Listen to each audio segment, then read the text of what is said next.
Alrighty, alrighty, alrighty. What is a going on, party people, party people, party people? This is your boy Jerice with an episode of Real Talk Live. And I don't expect anybody to be in here except for Blue Jay, to be honest, if she even comes in. But in the meantime, yeah, we're just gonna chill, listen to some music, vibe out a little bit. Wait, here. Maybe I can get somebody else in here. Hold on.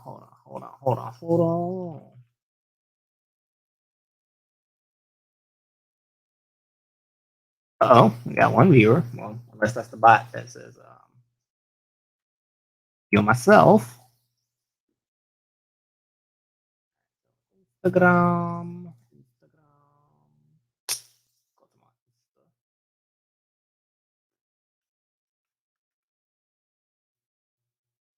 search.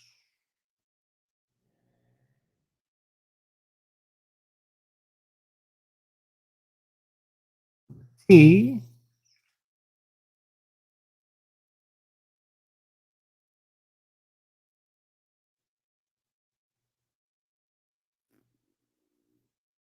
Let me see. Let me see. Let me see. Let me see.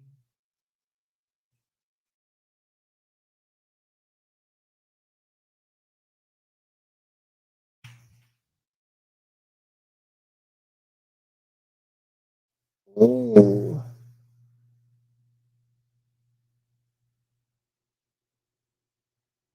And the cool thing about this setup is I can literally do whatever, and nothing is on the screen. That's my ugly face, of course. But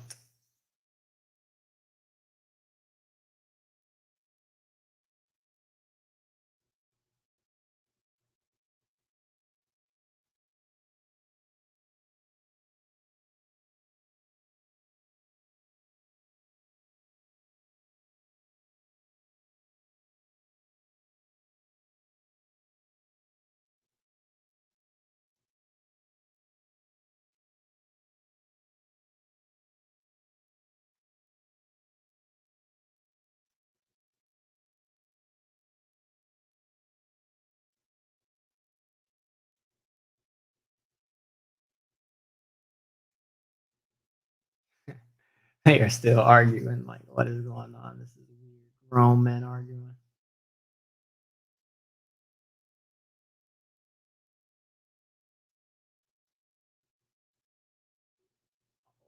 Man,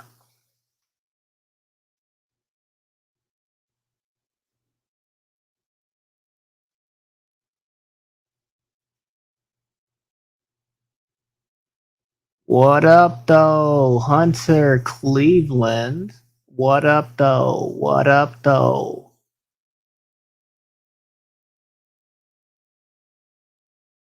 Hey, what's going on, man? How you doing? How you doing? Just chilling, listening to some music, trying to see if anybody comes in. If you got a specific topic that you want me to talk about, just drop it in the chat.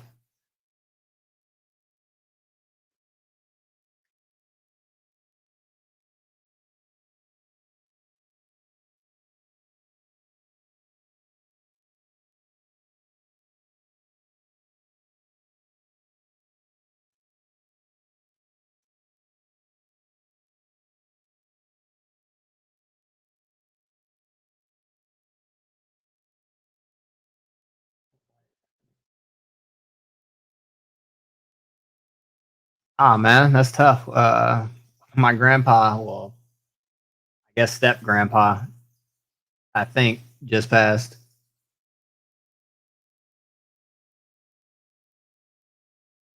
Like the man who was allegedly my dad's dad passed. I think I only talked to him like 3 times in my entire life, so it didn't affect me. But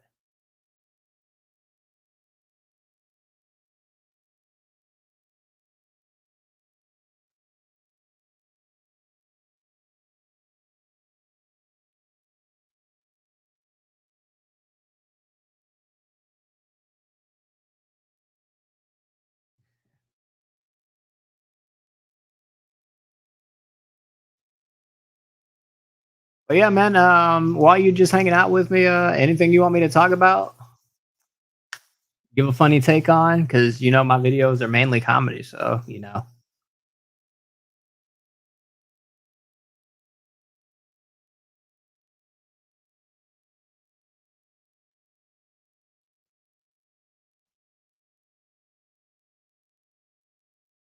I don't know how I have 3 viewers allegedly, but hey, shout outs to y'all.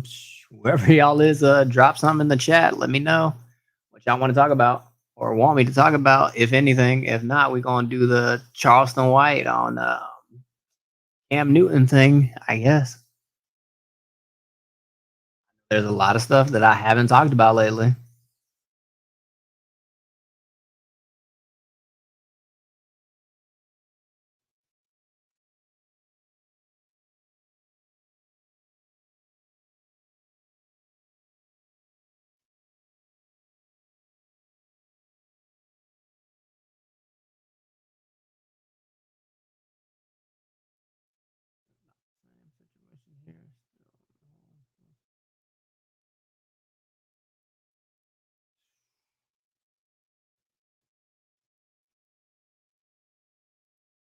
Oh man.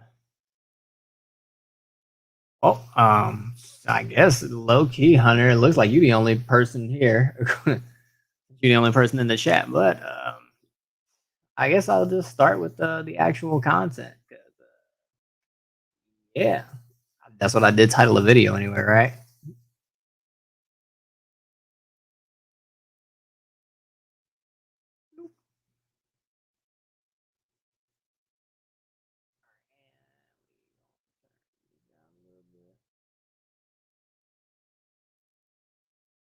Okay, let's just put it like this, and let's come up with a rule. Don't say what you won't say in their face. Dion, his wife too. So you would Man, if me and Beyonce had to be around each other for 2 weeks, you right, I get her. So he's a Crip rapper, rolling 60, right? King Von is a serial killer, documented by the FBI. Who would King Von ain't a serial killer. King Von was just a rapper. I'm not Friday, which is hosted by Cam Newton, and I'm over here trying to talk. And you still talking. You interfering with me and you my don't even love her. I love my. How you gonna love her and you gonna put your hands on her? Same reason you whoop your kids and tell them you love them, and this why you doing this. No. Y'all use weapons. See, I don't fight fair. See, most is prize fighters. I'm a surprise fighter. I ain't gonna lie, that was kind of funny.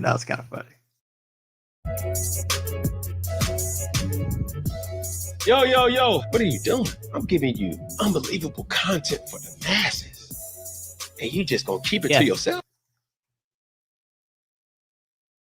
But I will link to the original video because I'm not obviously reacting to the whole thing. I will do it in chunks, but I will still link to the video. Yeah, right. Fair use. Oh man, they still gonna gig me. How do we walk again? I was walking in that body cast. They thought it was a miracle. They thought I was a miracle child. I rose up one day in that body cast and started walking with a broken up body. I got the Spirit of God at an early age. So 2 years later after that, I put my right eye out. Like, hey Fredo, just hit the link, bro. Hit the link. There's a link. TK. Oh, I heard about TK. I never even looked into that story. Like, I'm just so done with these rappers, these super gremlins. Yeah, we could be superstars. Speaking of, Kodak Black just got rearrested after getting pardoned by Donald Trump. I guess I need to do a video on that too, huh? So I've had 9 eye surgeries. When they used to put that oxygen mask and make a nigga go to sleep, somewhere in the Bible they says to be absent from the body is to be present from the Lord. Whenever you go to surgery, you're absent from your body. In my mind, I vividly remember having dreams going somewhere to heaven as a kid. So you only have sight in one eye? Yeah, this is a prosthetic limb. It's a glass eye. Oh, wow. So that's from 5 to 7. Okay. So I had to learn how to rewalk again with no problem. Mm. So I ain't got no hip or nothing. So if I was to stand, I ain't got no hip or nothing. So that's at 5. At 7. So from 7 to 12, I had 9 eye surgeries. Mm-hmm. So I never really got to go to school. So I had a private tutor. It's things that I remember education-wise that I don't know how I got this knowledge. They don't teach us about Jim Brown in school. Like, I know everything. Uh-oh. There you go, though.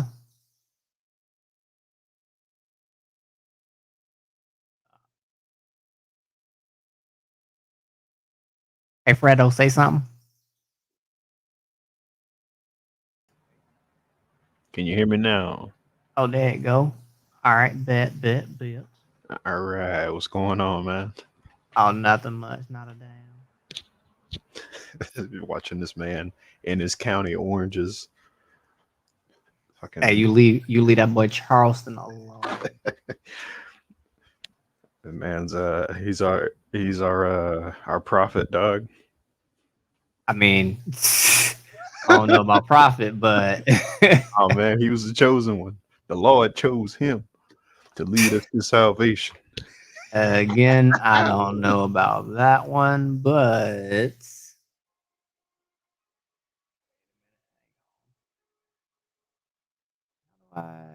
I was trying to get it to where I just have like the little thing up there, but it is what it is.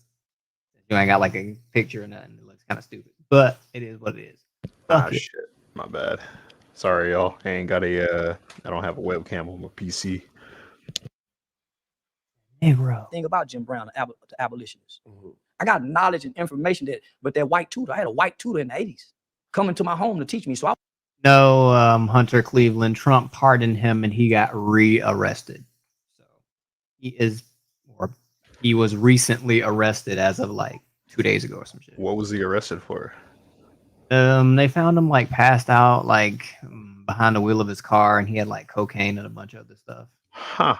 That's funny because this is completely off topic, but last night I went to the store to pick up some stuff, and there was a bunch of traffic at one of the red lights. Literally, somebody was passed out in their car, bro. Yeah, that seems to be like the new norm. No, the fuck it ain't. Like, I guess niggas is just passing out due to fentanyl, I guess. Hey, at least they keeping their foot on the brake pedal. I'll give them that. Mashing it down with horse tranquilizer. Oh man, the boy said that. I was groomed to be. Sorry. Nothing about that, but intellectual. So I didn't really get to go to school to the 6th grade. By the time I got to the 6th grade, I caught a capital murder case in the 8th grade. So I'm an institutionalized baby from medicine, hospitals, to now incarceration. Damn, my boy a convict. I'm a book-driven baby. I've been reading books all my life. I ain't been outside playing. I ain't played no sports. I've been reading books. I've got a brain full of knowledge. I've been watching television, studying movies and actors. Mm-hmm. That's how I can act. So, yeah, Kodak should stay in jail if he's dumb enough to get pardoned by the actual president of the entire country and then go back to jail because of cocaine. Yes, Hunter Cleveland. He should go back to jail and stay there. That's just friggin' dumb. Like, thanks, Mr. President. Come on now. I guess the plan is if Donald Trump gets elected again, I guess he hopes for a second pardon from Trump. I guess that's the move. Good luck with that. I guess that's what he's hoping for. Because they are fighting tooth and nail to make sure that man do not get back in office. I'm saying, like, crazy. What you see now is a product of a system. Nigga, I'm an educational baby. That's why my knowledge and my articulation is what it is. Because when I went into the system, I began to read more books. That his vernacular and his articulation. So when niggas were playing dominoes and watching rap videos, I was reading Danielle Steele love novels. So I'm very charismatic. I'm very charming. That's what you think? Yeah. Well, that's how I've been able to get by getting in trouble. But let me getting in front of a judge and being able to say yes, sir, no, ma'am, yes, ma'am. Getting in front of a probation officer, knowing how to make eye contact, sit up straight, look them straight in the eye. All of that was charming things I learned as a kid to get out of trouble. So basically, this nigga gave the roundabout way of saying he know how to act. Basically, I know when I'm in a serious setting, so I sit straight and I get the sirs and no sirs out. I don't act like a nigga in serious environments. Yeah. Wow. Go figure. Blowing my mind. This man truly is the prophet. I'm trying to tell you, dog, he's gonna lead us to salvation. You about to save all the niggas. All those books that you had access to, you ain't never had access to a Bible? Yeah. I refused to read the Bible because I couldn't, as a kid, I couldn't connect to the language that the Bible wrote. Thou art. I couldn't. My understanding couldn't comprehend that. Okay. Were you coherent to understanding that there were different versions of the Bible? Yeah, I understand about the council when they. Dickhead is so full of himself. Who, Charleston White? He looked like a thumb to me. He just looked like a thumb. He looked like the snitch inmate, bro. I mean, he definitely says he is, so. Like, my nigga proudly claims it. Like, what are you talking about? That's why he wearing orange right now. Oh, man.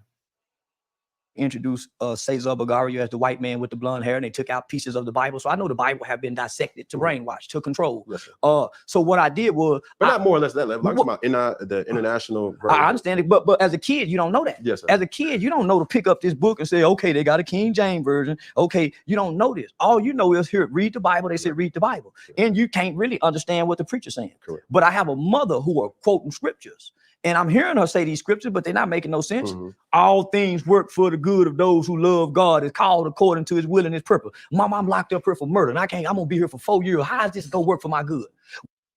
Yes, orange is the new black, because niggas love getting locked up and going to jail, so. Get it? It's a pun. It's a show made by white liberals and black liberals saying that niggas like going to jail.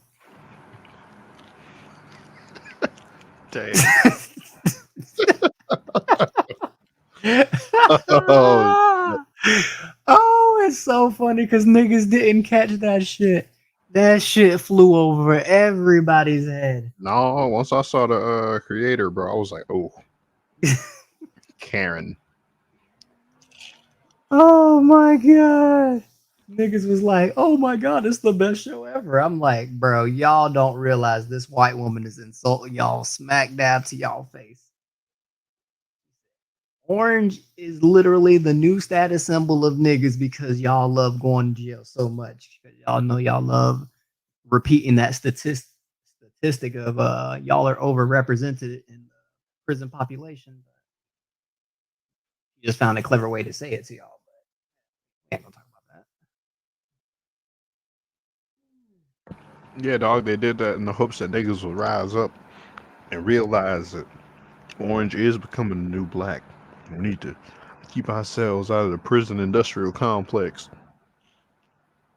No, we love the prison industrial complex. I'm about to say, but nah, niggas want to Hellcat scat and shoot up the club and fight niggas, baby mamas, or whatever the fuck niggas is doing nowadays. You gotta realize in the prison industrial complex, you get 3 hots and a cot. I mean, yeah, that works if you're homeless. Free tattoos. Get in good shape. Oh, them tattoos ain't free. You gotta trade some soups for them boys. Oh yeah, some ramen. Pack some ramen noodles. Oh man. And then you work out, you get in shape, get a little bit of street cred, you gonna come out, all the hoes is gonna love you. For real, everybody baby mama gonna be trying to fuck. Man, cause you went to jail, like bro, like the hoes is about to be in those DMs. Like it is what it is. I ain't mad at it. But she's trying to explain this to me, and I'm saying, man, shit don't make no sense. Mm-hmm. I'm rejecting everything she's saying. For one, most.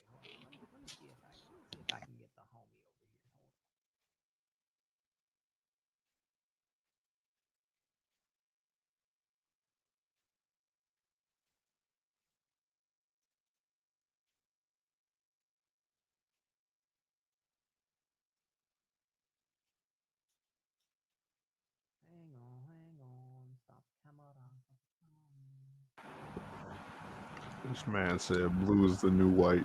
I'm dead.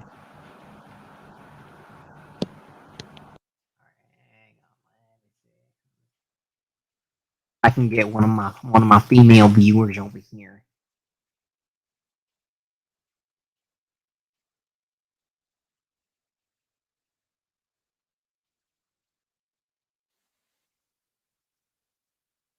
Wait, say again? Let me see if I can get one of my female viewers over here. All right. Do you want me to hit up PJ? You can hit up PJ. All right. Come one, come all. Shout outs to whoever's in the chat. Shout outs to whoever's in the chat. It says 4 viewers. So if you in the chat, shout outs to you. What up though? Yeah, dog. Make sure you hit that like button and subscribe. Yeah, like, share, and subscribe. Oh, it said we up to 5 now. What up though?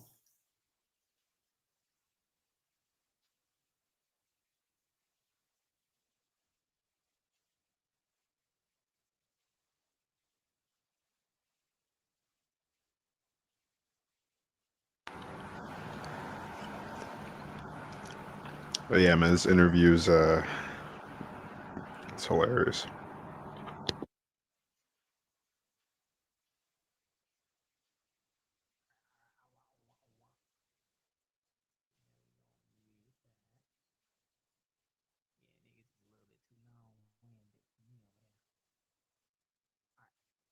I'll see if she come through in a bit, but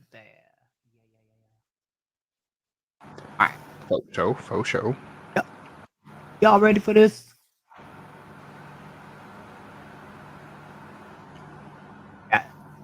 Kids reject what their parents teach them because you think the world no more than your parents. So this ain't making sense, mama. This God that so loved the world that'll give us his son, then why this kid over here get molested if God love us?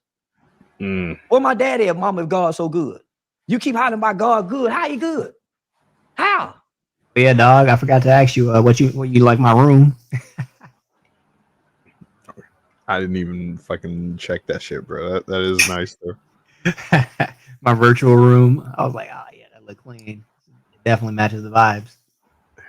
Heck yeah. And so it ain't making sense. So you don't believe in this scripture, raise up a child in the way he should go? As a kid, don't know scripture make sense. I know it now. That's of course. So, but as a kid, it says train up a I child. mean, How many parents are really training? We're raising our kids. We ain't training them. That's why when they get in situations, they don't go to their training to make good choices. When police get in situations, they go to their training. They training is to shoot. Where shoot to kill. Why you didn't shoot him in the leg? Because he was in a situation where he had to fall back on his training. And there's a silhouette where they're trained to shoot center mass.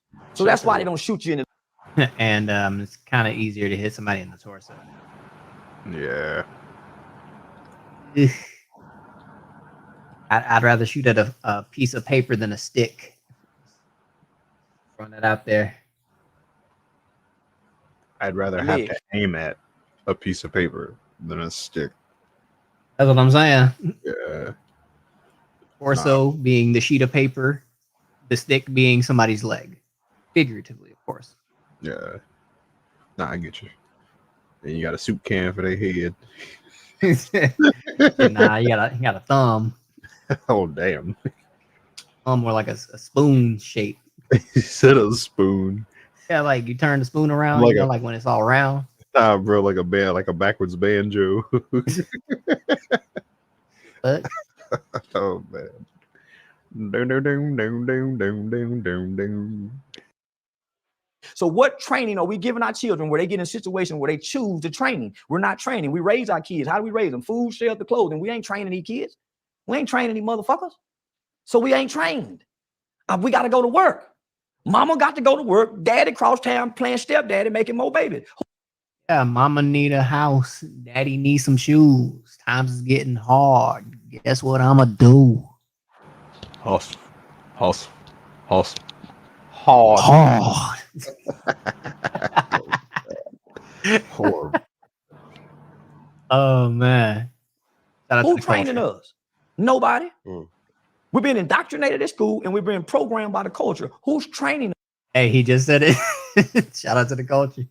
I'm saying for real, bro. So we can mistrain up a child. That's why the kids ain't going no way because ain't nobody training them. They're raising them. They're providing good homes, good clothes, good foods. But other than that, there's no training. That's why we're not in Boy Scouts.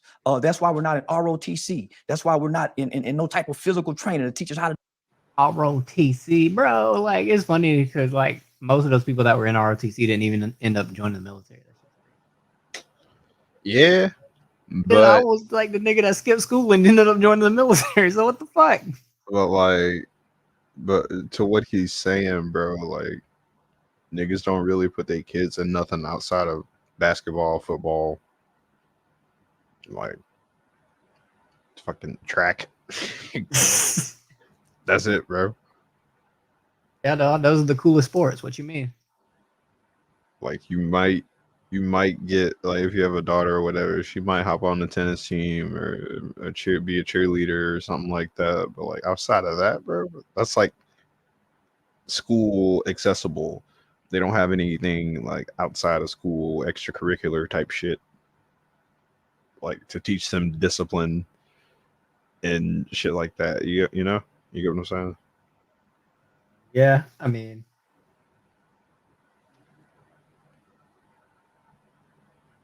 yeah, niggas only want to play basketball and football or be a rapper.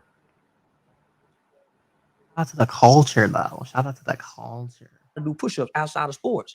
So as a kid, your parents are trying to introduce you to God, but you looking at the circumstances in a situation that y'all growing up in. So God ain't making sense to children no more.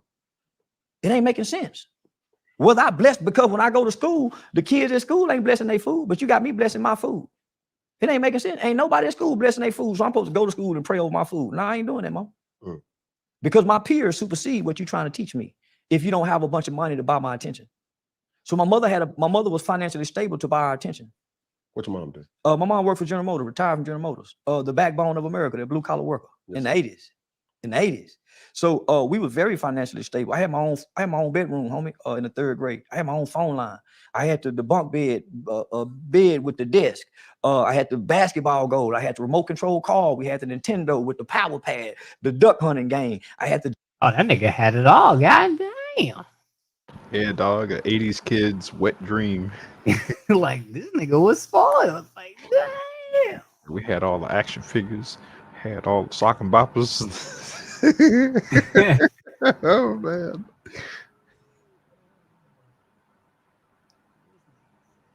Had it all. Jabot, I had all the name brand stuff that a kid could want. But for one, Mom wasn't at home. She had to work. So she provided a great home life. But when we got out of school, she was going to work. Daddy retired from the Navy. He doing his own thing. Were you raised in a household with your mom and your dad? No, just Mom. Were they ever together? Yeah, they were together the first part of my life. But that's a vague memory. Yeah, but when you say first part, I have no memory. Okay, now do you think that had Nigga said, I have no memory. Damn. This does not compute. I think my parents split before I was born, to be honest. They probably waited until after. I was probably like 2 or some shit. My parents split in my late 20s. Well, that's not too bad. Shit, that's most of your life. Yeah. At least they waited till you was an adult. Oh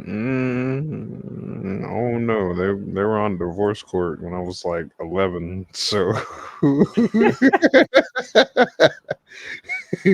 yes, this man's parents were actually on divorce court. Oh man. Oh yeah, Cam Newton is dressing like a freaking holiday pimp. You know, he chasing the ho-ho-hos. He's a holiday pimp. Dog, he chasing the ho-ho-hos. Bitch better have my stockings. All the hoes getting some coal. Put up all their holes. This man. Yeah, dog, bars.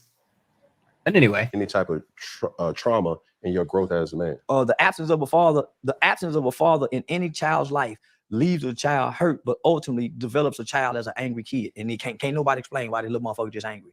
That's the absence of a father. He said, I miss my daddy. Or nah, that's that fucking you remember that episode of Fresh Prince? The one where like Will's dad was supposed to show up, but he never did, or some shit. Yeah, well, he was supposed to take him back to Philly. But he was like, yeah, some business came up, so you're gonna have to stay out here with your uncle for a little while longer. He was like, yeah, I understand. He was like, why don't he love me, man? Yeah, you know the episode. Yeah, basically that. But like niggas resonated with that when they saw that episode and fucking internalized that shit for most of their life. I didn't. Sorry, guys. I didn't even see that shit till I was a grown adult. Like, Pops was in my life regularly. Same. Mine was up in my life until I was 10. So, Damn. oh man. Oh, But so you both my speak- brother. Wait, you say something? No. You're So- speaking as from the son's perspective or the female's perspective? I'm speaking from the son's perspective. So Okay. both my brother and I grew up with just a good mother, a good loving mother. When I was 8 or 9 years old, homie, my brother looked at me and said, when I grow up, I'm gonna kill somebody. Mm. Man, I looked at that nigga and ran down there. Mama, Kevin saved me, bro, man. Boy, come here. What you mean? When I grow, I'm gonna kill. And so she spanked him when she should have been exploring that anger. Mhm. Long before a kid gets angry, they feel hurt. Nigga, where my daddy at? Mama, where daddy at? What Tupac say? He heard mama crying. Mama, where my daddy at? Heard you crying late night through the bedroom door. And do you love me, mama? Why they keep on calling me nigga? Get my weight up with my hate and pay them back when I'm bigger. So that's the 12-year-old big body kid, nigga, that they don't put in football that grandmama them scared of. When he get mad, Another thing niggas have probably resonated with for too much of their life. That boy Tupac Shakur. Oh man. That man's immortal.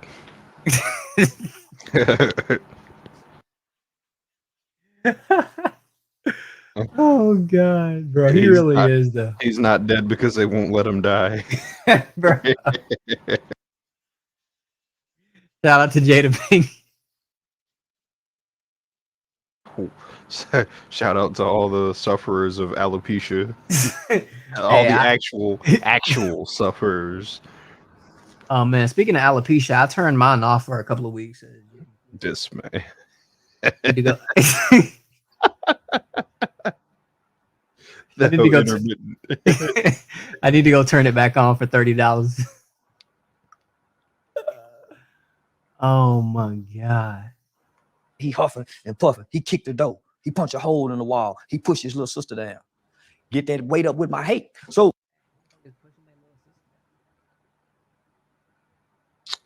Yeah. That's just the angry Negro child. That's all that is. Was that you? No. You was just walking around. Come here, Tweety. No. Like, who are these ninjas? I was the opposite. I got my 2 front teeth knocked out by my little sister. Damn.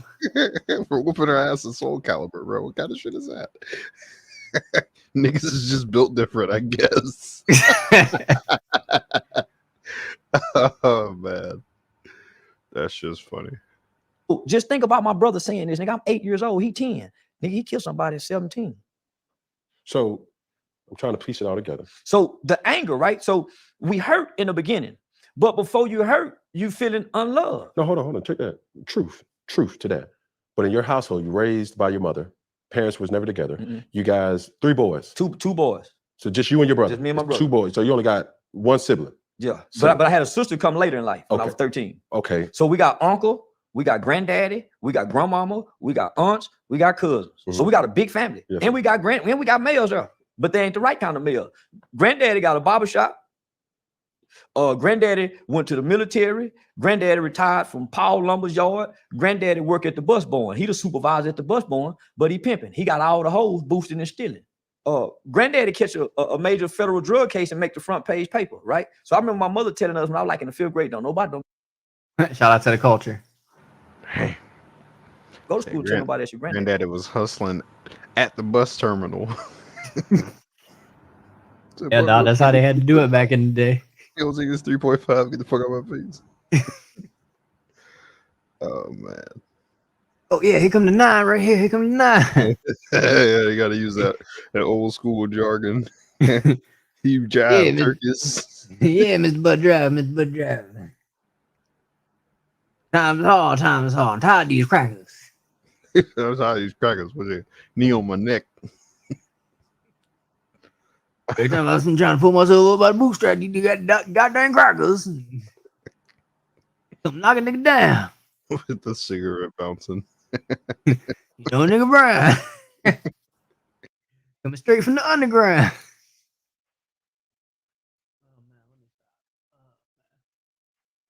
NWA. His name Freddie White. My uncle is a pimp. My granddaddy got the barbershop. I'm growing up with granddad and uncle them at the barbershop, seeing the hustlers and the players and the pimps. It's the black exploitation era. It's the 80s. Mm-hmm. So I got men in my life, but my mother is contrasting and countering what we're seeing. Right. She's trying to raise us to be opposite of her brother and her daddy. So she's trying to instill good morals. But nigga, who fucks up the kids more than the bullshit uncles in the black family? Because Uncle Wayne is the pimp with the Rolls Royce. Uncle Wayne is the pimp walking through with the briefcase full of money, the trash bags of money. So as a kid, you see the dynamics of how the family treat Uncle Wayne. Everybody kiss his ass. Because that nigga got money. They know they can go ask that nigga for some money. That nigga got it. Yeah. We all know how this shit go. Like, niggas taking in this information like it's something fucking new. Like, nah, dog. Niggas wilding because Charleston White saying it. Like, what he know? He don't like niggas anyway.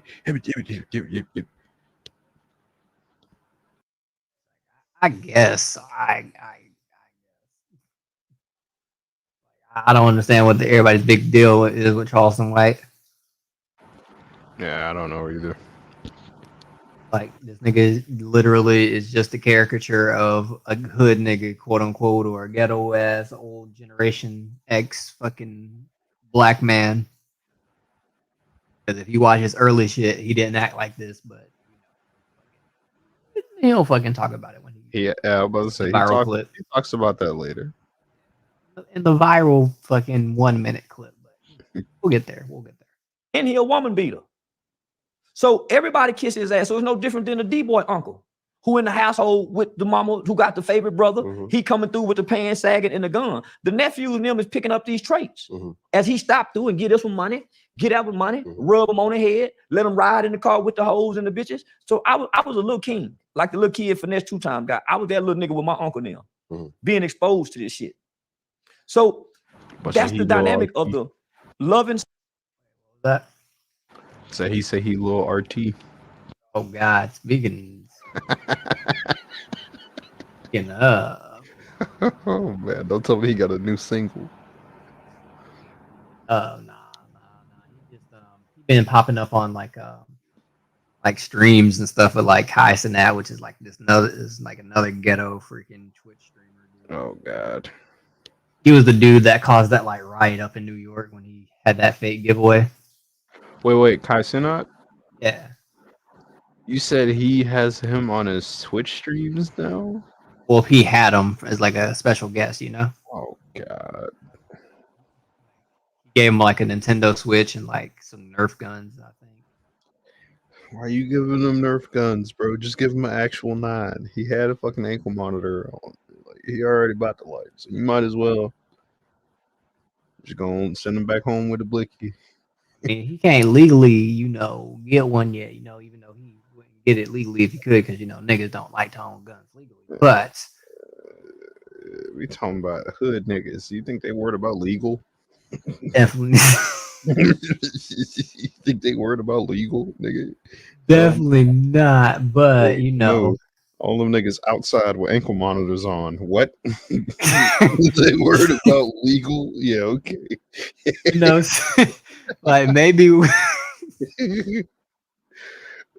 one or two of them niggas had morals. Yeah, okay. Like, yeah, we got to get this little nigga a Nerf gun. We can't have him aiming a real blicky yet. You know what I'm saying? He ain't even strong enough to squeeze the trigger yet. They just didn't want to be accomplices to his first murder. He ain't strong enough to hold the gun up or squeeze the trigger yet. Bullshit. Oh, man. What was that? Chicago? Niggas know how to fucking put a switch on that motherfucker. Nah. A little RT Atlanta. Oh, okay. That pussy boy. Put respect on it. My bad. Shit, Ain't from the East, he from the West. I don't keep up with ignorant That's the niggas. I don't keep up with ignorant niggas, especially children that ain't mine. Fuck. He said, "Step on little bro grave." Like how, nigga? First off, you gotta get a ride to the goddamn cemetery. You know good and goddamn well your grandma is not finna waste the gas.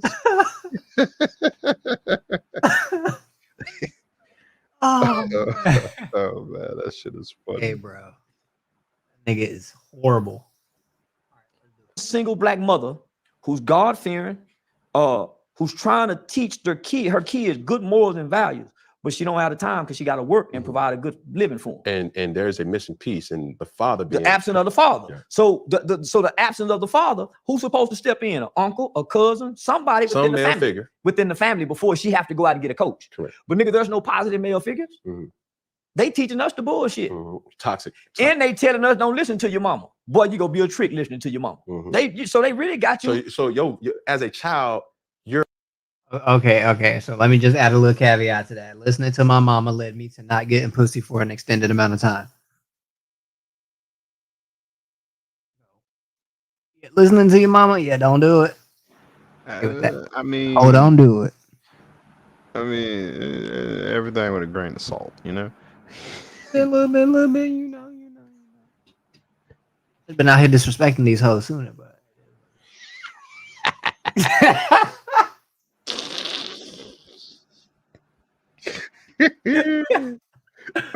Oh man. Let's say you was too busy simping. I was too busy giving a fuck. Early Tupac versus fucking late Tupac. Dead ass, bro. Oh man, you remember? Yeah, unfortunately, look, I was there too, bro. You tried to save me. To be fair, when that boy Phil tried to tell me, I ain't want to listen though. You can't save them all, dog. Niggas was hard headed. You're battling different things. Don't listen to your uncles, and your uncle saying, "Don't listen to your mama." Don't know what she talking about. You see what I'm saying? You're gonna be a little bitch. You know, say, "Hey, you gonna be a man." We all go through those types. So not only that, when mama leave, just like every other kid, what we do, we cut on that television. So now when we cutting on the television at this time, homie, gangsterism being introduced. Dog, your mama get that bread and she get that head and she leave. That's how it's supposed to go. And leave. Nigga, mama at home. And what I see on TV is being propagated. It's being glorified. Imagery, right? It's no more Big Daddy Kane. There's no more Kid and Play. There's no more MC Hammer niggas dancing. Imagery is now being subjected to children through the hip hop culture. The bad boy, the outlaw. Come on, homie. NWA, the gangster. Nigga, fuck school. I pull it. Up the police. Coming straight from the underground. Yeah. You know, I still have not heard that song in its entirety to this day. Damn. I watched the Straight Outta Compton movie, so that whole played I think like 2 or 3 times in that bitch. Came out when I was like playing Army and shit. So. Like you remember those days? Yeah. That boy was on the road again. Yeah. Okay, bro. Well, your black friend Keyshawn is it's not cool to be like your black friend Keyshawn. It's cool to be a gangbanger. It's cool to be a thug. It's cool to be a rapper or LeBron James or whatever athlete. Yeah, and to let people know you got ops. I don't know where the fuck niggas start saying ops out of nowhere like we from the UK. Niggas just caught that fucking UK drill rap and was like, yeah, I got ops. Spin no block, pop the ops. Nigga got shot. And a boom. The block. With my rock. Cock. Skip out. That nigga's fucking lame. Yeah, ain't nothing wrong with a country boy, Hunter. Like, ain't nothing wrong with a country boy. I mean, Originally, I'm from the country, so I mean, From the country, raised in the city.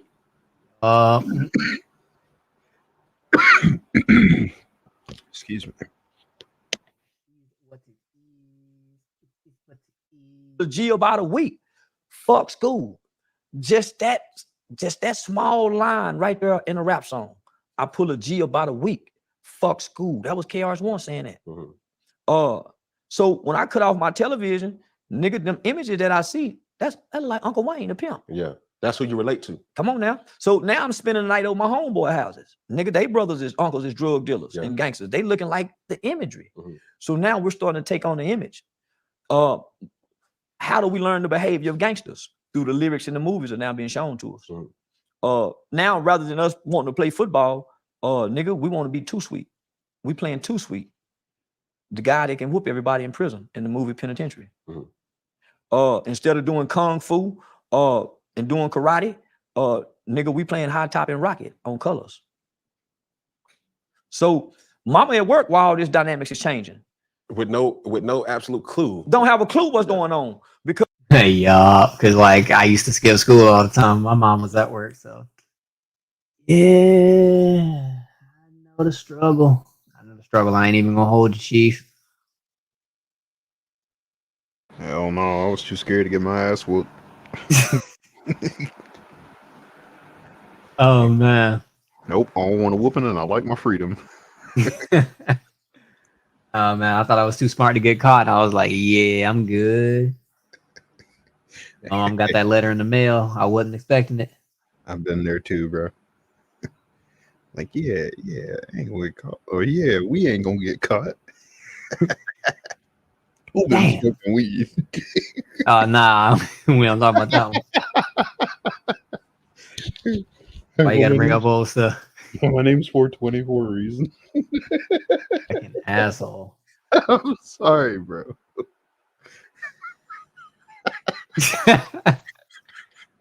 Fucking A. Niggas was plastered. Fucking A, bro. Oh man. Hey, And yo, dog, young and dumb. who been smoking weed? Like, raise my hand. Like, why? Yo, dog, I was raised to tell the truth, but the truth. No, you're trying to get out with comedic relief. In that instance, you fucking die. You fucking why? Hang on here. Let me go get me. Not the white stuff. The Kodak Black was on. I mean some stuff. Oh no. This is reefer. Trees.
All right. Get that bread, get that head, then leave.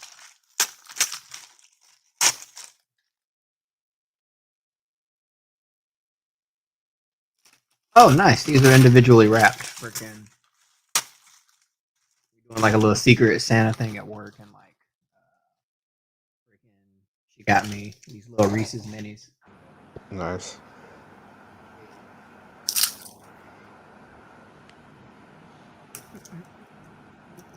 I used to hate Reese's. You used to hate Reese's? Yeah. Ah. And then I guess I don't know. I grew up.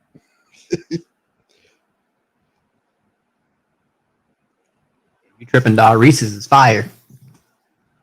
Yeah, they all right.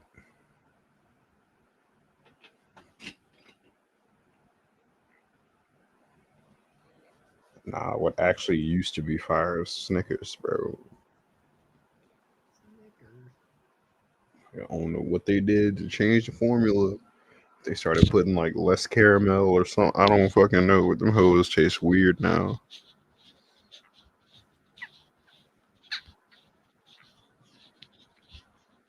Oh yeah, hang on one.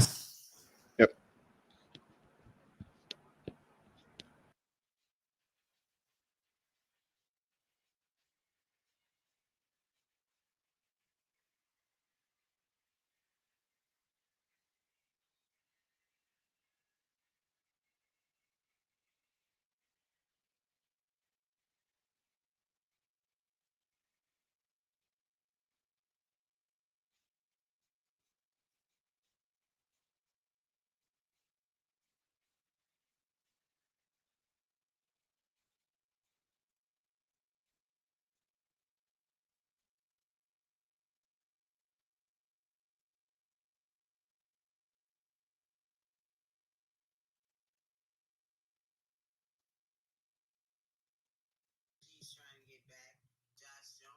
Hang on, I'm trying to get the fan over here. It's much your only fan. Yeah, my only fan. She my only fan. Hang on. Magic.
All right. All right. Because nobody is hip to this new culture, really. Yes, sir. So now you have people who are becoming aware of the words in these lyrical contents, and now they're starting to put parental advisory labels on tapes. But mama and them don't have the time to sit and listen to this shit. They tired. They getting out work tired. Then one of us is having problems in school, so she got to take out work to come deal with this one. So because she's dealing with this one, guess what? The younger one flying under the radar getting in trouble because the oldest one is getting in so much trouble. Right. And that's what's happening in these households. It's becoming overwhelming. It's only one parent. It's only one parent. Not only that, the problems and the frustration of the children is mounting on top of whatever problems you're having at work, whatever financial problem, and your relationship problems. So along that, as not just you, but what you've been able to verbalize and picture paint is a typical situation in Black America. I call it the traditional single African-American parent home. It's so not problematic. It's trauma based. It's trauma. It's trauma based. in that household that's festering, and you're building the next generation of killers, pimps, drug dealers, because that's what they see out of fear. You do this. It's some mothers. All my partners, they got the gangster mamas. Them niggas was some of the most hardened killers in the streets because their mothers groomed them. The nigga who was groomed to be hard on a woman, he's very abusive because his mother taught him these traits. And whatever mama teaches us, we stand on it. I'm gonna say it again, nigga. Whatever mama teaches us, we stand on it. That's Let me just say the only thing I stand on is business. Yes, man. Let the record show that the only thing I stand on is business. All right, Young King. Oh yeah, I stand on business. Let him know, Young King. I stand on business. I stand on business. Oh man.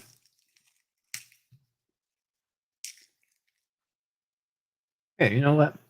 Bro, I was literally watching CGA a second ago. Before I saw you were live. And he had a clip of some dude going off on his mom because she stole his pills. He was like, "You out here doing crack and meth and all this other shit." She was like, "I had a headache." Like, right, headache.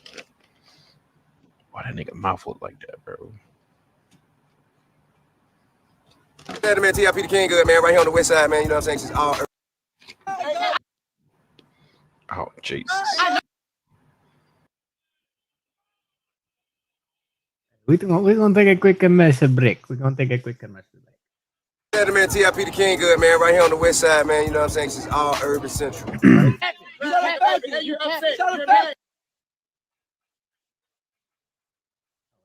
That nigga literally looked like a largemouth bass, bro.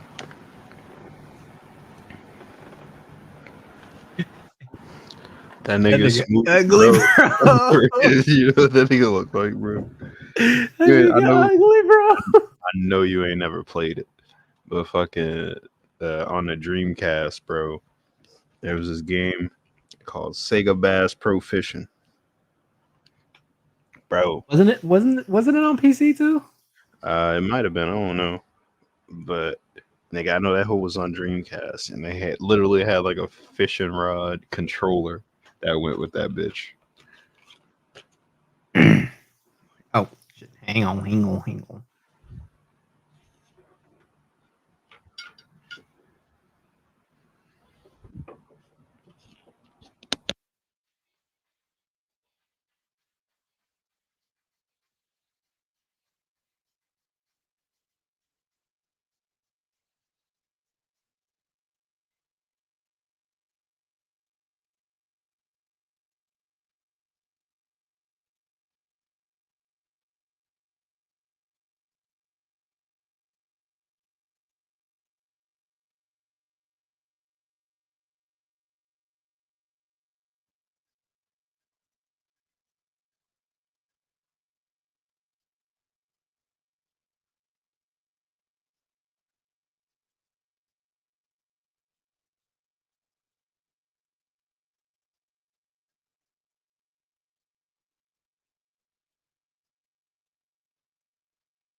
You capping.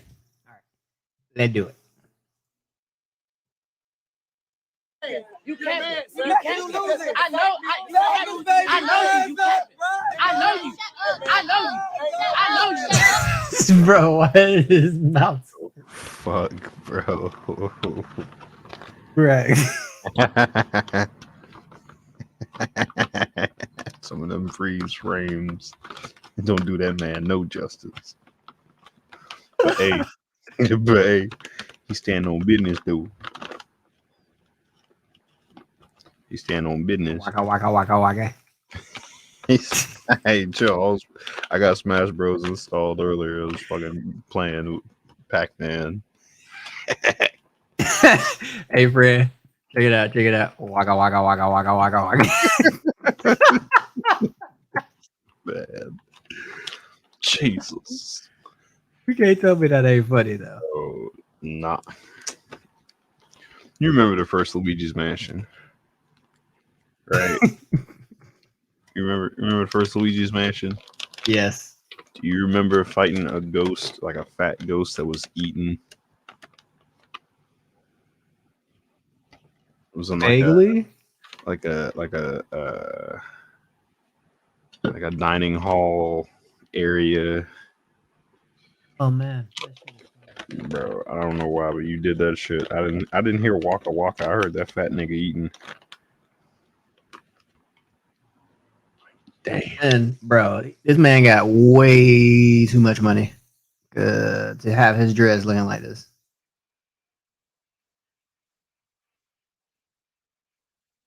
Nah, bro, he going for the natty dread look. He doing like me. They're not too man. I know you don't. I know you don't. Ain't no mystery about here. I know you don't. Man, I know you don't. I know you. What's wrong with y'all? Oh man, you gotta love half breeds. Yeah, dog. Mulattoes. Well, he not even half. He quarter, ain't he? Because his mama's a half breed. Oh yeah, so he like even more diluted than that. Wait, ain't T.I. half breed too, or is he just a bright skinned nigga? He just light skin. Okay. Just light bright. Why y'all doing that to me? Y'all know me. You know I stand on business. You know I stand on business. I can't do this. You know I can't on Benny. Who is Benny, nigga? Bro, the comments is what getting me. Calm down, King. Them still your parents. Like, nigga, Them what? still your parents. Oh, like, what the fuck, bro? I would have got backhanded so quick back in the day if I would have did some shit. Nigga, what? It would have been over. I would have got jumped I would have got stomped the fuck out. by at least two of my siblings and both my parents. Like, huh? Like, what? Like, I'm just saying, like, hypothetically, if this was to happen in my like actual family scenario, like, say if I was like with my mom's side of the family, like if it would have been like my mom, my granny, I don't know, maybe like an aunt or a cousin, yeah, niggas would have been looking at me crazy, and my mom probably would have just whooped my ass on sight. Like, So, oh, you embarrassing me? All right, bet. Right this way, sir. I don't give a damn. I mean, yeah, this nigga's like 19 years old, but I mean, at 19 years old, I also knew not to act like that or whatever. Yeah, you gotta look at the upbringing too, bro. We regulars. This is a quote unquote high profile individual. Yeah, that makes it even worse because you know we actually grew up closer to the hood than him, and we don't act like that. Because there was one part in the live I think is about to come up where maybe it's already passed, where T.I. was like, "You ever had a roach in your ear? Or wake up with a roach in your ear?" Nigga, that's happened to me IRL. The fuck? Yeah. Like, what are we really talking about here? Nigga said he gotta sleep with a can of Raid next to him. Said, nah, bro, we ain't got no Raid. You just gotta throw a shoe. Oh, what did I say yesterday? So earmuffs. Yeah, like niggas had earmuffs. Oh man. Why you even letting somebody play with me like that? Why you letting somebody play with me like that? Why you letting him play with me like that? Why you letting him play with me? No, ain't no joking. Ain't no joking. What do you mean? You are embarrassing yourself. He's fucking tiny with her ugly ass. Family. You embarrassing yourself. You are. Oh yeah, and on the side note, Tiny is ugly than the motherfucker, but I still hit the line. Yeah. She ugly and like not bad looking at the same time as weird. Nah, I know what you mean. I know chicks like that. Yeah, she like Chanel West Coast. It's like ugly, but it's like I'd still dig you down, you know. Or like Amy Schumer. Yeah, like you look like Miss Piggy, but you know, one time for the one time. Yeah, oink oink, bitch. Come on with it. Like, I ain't mad at it. Kamora Lee Simmons, yeah. She used to look good, but I was she's back in the day, yes, but she looked horrendous. What's that one chick's name? Who did it and why? That one chick, she used to be schmexy. Lisa Ray, yeah. Oh yeah. I remember seeing her titties in the Players Club, dog. fucking 8 years old. Like, are those? Whoa, hold on. Yeah, Lisa Ray. Oh man. Say, yo, dog, why my dick hard? It's 7 years old watching the Players Club, bro. That was my fucking dumbass watching fucking Space Jam. Lola Bunny, like, what is this? Oh God. Damn. Well, y'all heard it here first. He into furries. Nah. I just look up who fucking voiced her back in the day. Oh man. Probably old as dog piss now, but Probably. That's what Space Jam was like 97. yeah. Like who did her voice and who did freaking Jessica Rabbit's voice? Oh man, Jessica Rabbit too. Nah, that dog. got me back in the day. Lunette the Clown. Oh, what that is? Big comfy couch. I didn't watch Big Comfy Couch. The clown that was doing the clock stretches. Boy. Oh man. Oh, no, nothing about that one, Coach. That was when I learned I had a clown kink.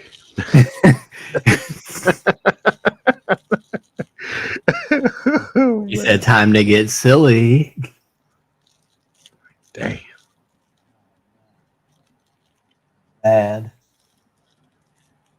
Yeah. Back to standing on business. You are embarrassing yourself. You are embarrassing yourself. What is she talking about? Man, get out me. Well, you can't do nothing with me. Ain't you can do with me. So allegedly, you had him in the headlock, I guess. Judging by this angle. Wait. King had T.I. in the headlock? So T.I. had King in the headlock. Oh. Like, I guess this nigga was just holding the phone, watching himself get put in the headlock. I guess. Hey, man, it'd be like that. You ever been in a fight while you recording and then you get put in a headlock? And you keep recording. Don't stop recording, but you know, for the world to see. On IG Live, some motherfuckers just watching you get choked out.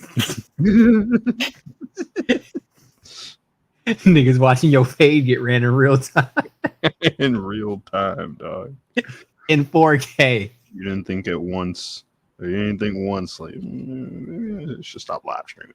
Yeah, right. Like, throughout none of this process, you wasn't like, all right, this ain't a good look, Chief. Your dad allegedly got you in the head. With me. Ain't you can do with me. Nah, bro, there's rumors going around that yeah, his son. Well, you can't do nothing with me. Ain't you can do with me. You upset. You can't. I know you. I know you. That make it look like a fish. I know you. Ain't no mystery about it. I know you though. I know you know. Yeah, I know that. You look like a fish, bro. Okay. I ain't see I'm this. just saying. Ain't you can do with me. Listen. This nigga ugly, bro. Damn. The only reason he get bitches is because he stand on business.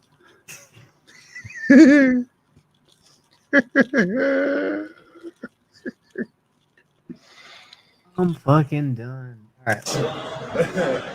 Let me not start talking my talk because y'all gonna throw me out. I want to hear you, nephew. Hey, don't nobody else want to hear you. If I ever get kicked out, look, watch this. If I ever get kicked out of this Mercedes-Benz Stadium, I'm gonna go to the original Mercedes-Benz Stadium. You dig what I'm saying? You dig what I'm saying? Where's the original Mercedes-Benz Stadium? It smell like peace. Bro, y'all stop playing. Y'all stop playing. Y'all stop playing. Guess what? Where the Saints locker room at? Where they at? It's legit. Where they I at ain't though? even really trying to walk out with y'all, right? Bro, Let's be honest. bro, this is literally him trying to flex on IG Live and getting shut the fuck down. Pretty much. I mean, but this is the culture. Nah, dog. Nah, the culture. He said the mixies be doing too much. This nigga's Bro, there was a chick that was crying. Was literally crying, bro. Talking about, Boosie, can you do another IG live? She was like, I'll show it for $1,000 on IG live, Boosie. Like, no fucking way. oh my god. What the hell? That's pro what? Bro, y'all niggas is capping like the Falcons. Y'all niggas don't watch the Falcons play. Who y'all watch? What last team y'all lost to? Yeah, because y'all just lost to Tampa. Okay. I'm just saying. I'm just trying to make sure niggas is really like supporting the team instead of just supporting the city. Because when I support the team, I'm supporting the city. You know what I'm saying? Bruh. This shit is cringy to watch. Bro, this man just seeking for attention. Like, somebody behind him laughed about something that ain't got shit to do with him. He looked back. What y'all laughing at? Like, cringe. Oh my god. damn. This what niggas gotta do? Like, make themselves feel validated? What is happening? This is a cry for help. The man clearly did not receive enough attention from his father. Welcome to 2023. I'm sorry, 2024. Let y'all know that. Yeah, black culture is what's causing the black on black murder epidemic. I mean, like, you know.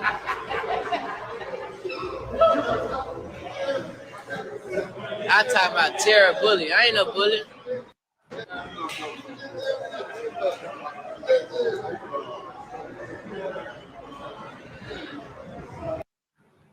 All right. Enough of this. Enough of this weirdo. Yeah. Any funny topics in the news you can think of, Fredo, before I go back to Charleston? Outside of the couple that I brought up that I saw in CGA, bro. No, I ain't got nothing. What was CGA talking about? Like I said, the chick that was crying, talking about Boosie need to do another IG live so she can bust it wide open for $1,000.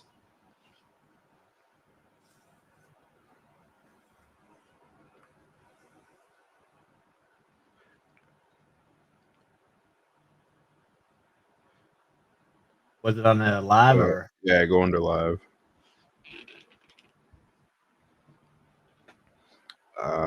So you got that one. Oh, hey, hold on. I know what video I want to show you.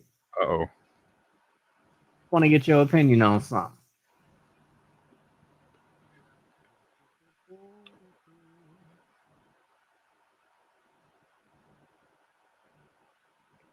The latest big name left to defend himself. 9 women accused Simmons of a wide range of misconduct, from vulgar language to assault to 4 instances of rape. What did he do?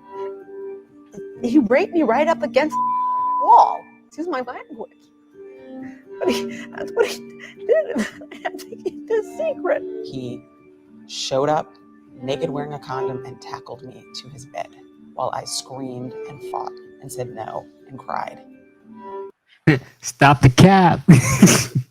Yeah, I don't know if you saw that. I don't know. I like to like read people.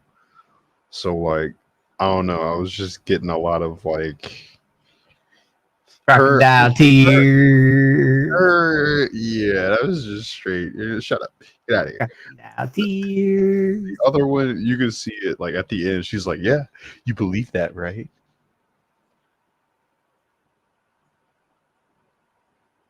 Yeah, nah, chief.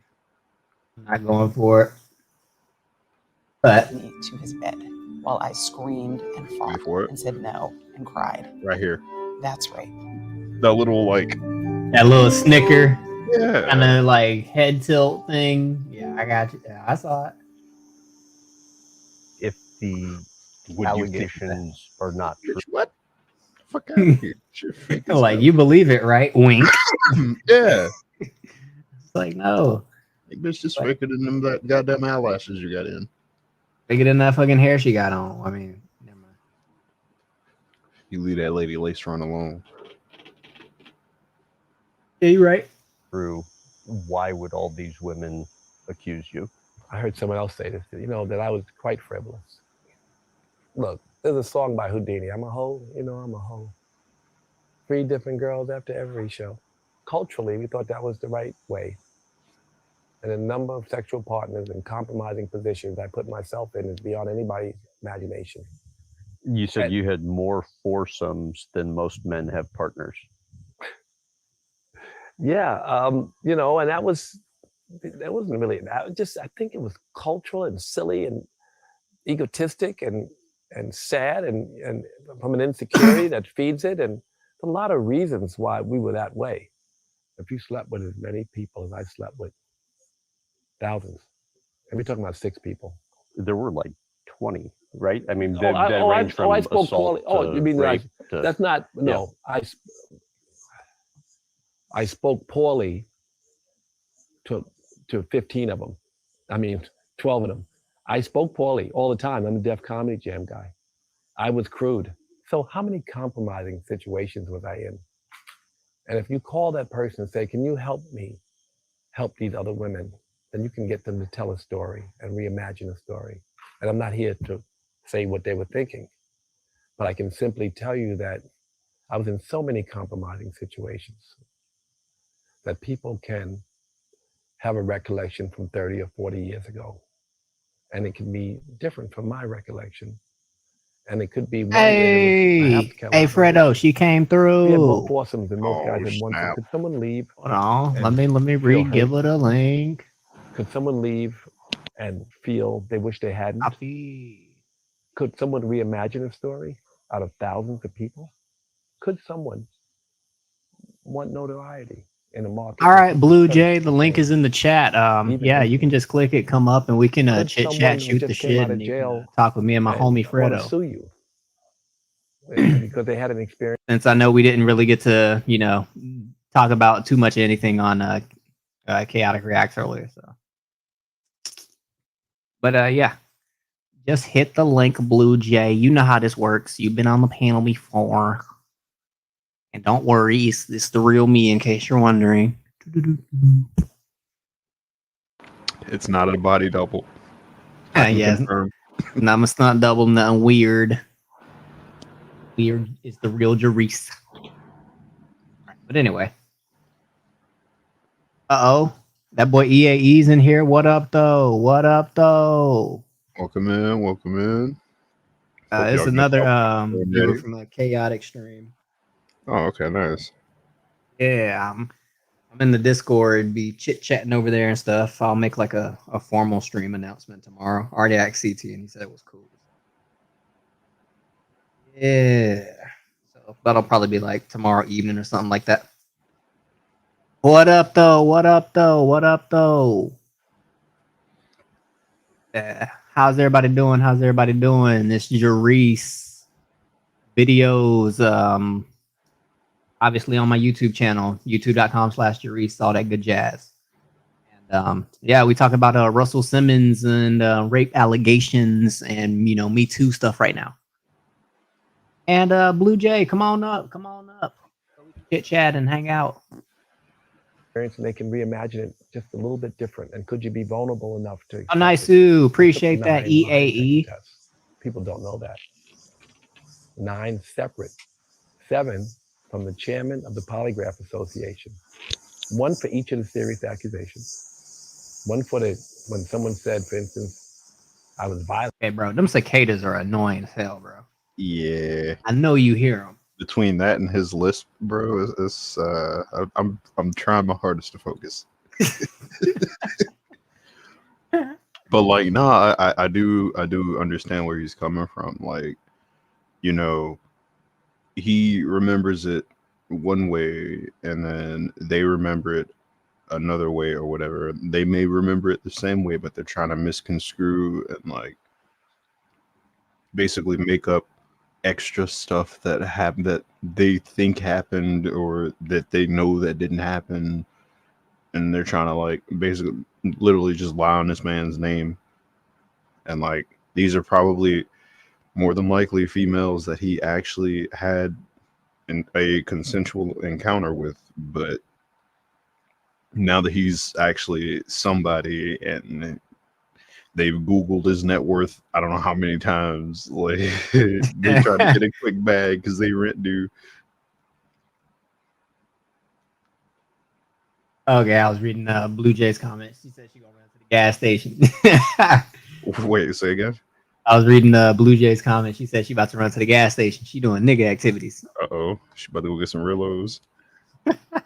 Hey, give me a pack too. Shit. Oh man, she about to go get some of that gas station sushi. Oh no. Hey, there actually is a gas station that sells sushi that my coworkers actually like. I don't know, dog. I'm gonna take their word for it. Oh, I'm so serious. I was like, yo, this can't be real. Yeah, but that shit is real, bro. Said it's the real deal. Yeah, I agree, Blue Jay. It is definitely way too late at night for a white woman to be out lurking at a gas station. Probably stay home, just saying. Right, DoorDash something. Not even that. Fuck that. Shit, you better find something in your pantry or your fridge or something. Eat that half open pack of crackers. You better make it to the morning. No. It's dark out. And it's the weekend? Hold up. Yeah, nah.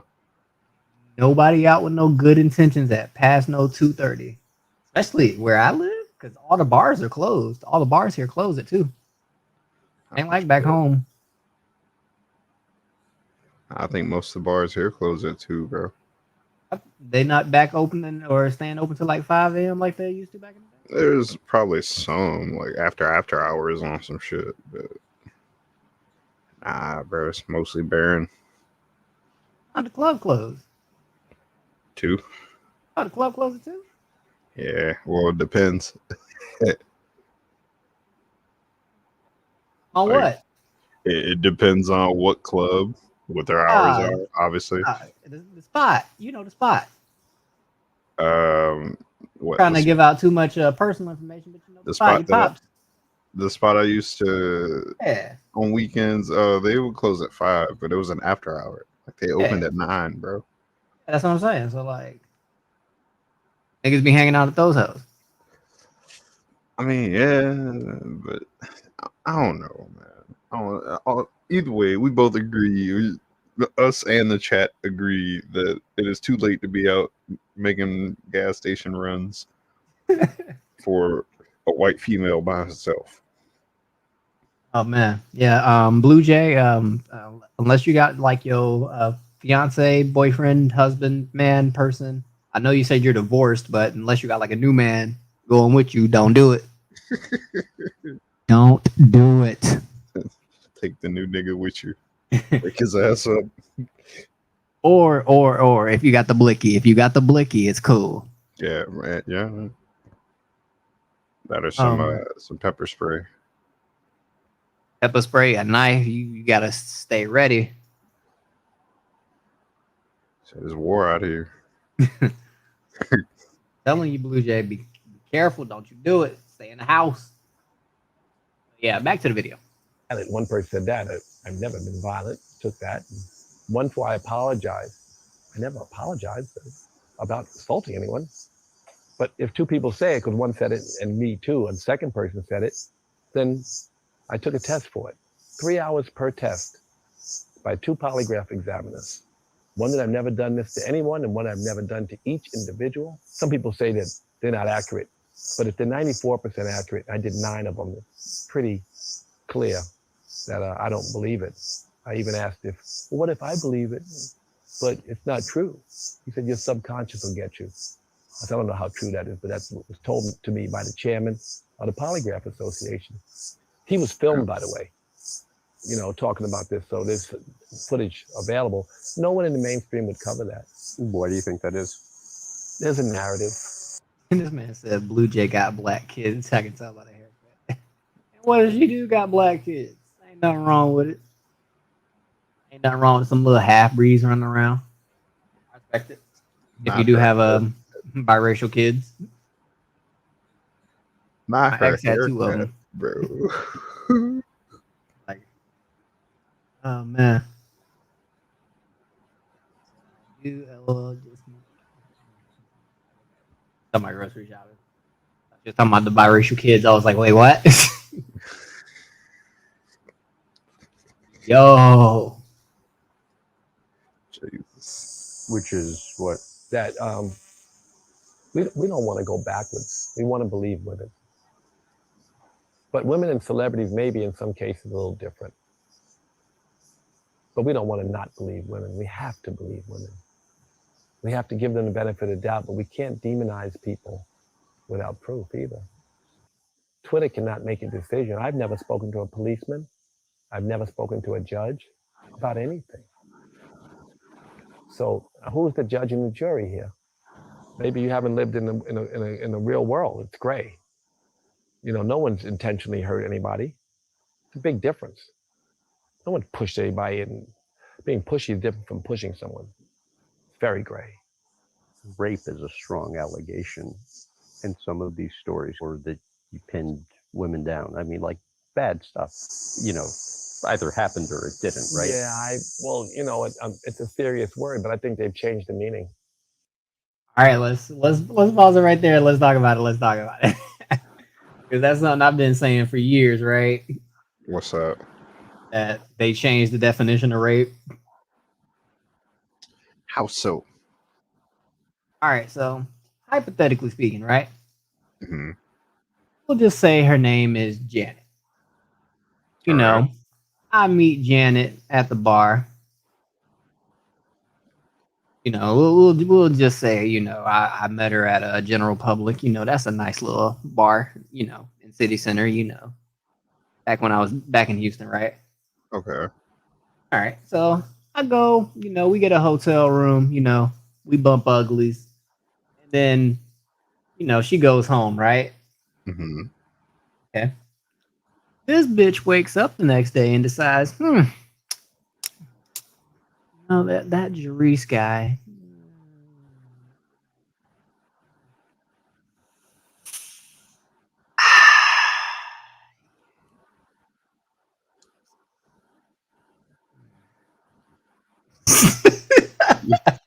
He said like she wakes up with regret and starts throwing out allegations.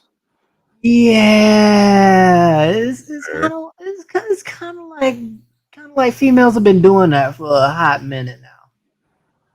As of late, that's a not necessarily brand new, but that's more of a new phenomenon. That's it's been a hot minute. That's like some last 10 years type shit, bro. Yeah, that's what I'm saying. But the thing about it is that it kind of happened, or we kind of was peeped to the game first because it happened in like the kind of nerd culture. Like, I don't know if you remember, but there's this legendary clip by a woman named Anita Sarkeesian that says everything is racist, everything is sexist, everything is misogynist, everything is homophobic, and it's up to us to point it all out. I vaguely remember something like that.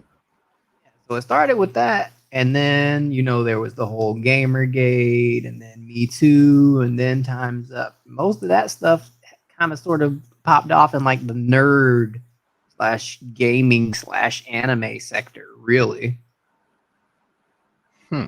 So now that it's popping off in like the mainstream and the celebrity / entertainer / influencer culture, now everybody's like, oh my God, what's happening? It's like, y'all niggas are late. Women. It's like, y'all niggas are late. Like, the white woman was saying this like back when I was still living with my mama. Like, come on now.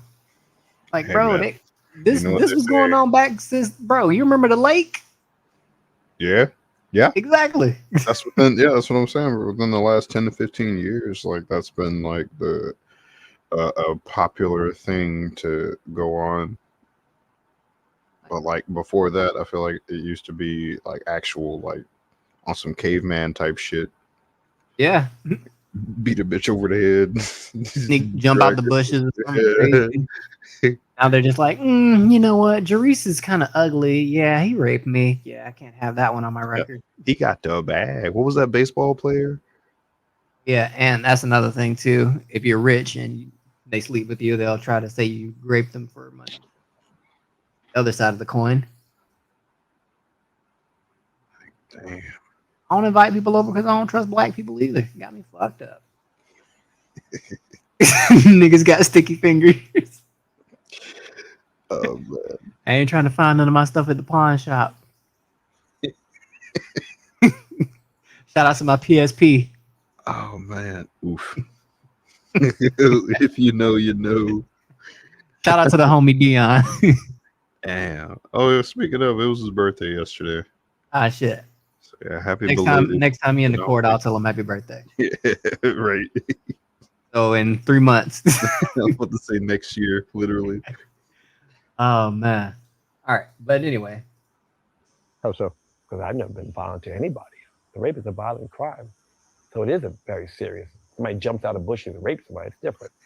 Out the bushes, jump out, boys. You've been struck by a smooth criminal. Oh man. Oh man. Said the jump out boys is in full swing. Get it? Swing. No. Nobody jumping out no bushes raping bitches in 2023.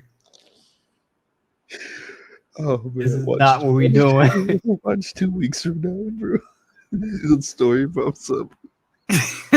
Local man jumps out bushes and assaults woman. Bro, speaking of, bro. Actually, bro, no cap, bro. A dude I went to high school with actually like did that to a chick at the park, bro. Like, no cap. Like, you know that like little park behind the Walmart on 529? Park behind the Walmart. Yeah, it's like a bunch of houses kind of back there. Yeah. And they got like a little park that the kids can play at. Uh-huh. It was like at that park right there. Jesus. Yeah, and then like my mom sent me the story and she was like, "Hey, did you go to school with him?" I was like, "Yeah." And she was like, "Was he normal?" I was like, "Yeah, I mean, but we used to roast him because like he had like this weird thing going on with the back of his head. It looked like a Shar-Pei." A Shar-Pei. Yeah, like you know how like Shar-Peis have like all them wrinkles? Like that's what that was going on with the back of his head, bro. Shit was funny. He had too much neck fat, bro. Bro, it was like, bro, smack dab on the back of this man's head. Like, it was weird. That's where you just grow your hair out. Bro, he couldn't. Bro. Oh my God, bro. We used to roast this man religiously. Oh, fuck. Oh man. I mean, it's a miracle that he low key didn't like bring the blicky and like shoot up somebody, but I mean, niggas wasn't doing that back then. Oh man. I mean, but you know, if he did resort to that, you know, my ass would have got class. I didn't even go hold your cheese. He said he was target number 1. Damn. Nah, I would have been like number 5, but yeah, my ass still would have got clapped. Nigga said he would have been like, "Hey, Jerice, hey, let me talk to you, real." He said, "Hey, bro." Pop, mama. Oh man, bro, I would have had to break out my flip phone. Oh no, not the flip phone. Yeah, dog. What you know about that Samsung Stripe? Kids nowadays don't know, dog. Oh man. Why do I not grow a beard as a black man? I do not grow facial hair like that, sir. So It is not in my genetics, so I could grow a little teeny bit of facial hair, but it's so small and negligible that it just looks retarded, and I'm just like, nah. I'd rather just look younger with no facial hair than grow out what shitty facial hair that I do have, if that makes any sense. EAE. Wasn't blessed with good genetics, thanks to my mom's side of the family. This man. But it's true. Hey man, like you can get hair implants. That's all I'm saying. I'm gonna get a lace front beard. I'm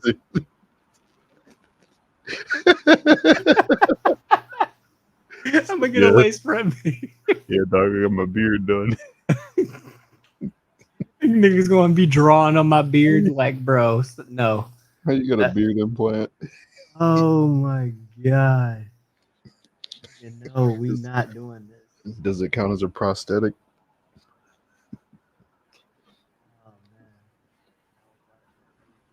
Oh man. Oh god, that's another thing I could talk about. Derek Chauvin getting sliced up in freaking jail. Wait, what? You ain't here? What happened? Derek Chauvin got stabbed.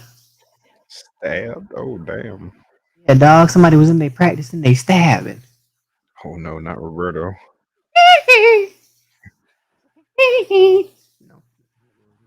He got stabbed 22 times. Damn.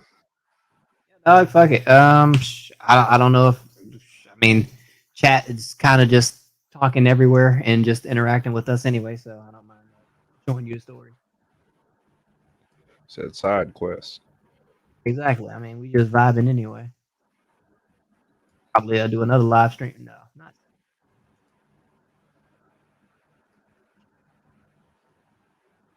Probably breaking story overnight. Normal time tomorrow.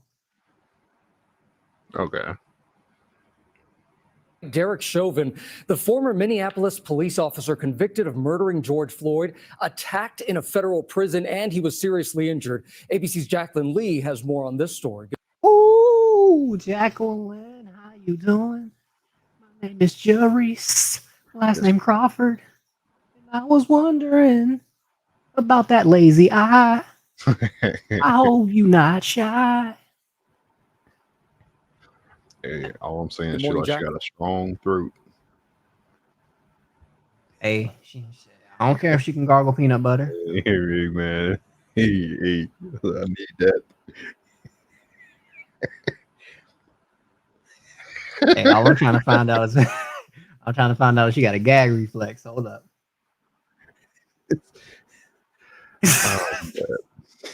Can you quack? Can you quack like you do?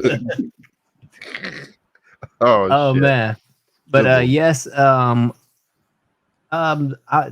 Jay, the hit on Chauvin wasn't planned in a sense, as like the guards were talking with the dude who did it and all that good jazz. It was planned as in there was like one dude who was like, yeah, I'm gonna stab Derek Chauvin on Black Friday to recognize black people for BLM because I'm so pro blackity black.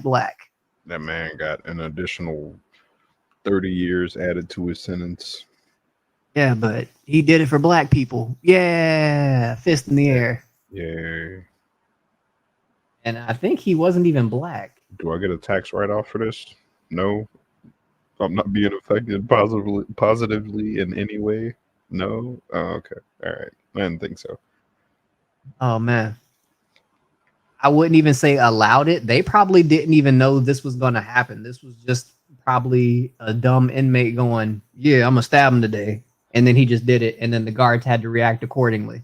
Because you got to think about it like this. Most of these people who work security jobs and like jobs that have to deal with situations like this, they don't go to work like planning stuff like this out in most scenarios. Hell, half of them literally just go to work just to get the paycheck. They go with the anticipation of, I don't want anything to happen today. So, like, these people went to work not wanting something to happen. Something happened, and then they had to react. Like when I used to work at the airport for TSA, and like people would have guns and knives and shit in their bags, and it's like,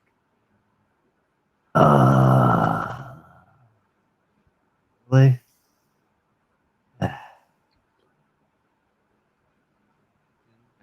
I know people complain about TSA, but in that rare scenario, it's like that's why we were there, you know?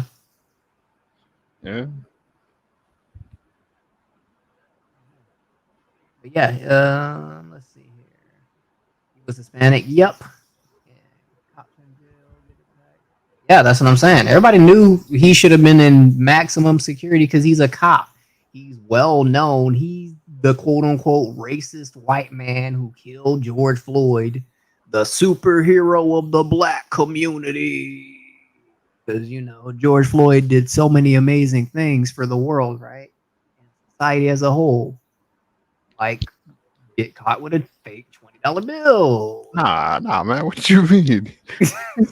He's not that type of guy. He's not that type of guy.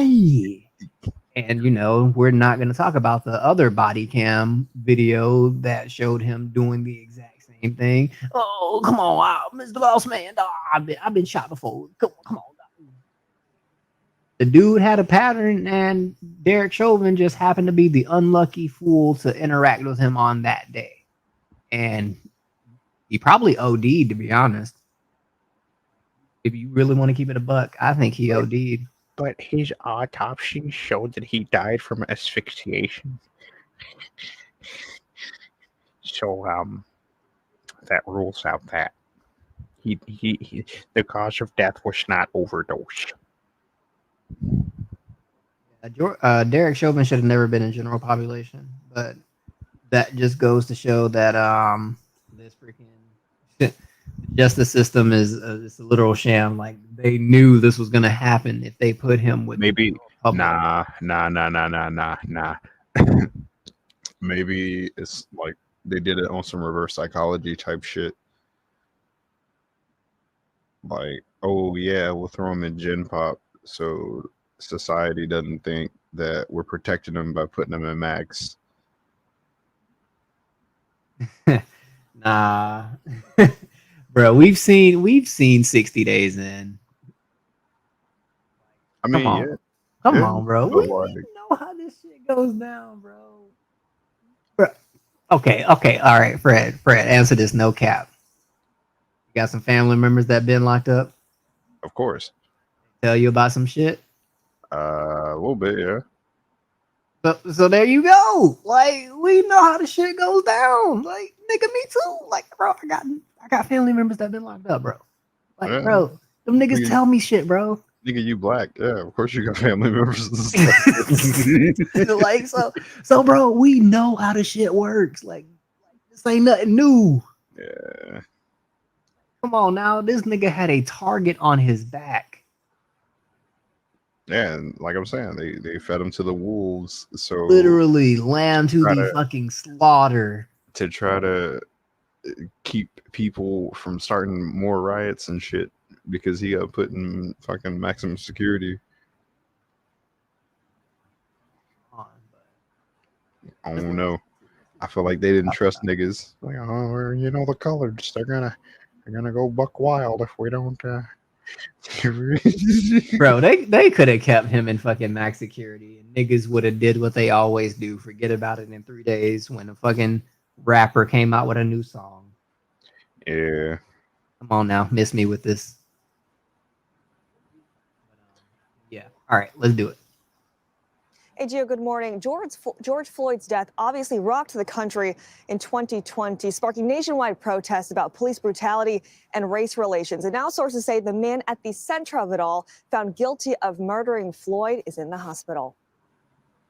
This morning, sources tell ABC News Derek Chauvin, the former Minneapolis police officer convicted of murdering George Floyd by kneeling on his neck, sparking massive civil rights protests, is now in the hospital with serious injuries after getting stabbed by another inmate. The court commits you to the custody of the Commissioner of Corrections for a period of 270 months. 47-year-old Chauvin is serving out his 21-year federal sentence for violating Floyd's civil rights and a 22.5-year state sentence for second-degree murder at this medium-security federal correctional facility in Tucson. All right, so hold on. Let me just rewind it because I want to make sure I heard that right. 21-year federal sentence for violating Floyd's civil rights and a So for violating Floyd's civil rights. I would like them to list off these civil rights that this man violated. Because remember, he was being approached by the police for having a counterfeit piece of money / the possibility of being under the influence of a mysterious substance.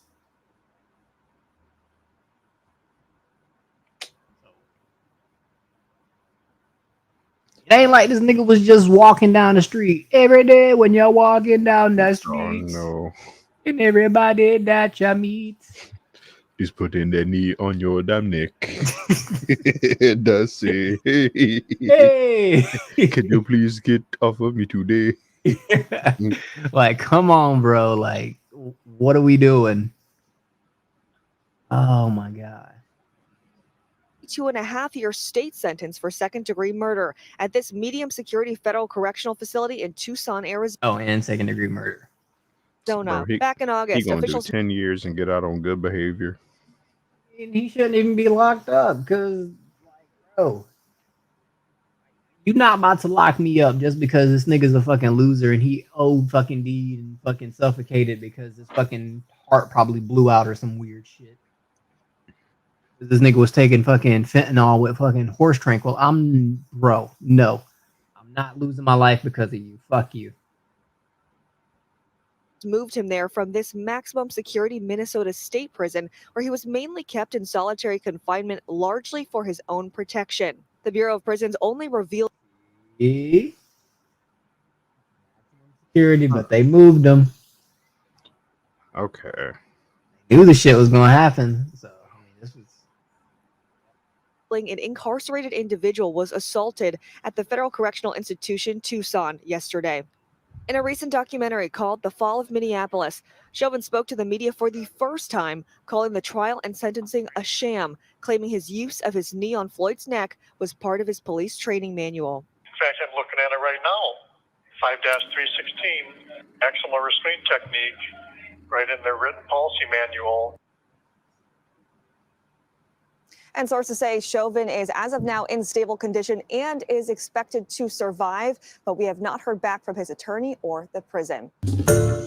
Hi, everyone. George Stephanopoulos here. Thanks for checking out the ABC News YouTube channel. Man, shut your toupee wearing ass up, nigga.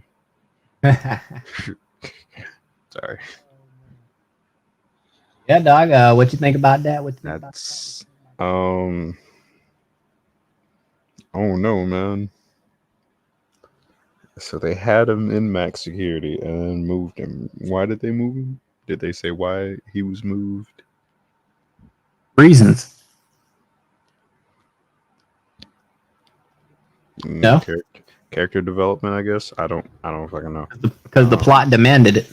Yeah, that's. I don't know, dog. I mean, maybe there was somebody inside. Maybe one of the guards was like, "Oh, I'm gonna set this up, and then I'm gonna be off that day, New York so Mayor. I'm good." Like, I don't know.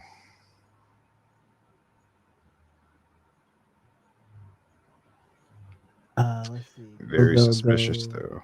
Oh, gotta go. Be right back. Oh, okay. Oh, that's cool. Hunter Cleveland, go do what you do. Shit.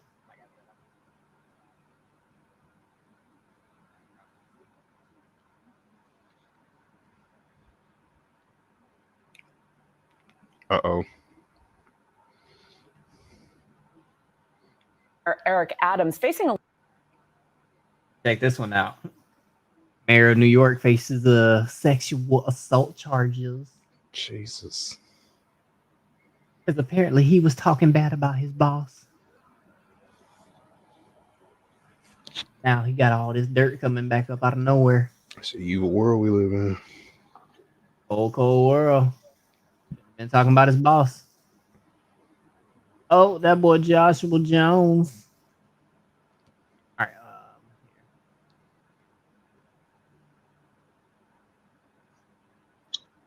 Joshua Hey, Jones. What up, though? What's up, man? What much was going on with you? Not much. It's 4 o'clock in the afternoon here. None of this is shocking. You put cops in jail, they get their asses beat. This has always been that way. Been that way for 70, 80 years. I agree. So I don't know what they were thinking when they were like, yeah, you know what? Let's definitely take him out of where he's safe and put him in the general public, especially considering, black men are represented in the prison population or whatever. So they Well, say. I don't know. Federal facilities, mostly white collar crimes. So, but he was stabbed by a Hispanic male, so I guess it doesn't matter at the end of the day. But I guess even the Hispanics are trying to get down with the pro-blackity blacks. Yeah, I don't think that he was attacked. Well, he could have been attacked because of his popularity. I mean, crap, he was on the news like for what, 2-3 years? They didn't even, when he got sentenced, didn't they wait till after COVID and all that shit before they even incarcerated him? So he got sentenced and then just waited around before they even locked him up. Oh wow. Yeah, so this was just the perfect storm. So I was just like, man, like I feel bad for the guy, I really do. Because it's like, dude, you're losing your life because of a criminal, essentially. Now, I got no empathy whatsoever, but I also consider it like a valid check and balance. People talk about like keeping cops held accountable. That's how you do it. If you turn around and take the badge and the gun off the cop and lock him in a cage with the other animals, right? The other animals are going to eat that one because he's always going to be a cop, whether he's got that badge on him or not. Let people find out. It's a valid check and balance. It's a way of saying, or it's a way of like basically prescribing out to other officers, hey, look, if you're going to do illegal shit, your punishment is going to be worse than a typical civilian. No, I get that, but I'm just saying in Derek Chauvin's case specifically, I think that he just happened to do the wrong thing on the wrong day with the wrong person, and it ended up causing a very bad scenario for him. If that makes sense. Could be. Could be. Don't be. There was actually don't be killing people. You won't have to go to jail. Oh yeah, of course. I don't know what's so hard about leave up to 5 charges put against him. And what's so hilarious is that at time of recording, in Derek Chauvin's case, like I'm leaning towards he just happened to bad situation, wrong place, wrong time, etc., etc. All right, so here I'm gonna put this on the screen. All right, so in a situation like this, because this video came out, and because I watch videos in my spare time, I saw this and I was like, "What the hell is this?" Hold up. Before you play this, is this the one where the dude was basically changing the tire for his wife, and then the cop showed up, and then she ended up tasing him while he's in handcuffs? Yes. Oh this yeah. Scenario This one is ridiculous. This dumb bitch is going to get criminally charged. You can't do that. As she should be. But yeah, let's do it. Right there in front of the car. Wait. So he was changing the tire on his girlfriend's car or wife's car. Cop pulls up and automatically puts him in handcuffs. No, he probably mouthed off or something, right? Yeah, like, he probably whatever gave that her a little happens, bit right? of lip. You know how it go. Okay. No, you And know she how got it all go. pissy. Then they got into a pissing match, and then she ended up getting him in the handcuffs, and then this is how we probably got here. This is probably shortly after the pissing contest. Yeah. Okay. I ain't doing shit, bro. I got gun right there. I'm not doing that. Oh yeah. I'm saying what you saying. Oh yeah, fuck. I'm not. Oh my god. Fuck up. Okay. Oh down. Oh my fuck. Oh my god. Oh my god. Damn. Forehead though. She got him crying in front of the hose. Okay. She got a lot on her mind. That's all I'm saying.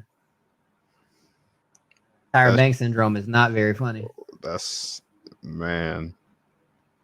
That's Forehead shitty though. All right. Man gets tased. For what? Oh yeah. I'm saying we just saying, oh yeah, fuck. I'm not, oh my god. Yeah. Okay, I'm down, my fuck. Oh my She was having a bad day and felt like fucking flexing her authority.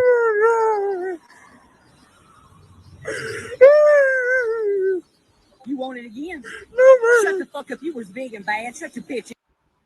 She pulls out a gun. Oh, yeah. And she gets very excited that gun is on that man's person. And of course. So, yeah, like situations like this. She tased that man for talking. Like, you technically a suspect can like curse you out, talk about your mother, threaten to, fuck your spouse, whatever what. You can't do anything about words, right? Like, you're not allowed to do that. She just fucking lit his balls up because of that. Yeah, that's some fuckery. And she's a dumbass because as big as that dude was, even with the cuffs on, he could have just basically ragdolled her. So she's a dumbass. She's gonna lose her job. Yeah, she should. And get criminally charged.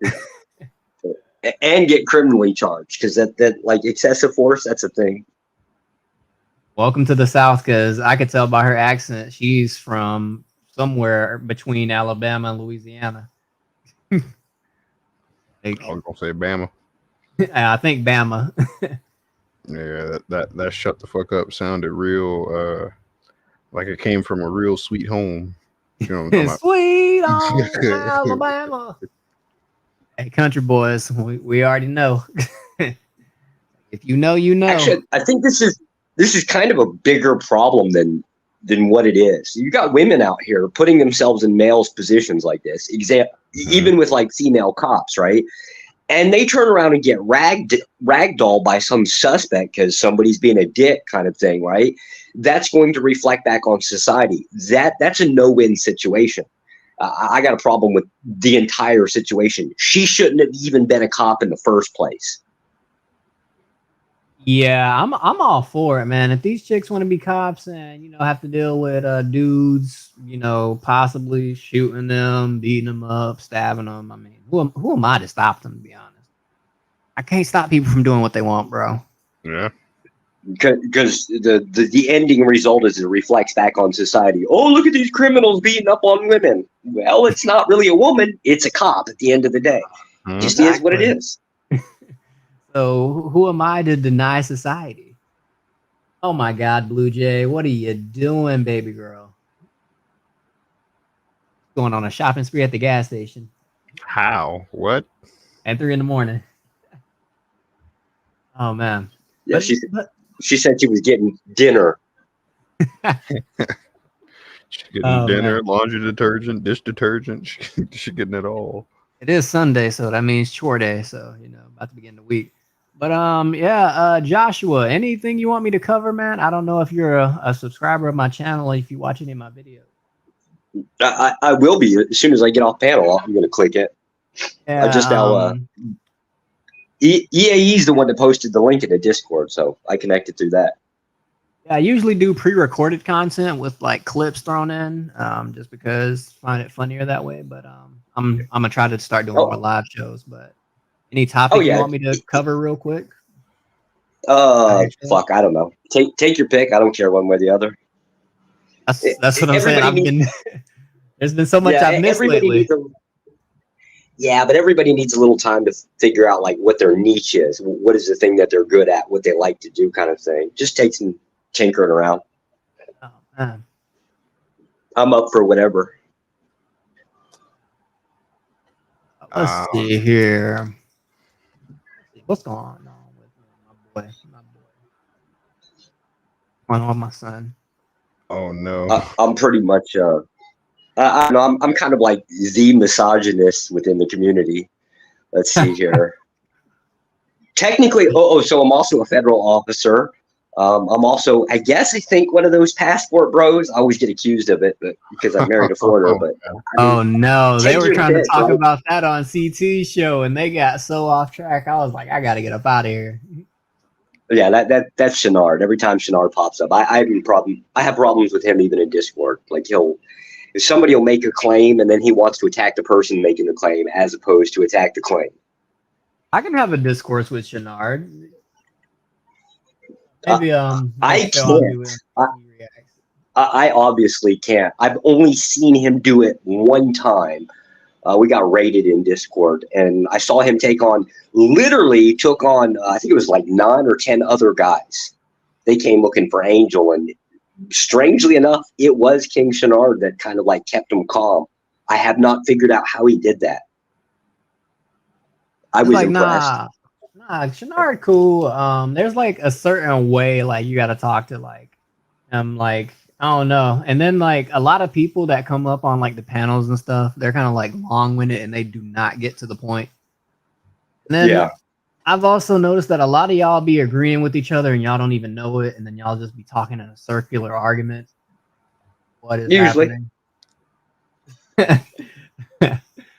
Like when they were talking about when Blacks Who Defies was talking about marriage and how people should approach it, and like there's nothing wrong with it, and it's like, dude, Oh, yeah.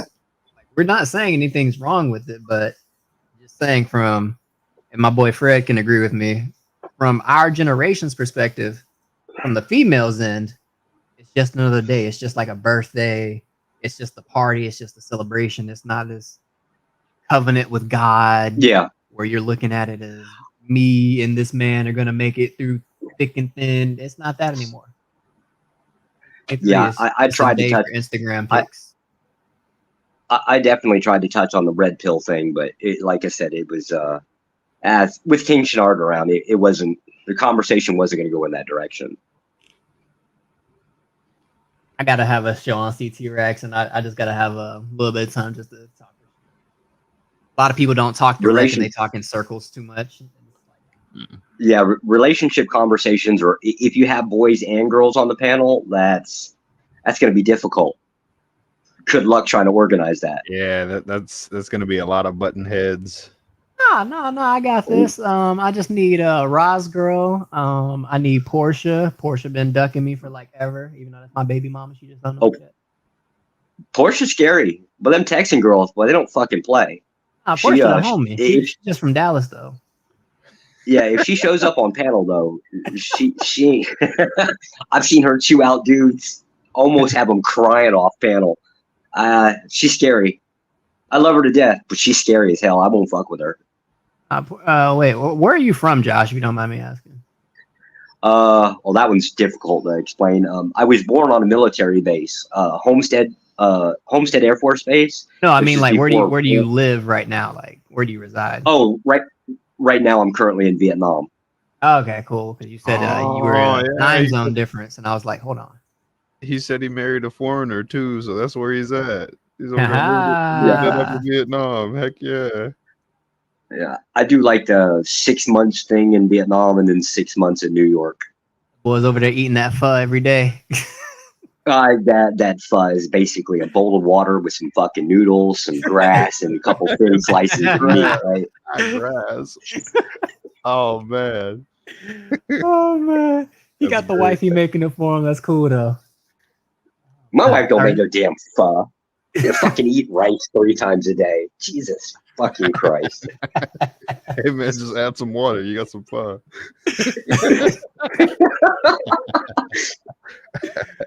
Oh my god. I'm sorry. We're horrible people, Joshua, in case you didn't know. No, I'm just I see these like passport bro videos, and everybody behaves one way when the camera's on, and I'm sitting here like, nah, these Asian girls ain't like that, right? The moment that you get married, yeah, they were real passive up until that marriage, that moment of marriage, and then they're dominating the fuck out of the house.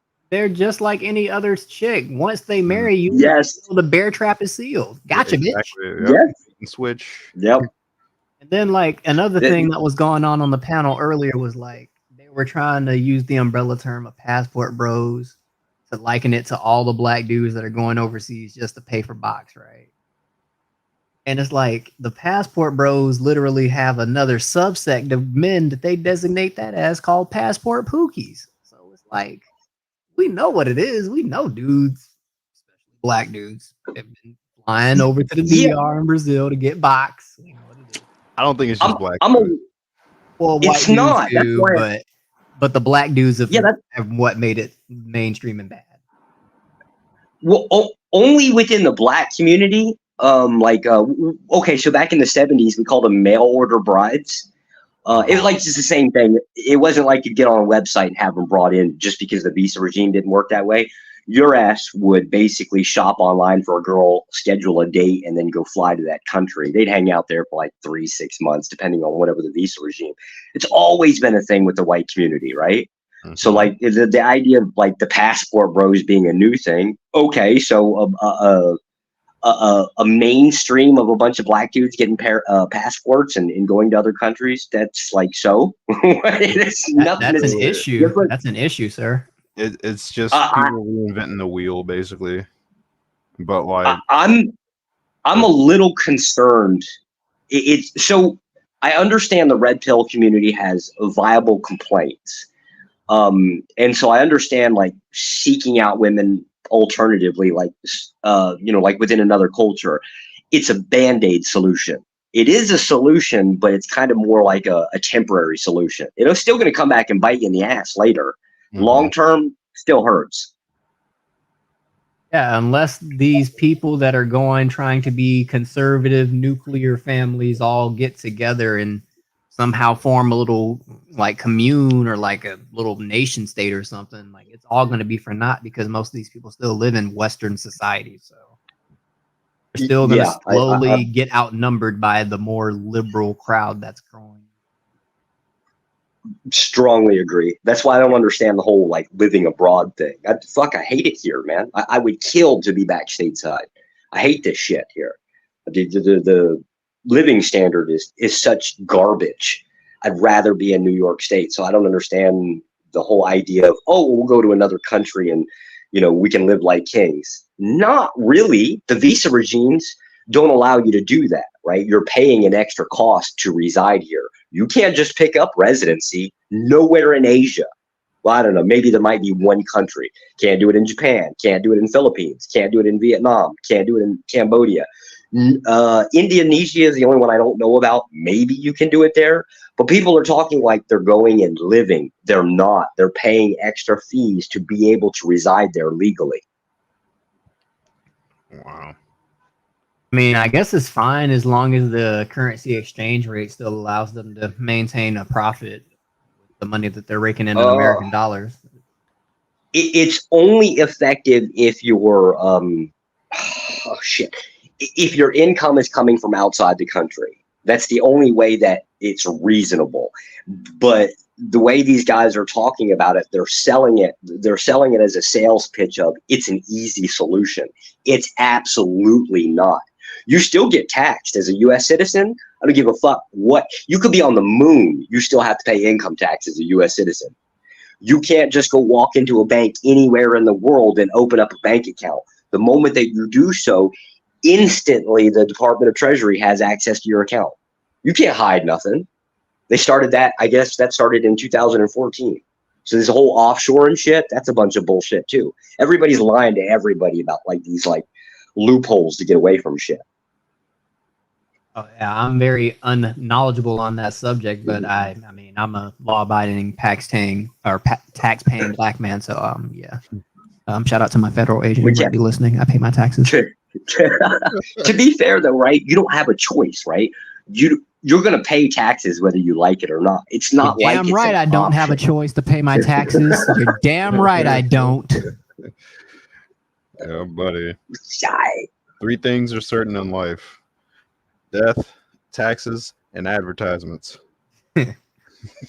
Yeah, you're damn right I don't have a choice to pay my taxes. You're damn skippy, sir. That's my story, and I'm sticking to it. Well, I mean, okay, so to be fair, there's tax deductions, but that's all legal loopholes. Like, that's allowed, right? But they want access, right? If they want access, they can just reach their hand in at any given time and just grab, not only out of American bank accounts, they can actually legally do that in foreign bank accounts as well. But you know what they can't do that with? Crypto cold storage is. They could. Well, you're correct to a point. So they can actually access it. When when the U.S. made cryptocurrencies, again, specific ones, legal within the U.S., they did so with under the guise of having access. Okay. Buy that U.S. coin, but yeah, you know Yeah, the government's gonna work on a way to track crypto. You know it's in the works. It's in the works. It's the government. They want all their money. They want every single coin.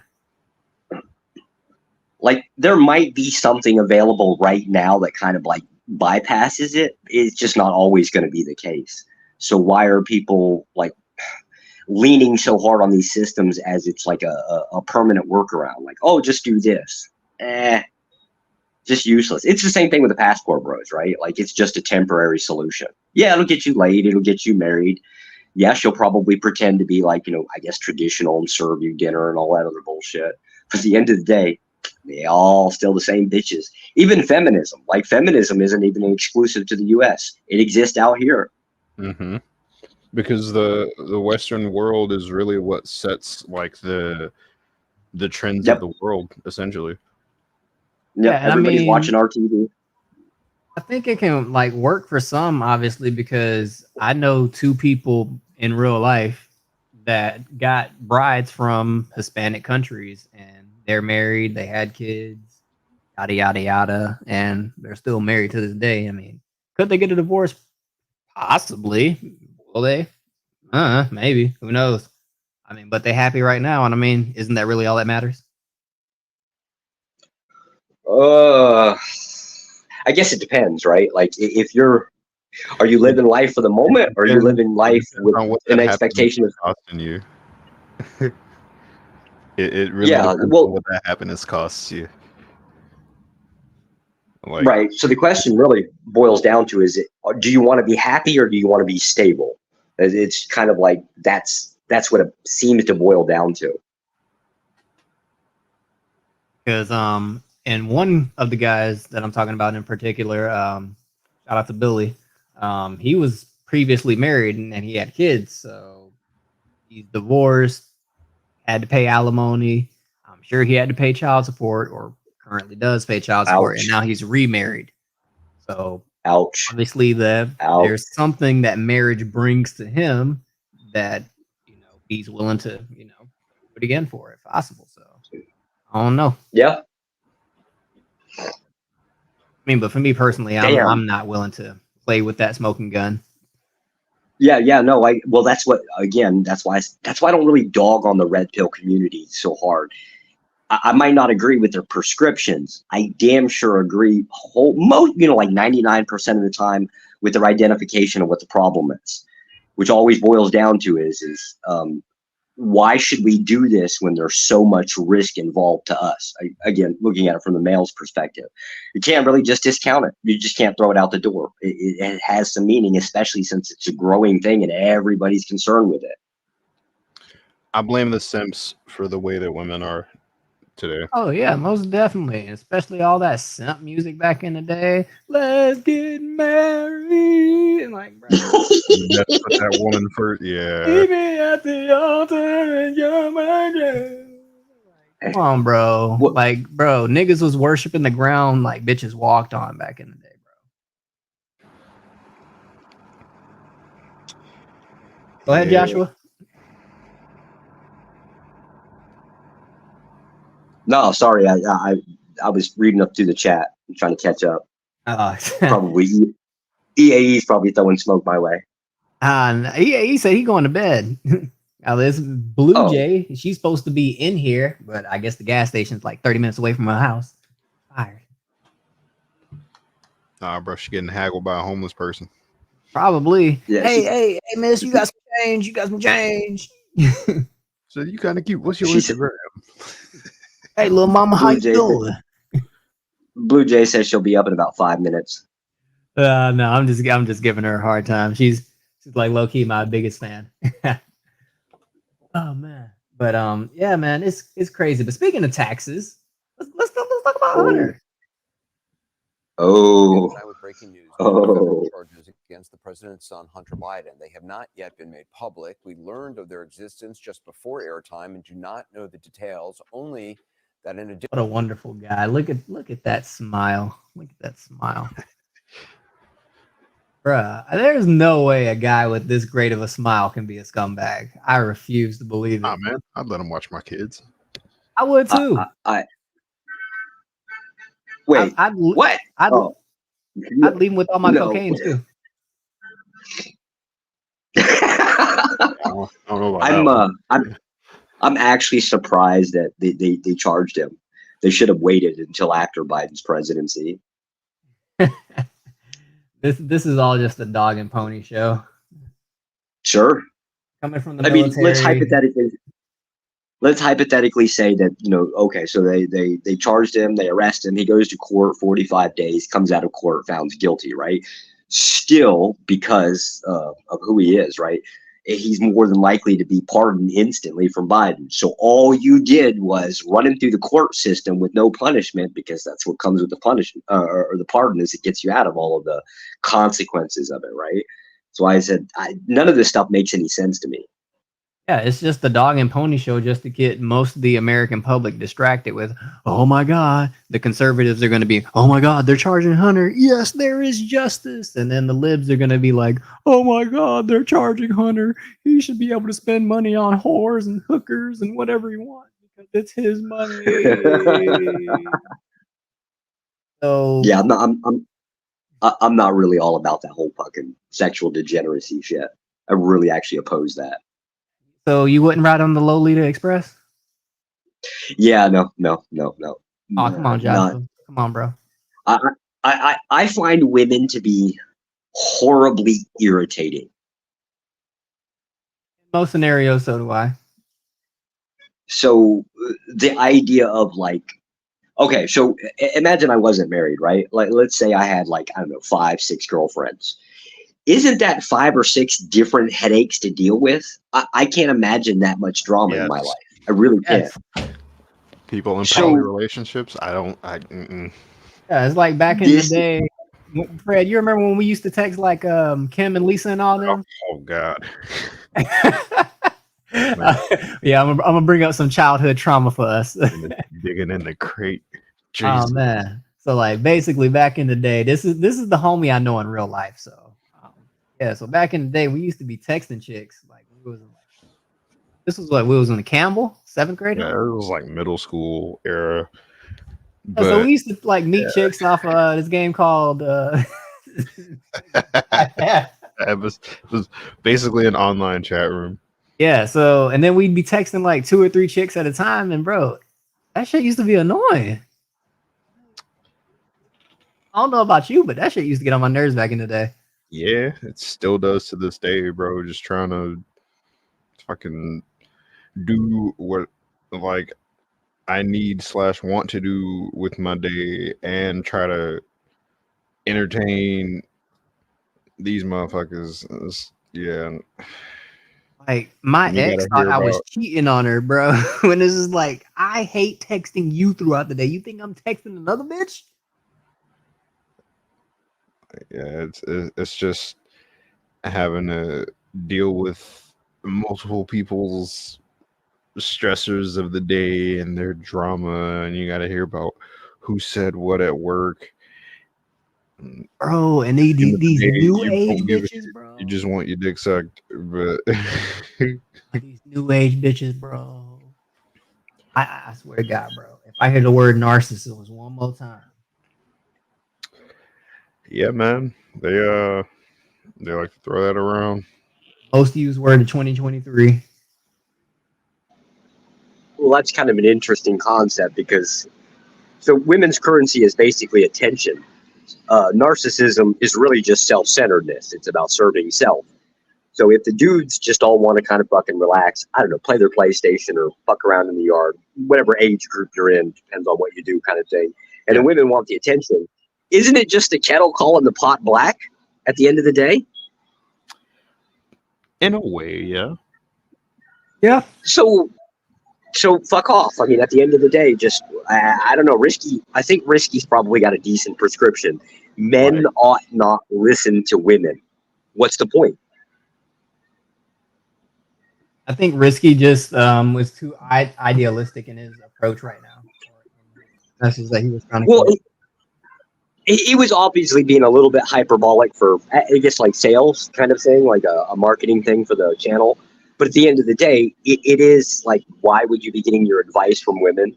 Why would, at least for being a man, why would you get advice from women about how to live life, that kind of thing? It's just go do your thing if that's what you're going to do. Yeah, I agree, which is essentially what I do at this point.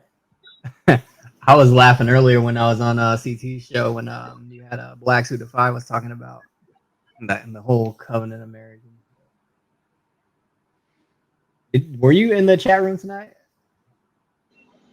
I missed it. I went downstairs to get smokes. What did Black say?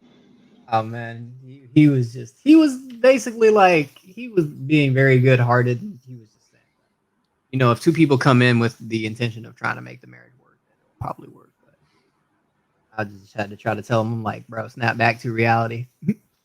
Bro, most people aren't entering into marriage. Till death do us part. It's more like till I get bored. No. Yeah, you don't enter a marriage expecting responsibility. The person has to be responsible before the marriage, right? That's one of the things that you're kind of screening for if you're going to look for a spouse. What up, Blue Jay? Hey, what's up, guys? Oh, nothing much. What's going on with you? No, man, just trying to get this plugged in so it doesn't die in here. It's like 5. Story of my life. Oh man, did you have fun hanging out with Roz Girl and Black Moses? Yeah, I love those two. They're funny. I was like, oh no, not Black Moses. I was like, I'm out of here. Oh yeah, he said he did some lives. I've not like joined on camera, but I've like chatted with him before, and he's really funny. He comes up with some like crazy, just off the wall videos that he puts up, and just like one was this girl in Africa, and you could see in the back there was like literally mud huts, but she was twerking. He's like, save in the mud. He just has weird shit like that. Oh, man. Yeah, he's like your crazy black uncle. Yeah, and he always just bragging about how he's light skinned, so he's better than everybody or something. Funny. Jesus. I know. That's the name of his channel, Light Skin Moses. I'm arguing with this one dude named King Shenard. I guess he's like supposed to be pro-black, quote unquote. Who is it? I'm telling my boy Fred about King Shenard. Oh, King Shenard, yeah. I guess he's supposed to be pro-black, air quotes. Wait, what? Why air quotes? Pan-African. Yeah, I think he's like one of those. Pan-Africanism. Yeah, I think he's a peace and Pan-Africanism type of dude. He said he practices voodoo. Yeah, he does. That's his religion. I thought he was joking when he first said it. He's not. I knew he was serious. I was just like, okay, cool. I didn't even know that was a real religion. Yeah. Oh, he a guru. He do voodoo. Got that magic with me. You guys hear my beeping? I'm starting a pizza. This is how Nah, I eat junk food. I don't even care though. I don't But here, since I got Blue Jay here and you're like low key my biggest fan, is there any videos you wanted me to do that I haven't done lately, Blue Jay? Oh, new subject. I've been lazy for like the past month. All the videos are funny, but you know when I think I found you is when you did that. Remember that show that was coming out? I think it was on Showtime, and it was like, something about white. What was that? Oh yeah, my everything's gonna be all white video Yeah, or the yeah, trailer reaction. Yeah, that's Oh, when no. I found you because it came up in my algorithm. Yeah, that's like my most popular video. Like it went viral. Yeah, that was kind of a big like thing like at the time, and I think I had watched on Ruin Leon's, and I think that's probably what sent me to you. That's my guess. But I found you way before CT. I've been following you for like 2 years, I think, and I started following CT like around February or March of this year. But I found him through Anton. Oh yeah, I found CC through Anton Daniels too. That's crazy. Yeah, because of the oh yeah, you're a back chaser too, huh? Yeah, I'm a bag chaser. Blue Jay, Yeah. I got a question, Blue Jay. Okay, so like looking at your camera back then, your house looked like it was pretty clean and shit. You mean to tell me you don't like go shopping routinely, like once every 2 weeks, once a week, that kind of thing? Yeah, I do. I usually will because I'll get my son's like sometimes like Wednesday through like Sunday, or sometimes just the weekend. But they're old enough now that like they have football or their friends things. So usually I just take them shopping, and they go get a bunch of stuff. But usually by the time they go back to their dads, they've like eaten everything because they're 14 and 16, so they're like pigs, Oh So yeah. usually when it's just me, I don't cook. So like if I'm just I'll go get like sandwiches, or like sometimes I'll go to the grocery store, but not really a lot. My stomach was like a black hole when I was 16. Yeah, that's how they are. And then they do I have to have them like take one of the grocery bags up with them so they don't leave all the garbage in their room. So wait. Eating dinner in their room? You don't do like the dinner table thing where everybody sits around and eats dinner together? About, like the snacking. Yeah, we made fettuccine Alfredo a couple nights ago. Okay. We make like real food, but they'll just have like snacks that they'll go up and Like chips and sodas and stuff like that. They'll just be like eating in their room. Yeah, my son, he's got the VR thing. So he goes up in my loft. In my bedroom, I have like it's like a bedroom, and then it has a loft that's just like secluded in the bedroom. So he goes up there, and so I have to go all the way up there to get him. Because have you guys ever done that VR thing? Well, I mean, I've seen like a VR headset and all that good jazz. Yeah, you can't they can't hear you, if you were to call out. So you kind of have to get and kind of tap on him. Hey, try not to scare him. Blue Jay got that freaking Hey Arnold apartment over there, or house, whatever. Shit, what the hell? Yeah, it's like a townhouse. It's cool, I guess. I just moved in here in May, so I'm still getting organized. But I had moved from like a 2,100 square foot place that was like 4 bedrooms, and I was renting it, but it flooded in the basement. And like the first time I was tolerant, and they came and cleaned it, but I was like, oh, I don't know. And then it happened again, and so I moved out. And then so now my place is like 1,200 square feet. So I had to get rid of half my shit, which was fine. I mean, I had too much, but it's harder to get rid of stuff when you like kind of have to decide what you want first. So I've been like, it's taken a while. I have way too many clothes and shoes and stuff. So that's Oh my God, women be shopping. Yeah. Women be shopping. I know exactly. We love to. Well, according to Visa, 70% of the economy of the United States within spending is controlled by women. So yeah, Wow. be shopping. Why do you think the government wants you to get married? Why? Why would they? Oh, they don't want you to. I thought. No, the government does want you to get married in a sense. Oh, okay.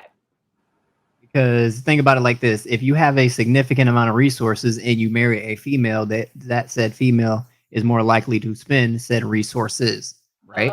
Oh, okay, that makes sense. But for us plebs down here at the bottom of society, you get married, you get divorced, you have to pay alimony and or child support into the court systems, and then there you go. So that's the other half of it. I don't get child support Technically, for a while, but my ex-husband has like pretty much full custody now that they're older boys, because they really just they need their dad, so they go to school. Like, I actually moved by the school first, but then he moved. We kind of over the years kind of stayed somewhat close, so now they mostly stay with him during the weekdays. So, but they have phones. I talk to him and see him enough. But yeah, it's hard. But I think that even just little ways that sometimes my son will just kind of, there's no fear for a mother, if I tell him something and he's in a bad mood and he just doesn't want to listen, then it's like, I have no recourse, where I know his daddy wouldn't even dare to say anything, so I think kids need that. Boys especially. Actually, Jerice, you might have a point here. Now I'm starting thinking about it. Guy spending is really a lot different than girls. Like, we're weird. Like, obviously we have very expensive toys, but once we usually buy a toy, like, it's just go home and play with it for the next, 5 years kind of thing, right? So we're not really interacting with the economy. Our toys are more expensive, but it's less spending as a total over a time period. You might actually be on to something. The frequency is smaller. Yeah. That is true. Yeah. I know that they originally wanted women to work because, this is a theory I heard, which makes sense to me, is because then they double their income tax that they receive. Yeah. And also another part of it, because there's lots and levels that we could break down if we want to be honest about it. But we could have a discussion about it on CT Reacts with like more people. That'd be good. Yeah, that's a good idea. Because you're right. Not all married women, like most married women, still work. So your theory would actually probably make more sense. But they're going to spend the amount of money. Yeah, but on the other side of it, the culture promotes single women because if you look at it like this, if you have a bunch of single women and single men, now you have two people filling up two different apartments. Yeah. Now they're each paying rent. Now they're each paying an electric bill. Now they're each paying a water bill, putting more money into the system. They each got to buy a car to go to work, et cetera, et cetera. So that puts more money into the system overall. So the government wins each way you want to spin it, to be honest. Well, that's what I heard about inflation too. Why they do that is because it doesn't increase our standard of living, but of course the wages will naturally go up to accommodate, and so they get more taxes for nothing, really. Yeah, that's exactly what it is. But go ahead, Joshua. I hear you want to. Oh no, I'm trying to wrap my head around the economy now. Now I'm thinking about it from two different genders, and how does that spell out? What do you mean? You haven't thought about it like that before? Well, okay, so like I never really pay much attention to race issues because vast majority of the people don't give a shit. Same thing with economy. Most people are really like, every family is just really into it for themselves, right? I'm kind of not too far from it. Now, keep in mind, I'm actually not middle class. I'm actually upper class. But some of the statistics actually still even apply to like myself. So, for example, my wife works. She has a damn good paying job, strangely enough, right? So, like, this is why I said the prescriptions being given from the red pill community, I tend to disagree with, but probably for different reasons. But the identification of what the problems are, those I tend to agree with. So thinking about it, no, not really. I'm just now chewing on it a little bit. Yeah, it's all encompassing, really. But yeah, I don't know. Oh, sure. Yeah, I didn't know much about the race issues either until because I joined when I got on YouTube. Mostly I did because I was kind of sick of Facebook, and my two favorite comedians are Long Beach Griffey and comedian Schuler King. So I got on just to watch those two, and then the algorithm would keep like showing me new things, like the conservative twins came up, and then like Jerry's and Brinley, and so the algorithm people. So then I kind of more and more like Black channel content creators, and so I was like, oh, what's this? All this that what are they arguing about with each other? The men and women. I didn't know much about that. Yeah, that makes me want to get active again. If I was in the algorithm like that back in the day, man. Yeah. Oh, that one video really freaking had me going. Tried to tell you. Funny. Probably like another year before I get another video like that again. I've watched a few of your videos like over and over. They're so hilarious. My kids always, I'm like, I was like, Teresa got a new one. I show them. They laugh too. Hey, if you think that's funny, convince this black man right here with no picture to do some videos with me because he's my evil twin. As you can see, I've just been here quiet, like a bump on a log. I've just been quiet. Yeah, because he's chilling, but you know when we be in the Discord cutting up, don't even play. Man is literally intrusive thoughts personified. Oh, I got you. Oh man, it's great. What did you go by? 420? Oh, I got you. Yeah, no, you can just call me Fred. Oh man, would you believe me if I told you I've known this man since 2007? Oh wow, 16 years. I know that. Jesus Christ. 2007. Yeah, dog. 7th grade. That's half my life. Yeah, literally half of our lives we've known each other. That's fucking crazy. Shit. Jesus. I turned that dirty 30 next year too. Oh man. Yeah, we gotta go to Vegas, bro.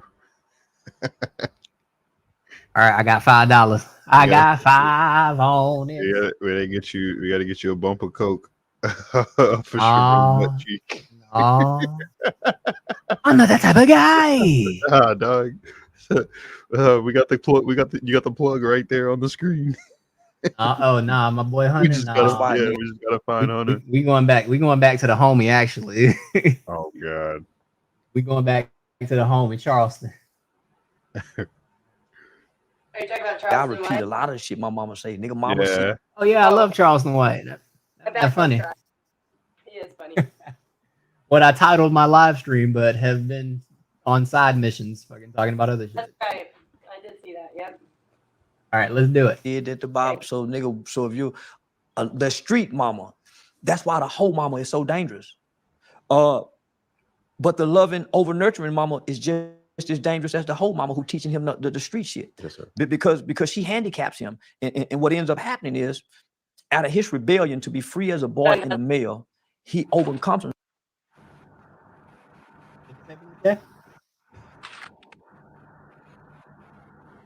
Sage with being over masculine because mama done gave him all this everything. So he tried to play over masculine. He too tough. He too tough. That's the nigga too tough. Over masculinity is the driving force for niggas to crash. Wait, so hold on. Hey, you heard that right? He said he too tough. So you got 2 chains, you got 2 short. Oh god. Now you got 2 tough. Oh man. He's always good with those little one-liners. Right? He's so stupid. Yo, that collab album is gonna be one for the record books, man. It's gonna be called Triple Deuce. Trey Deuce, yes. Who's the host looking like a pimp daddy? Oh man, that's Cam Newton. Oh, okay. The football player. Yeah, Cam Newton, former quarterback for the Carolina Panthers. Yeah, he had some heat when he was talking about women being like not good enough or something. I remember that. But anyway, Kate, go ahead. Sorry. He just that he got like I think he married with like a bunch of baby mamas or something like that. No, he's not out here trying to bust down all the IG models. So Yeah, I think he got a few of those. yeah, but the problem is that he's not trying to bust down every IG model in existence. So he's kind of frowned upon. He sees what they're on, bro. He sees what kind of time they're on. So he's not even trying to go into that, bro. He's trying to. He has a scope for like the rest of his life. So he's Probably gonna try to stay on path. You know. You always tell when they dress like that, they ain't got no cares. But I remember he got viral for a minute because like women were really mad. I can't remember what he said, but it was something like anyway. It was within the last 6 months. Maybe just thought you'd remember. He had like a cowboy hat, and he was talking about something. And he was like dogging women. I remember. I don't remember it very specifically, but of course. Oh, yeah. That's how I've been in these. It was funny. I like the Christmas decor though. Oh yeah, it's nice. It's looking like my office. We got all our Christmas stuff up right now. Hell yeah. Nigga want to fight all the time. That's mama. He don't know to think because being analytical is a man's natural behavior, not an emotional state. Nigga, we've been groomed to be emotionally responsive and emotionally driven men because of our loving mothers. She's so loving, she only whoop us when she's frustrated. That's where we learn to hit when we get mad. Sit down somewhere. Bow, they hit you. And secretly they feel guilty because I've done it as a parent. Yeah. Feel bad in the motherfucker, but you done already delivered the lick. Yes, sir. I got a friend by the name of Terrence Sampson. He did 29 years on a 30-year sentence for murder. When he was 12 years old, he stabbed a next door neighbor 93 times. Jesus. Yeah, that man's face is literally my face right now, bro. 93 times, bro. How you stab somebody that many times? Bro, what? How did they count? Oh man, bro, Derek Chauvin only got stabbed 22 times. God damn. Jesus. That's so many times. Bro, I had to pull up the story about our boy the other day from one of my coworkers. Who's D Tizzle? Yeah, you know the boy that stabbed his baby mama and his auntie and all that. Yeah. Did you tell him like the backstory to that? I don't know the whole backstory to that situation specifically. I just told them about I was friends with this individual and I don't know what the hell happened that led up Jay told me, okay, essentially but hold on, just to give a little bit of backstory, Blue Jay. We're talking about a friend of ours that we know in real life. Yeah, that we went to school with. there was a chick that he was dating. They had an apartment together. She had kids or whatever, but he went through her phone and found that she was married to somebody else in another state, and that they were planning to kill him and steal his identity. What? Yeah, so he got the jump on her, stabbed her in front of her kids. It made the news.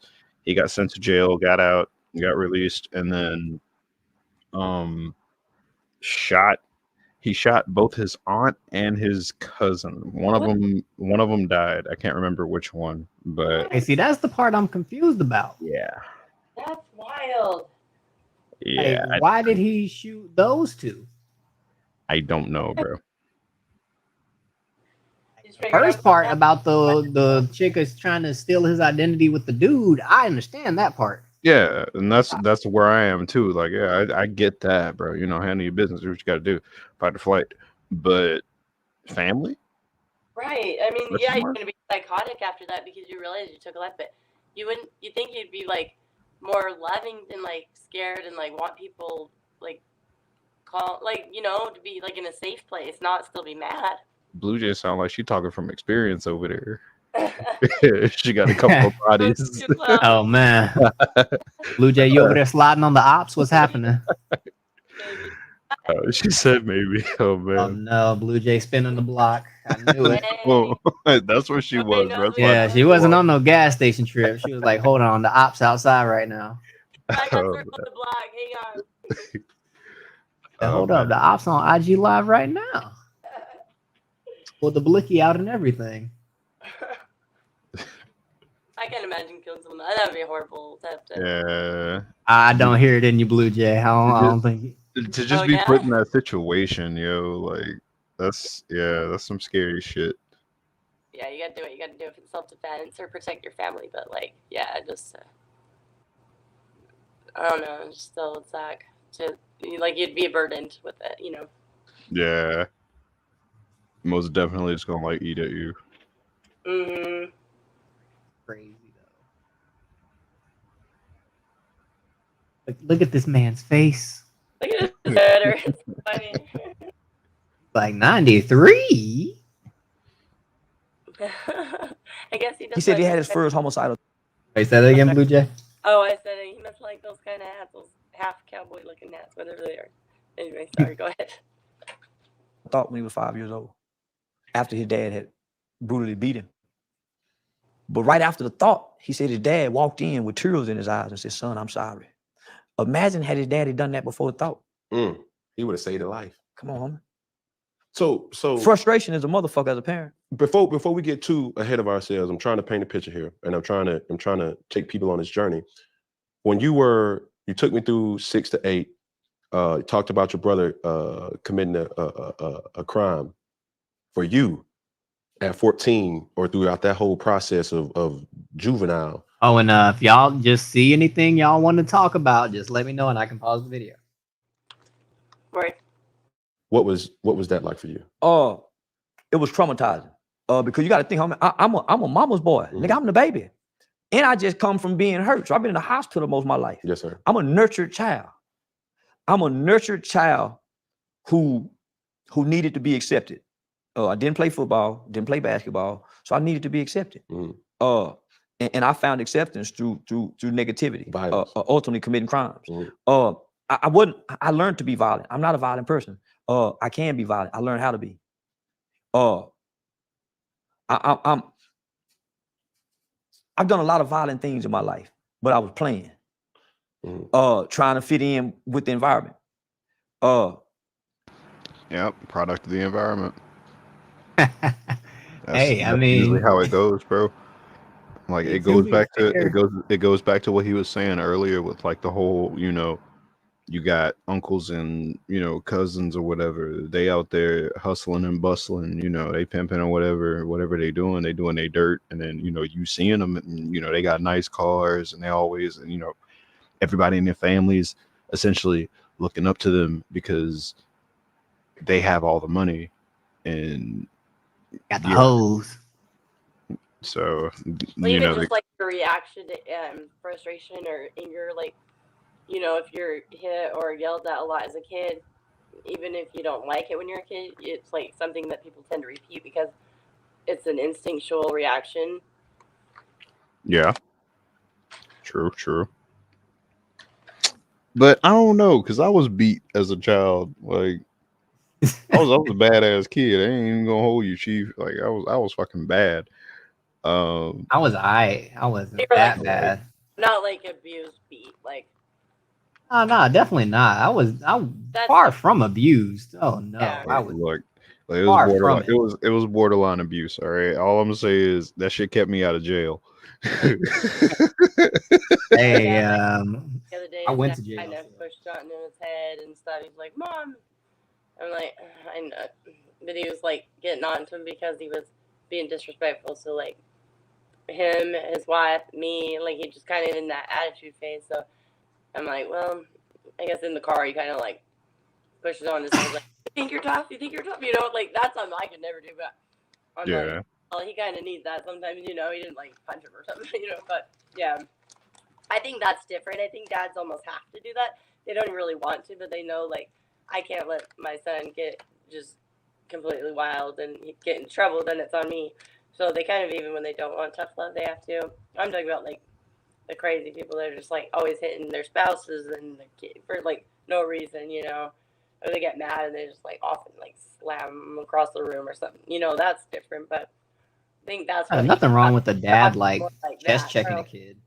no, they need to be checked sometimes so they get a little big for the britches, you know. But I think Yeah. what Charleston White, I don't know, I just came in, but sounds like he's talking about like violent, like Yeah, like actually bringing harm to your child. right, and not because they were like misbehaving or it wasn't on the level. Yeah, it's not punishment. It's more of like I'm angry, so I'm gonna take my anger out on you type Yep. situation. Yep. And we've all, well, I've been there before. Definitely, mom had a bad day. Definitely got caught the wrong day. Ass toe up. That's Yeah, I what used moms to- do. Moms aren't that scary, really. I mean, they can be, I guess, but for the most part. I used to push buttons, so Fucked around and found out. I still do to this day. Yeah, exactly. Yeah, fucked around and found out. Like, My bad. yeah, let me calm my little black ass down. Yeah, I've only slapped both my sons in the face once each. And it was when I was upset and noticeably, and I was telling him, like, I'm telling you, like, you know, being serious, but, like, getting, like, shaken, like, very upset and trying to stay calm, and they laughed in my face and just poof, slapped right across the face. They start, "Oh, you're mean." I'm like, don't Mhm. ever fucking laugh in my face. That's all. You know, that's something I don't tolerate. Yikes. Yeah, no, I'm not accepting any form of disrespect. Yeah, they never did it again, either one of them, so. They learn real quick. Yeah. One of my favorite Around and found out. One of my favorite comedians says, "Pain will give you a memory of what not to do." And that's true. The hot stove, huh? Yep, you know exactly what I'm talking about. It's time stamped. Ooh, hip hop effects on young kids. Yep. Your uncles and your uncle saying, "Don't listen to Yeah, your mama don't know what she talking about. You see what I'm Yeah, saying? but- You're gonna be a but- little bitch. You know what I'm saying? Hey, you gonna be a man. Da da da da. We all go through those types. So not only that, when mama leaves, just like every other kid, what we do, we cut on that television. Mm-hmm. So now when we cutting on the television at this time, homie, gangsterism being introduced. Mm-hmm. Nigga, mama at home. And what I see on TV is being propagated. It's being glorified. Imagery, right? It's no more Big Daddy Kane's. There's no more Kid and Play. It's no more MC Hammer niggas dancing. Imagery is now being subjected to children through the hip hop culture. The bad boy, the outlaw. Come on, homie. NWA, the gangster. yeah. Nigga, fuck school. I pull a G about a week. Fuck school. Just that small line right there in a rap song. I pull a G about a week. Fuck school. That was KRS-One saying that. Mm-hmm. So when I cut off my television, nigga, them images that I see, that's like Uncle Wayne, the pimp. Yeah, that's who you relate to. Come on now. So now I'm spending the night over my homeboy houses. Nigga, they brothers is uncles is drug dealers and gangsters. They looking like the imagery. Mm-hmm. So now we're starting to take on the image. Oh my God, it's almost like he's saying that a lot of people in black culture like to be pimps and drug dealers. You've never said that before. Oh my god, I mean, I definitely have not said that before, Blue Jay. No, definitely never. Just barely came to your mind. You never thought of it before, huh? No, definitely not. As much as I get called a coon on the internet, I definitely have not. I need to hit up that one dude I was arguing with. I forgot his freaking name. Who? I don't know. It was a dude I was arguing with like a couple of months ago. I remember because I was having like a whole conversation with that dude when I was riding the bus. It was on your channel. Yeah, it was on one of my videos. I've only seen like bits and pieces of your lives, but so I don't think I saw it. But you have to find it and timestamp it. We can watch it. Oh man, yeah, I don't really take my lives too seriously yet, but I'll get there eventually, Blue Jay. I promise. Gotta keep me motivated. I've never done a live before until CG's. Like I would listen sometimes, but I'd never catch. So I just watch replay. And then, like as soon as I started chatting, I'm like, oh no, this was a bad idea because I'm so opinionated, you know. So I was fighting with everybody right off the bat. I was like, this is kind of a time waster, but it's kind of fun. So, but yeah, I'm kind of new to that. I like the live format. Like it makes it's easy time. Like it makes the time go by quicker. And, you get, it does. Like, an audience, and you get your loyal fan base, and you're getting super chats and stuff. That's cool. Yeah, it's kind of fun. My only thing was about doing live shows back in the day was that I didn't have as many people watching my lives as my pre-recorded. So it was like, what's the point? Yeah, the pre-recorded you can kind of make them like a good amount of time, and so people aren't coming in and out. So sometimes people come in at the wrong time and they don't know what's going on or whatever. I don't know. But your videos are just like very like perfect amount of time, but they're just so funny. I don't know why. It's something about the way you present, like the way you dog on the people. It's so funny. I just can't. It's so simple. I know, but it's like I wouldn't have thought to say it. I don't know you said when you were making like the face of King the other day when you were like doing the teeth thing, you're all, I can't take you serious. Oh yeah, I stand on business. I stand on business. I can't. I rewound it like 5 times. I couldn't breathe. That little motherfucker is stupid. Freaking. He was trying to say I took on a passy. Like, bro, shut your. I'm about my business or whatever he said. Well, that kid is freaking goofy. Like, bro, you. He was that to his teeth. At first, I thought it was his real teeth, and I heard someone say they're fake. I'm like, why would you want? Yeah, I think they like veneers or dentures or whatever the fuck. Nah, they're most definitely veneers. Whatever the hell they're called. Like, you would have minutes in the hood with that goofy. Either way, his teeth are too big for his mouth. Bro, and then this dude talking about I stand on, bro. I dropped this nigga off on Bissonnette. He's done. Oh yeah, I mean exactly. Especially if anyone knows who he is. Well, even if they don't know who he is, he just looks like the total poser. You know, he's got way too much going on. Those veneers are like 34 grand. What are you laughing about? Oh my god! He said he's gonna take him to the blade. He done. I'm gonna take him. I'm gonna bring him to Houston with me. Like, oh Jesus, that's where all the Christmas activities go on. Oh. The ho hoing. Oh, okay, I got you. Red light district. Yeah, there you go. Except all the lights are green. That's funny. Yeah, he's extra. Like, and then like my thing about it is like I ain't no hood dude, but like when I'm in the hood or hood environments, I can just walk around with my head tucked down. Nobody ain't gonna bother me because I just look like an ordinary nigga, right, bro? Yeah, minding your business. His light bright ass is, bro. You paused it right when T.I. grabbed his neck right then. It was hilarious. Just his hand on the neck. Oh, like that light bright ass motherfucker is getting snatched up with a quickness. In his big ass mouth. That alone would get him into trouble. Bro, his skin, the light ass dreads. His mouth, not even just his teeth. I mean, yeah, he has a big teeth, but I mean, like, he's just loud and obnoxious and like. And then, not to mention that niggas literally know who he is because we watched them grow up on T.I. and Tiny's Family Hustle. I never saw that, but I heard you say that. It made me want to look it up. Man, it's trash. He It's said, "My just mama another used to watch bullshit that reality spin show. in some gates." It's like Uh, it's like a elongated MTV Cribs. Nah, it wasn't like that. It was just like Keeping Up with the Kardashians, but for T.I. and his family. Yeah. Pin My Ride with Exhibit. Did you guys ever watch that? That was dope. It's your boy X to the Z Exhibit. You know, we won't pin my ride. You know.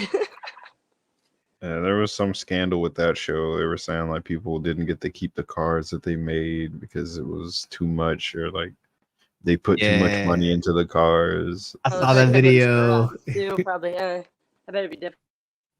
They were saying like it was like 26,000 on the show, but it actually only costed them like 4,000 because they bought cheap parts and shit. It's like, Oh, really? Oh, lame. Well, I heard that about the house, the ones where people get, I forget the name of it, but where they go and they redo their whole house, but then like some people lost their house because they couldn't afford the property taxes and stuff. oh, you mean like Extreme Makeover Home Edition, Yeah, shit like yeah. that? Yo, that's Could you imagine? I know. I mean, Somebody lose that's their a simple house concept. to like a fucking hurricane or some shit. They go and rebuild. Isn't that like Paul Walker's brother or some shit? Don't they have a show where they do that? I think so. They take the team of people. Yeah, I think they switch some people out over the time. So they'd have like a designer, and then they'd have like everybody had their kind of like the one with the 5K guys, whatever, but where everybody has their own category. But yeah, it was like for the houses. It was pretty cool. Oh, I'm an interior designer. That's like my profession. So I love that shit. But most of those shows I don't really watch because I feel like sometimes if you watch too much of other people's artistic like things, then it kind of takes away your own creativity in a way. Which is why social media is such a problem, because like you're seeing all these influencers and all these people like always on trips and stuff like that, and then you look at your like you try to compare it to your life, and you know you're working week to week, paycheck to paycheck, or whatever the case may be, and you know you can't Yeah. take all these trips, and so you start feeling depressed and shit. That's why fucking depression and all these mental health cases are up through the roof, because everybody's glued to fucking TikTok, worried about who's doing what and what's doing who, and it's yeah. Well, and people are so freaking rude too to each other online. I mean, the things that they say, to clown people that are just not even doing anything. Just you can just show up to a panel and people like dog your hair. Oh, you're fat, or you're old, or you're ugly, or anything. They just say stuff, and it's like, damn. Nah, kids, though, here's they're what gets me. impressionable. Here's what gets me. So there was a picture of like a college basketball, like WNBA player or whatever, or she's a female basketball player in college, and they had like how they do like their little like team pictures. I'm just or going to the whatever. bathroom. I'll be right back. Oh yeah, yeah, with the coach and everything. Yeah, I know what you're talking Yeah, so like they had like they did, I guess, solo shots or whatever, but she had like she's a very attractive young lady. She's huge thighs, right? Like athlete thighs. Right. But like her shorts are like super tight on her, and like they're kind of like hiked up in the front a little bit. So like she has like a front wedgie going on almost.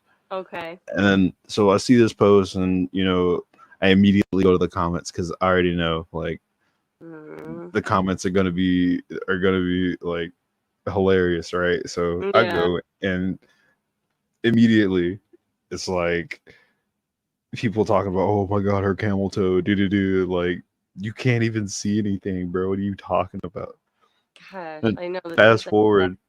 Well, and, look, like the here's kids, I here's- feel the worst for because they don't have their self-esteems in check yet. They're kind of wanting to just like they're insecure. It is as like a junior high yeah. school. If somebody, But no, like 2 days later, they have a side by side of her in a bikini, and then the freaking basketball picture, and it's like, why are y'all sexualizing this chick? Like, you'll let her live her life. Like, they stop were being putting fucking it together. scumbags on the They didn't internet. even release it. They went and got it and found it and dug it Yeah, up. I'm guessing somebody found. I don't know, but Creepy. it's like, come on, man. Yeah, so she was obviously young, right? You said she was WNB or she was like college? Yeah, I think she's like in college. Yeah, that sucks. And imagine being her parent. Like, you just be like, leave my daughter alone, you freaking asshole. Yeah, literally. Like, come on now. Creeps. I know. It said, well, if you have any like teenage boys in your family, you know, I guess there's this thing going around. I've kind of been alerted to it. And basically, there's like these trolls that will flirt with teenage boys and like they pretend to be a young hot girl and they're kind of gullible and horny, you know. So but they basically convince these kids to send them like a nude picture. They probably send them one too or whatever. And then what they do is then they hold it ransom and they threaten them like if they don't get this money, then they're going to release it. And there's actually been a lot of kids that have killed themselves. Wow. Yeah, they commit suicide because they're so ashamed that that picture might come out and they don't have the money and they believe it. And it's really just a big scam, you know. But so if you know anybody, just tell them, like, Yeah, it's blackmail. yeah, and there's a name for it. I forget what it was. My dad was actually the one who sent me the article, but like hundreds of I think young that's boys. revenge porn nowadays. Yeah, well, and it's actually like there was the stream of people commenting, and there was people in the chat saying, "My son killed himself over that. I wish I would have known about this." And like someone's like, "Oh, my shit. nephew." I mean, it was like hundreds of young boys because they're so embarrassed, like, "Oh no, my dick," or you know what I mean? Like it's horrible. It's not funny. Oh but no, it's my funny. dick pic. Oh Well, yeah, no. they threatened to release it on social media so everybody in the school would see, everybody would know it. And they don't want to tell their parents, like, "Hey, mom, this person is threatening me and I need to get money." Because the Mhm. moms would talk them out of it. Like, bullshit. Yeah, no that one- would be very But they awkward. don't want to tell because they're so embarrassed that they send it. Exactly. You know? I mean, that's why I take pride in the Oh, I gotta fact go that get my pizza. Hang on. I'll be right back. no, you're good. Yeah, that's literally why I've never sent a dick ever. Hey man, look, I ain't got shit to hide. You want to show off my millimeter, Peter? Go right on ahead. Just because I'm like, I will never know where this goes. But nah, legit, that shit makes me think of the thing I was telling you about last night. How the whole 23andMe scam. Yeah. Like, damn, bro, people are really just trying to find any way to take advantage. Culture we live in, man. People don't want to work for nothing no more. I blame COVID for that. COVID made everybody lazy. That 2 sped years. it up, but 2 niggas was years lazy just before COVID. being at home. Fucking getting that fucking COVID relief money, unemployment money, PPP loans. Hey, but they paying them PPP loans back and / we're going to jail for that shit. So glad I ain't do that. I mean,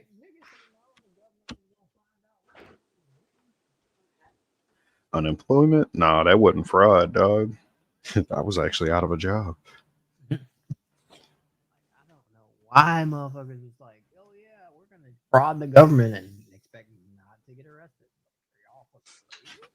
I saved my Nah, pizza man. in time. The timer got off. I didn't hear it, and I just thought about it. It's like barely. Oh man. Almost burned it.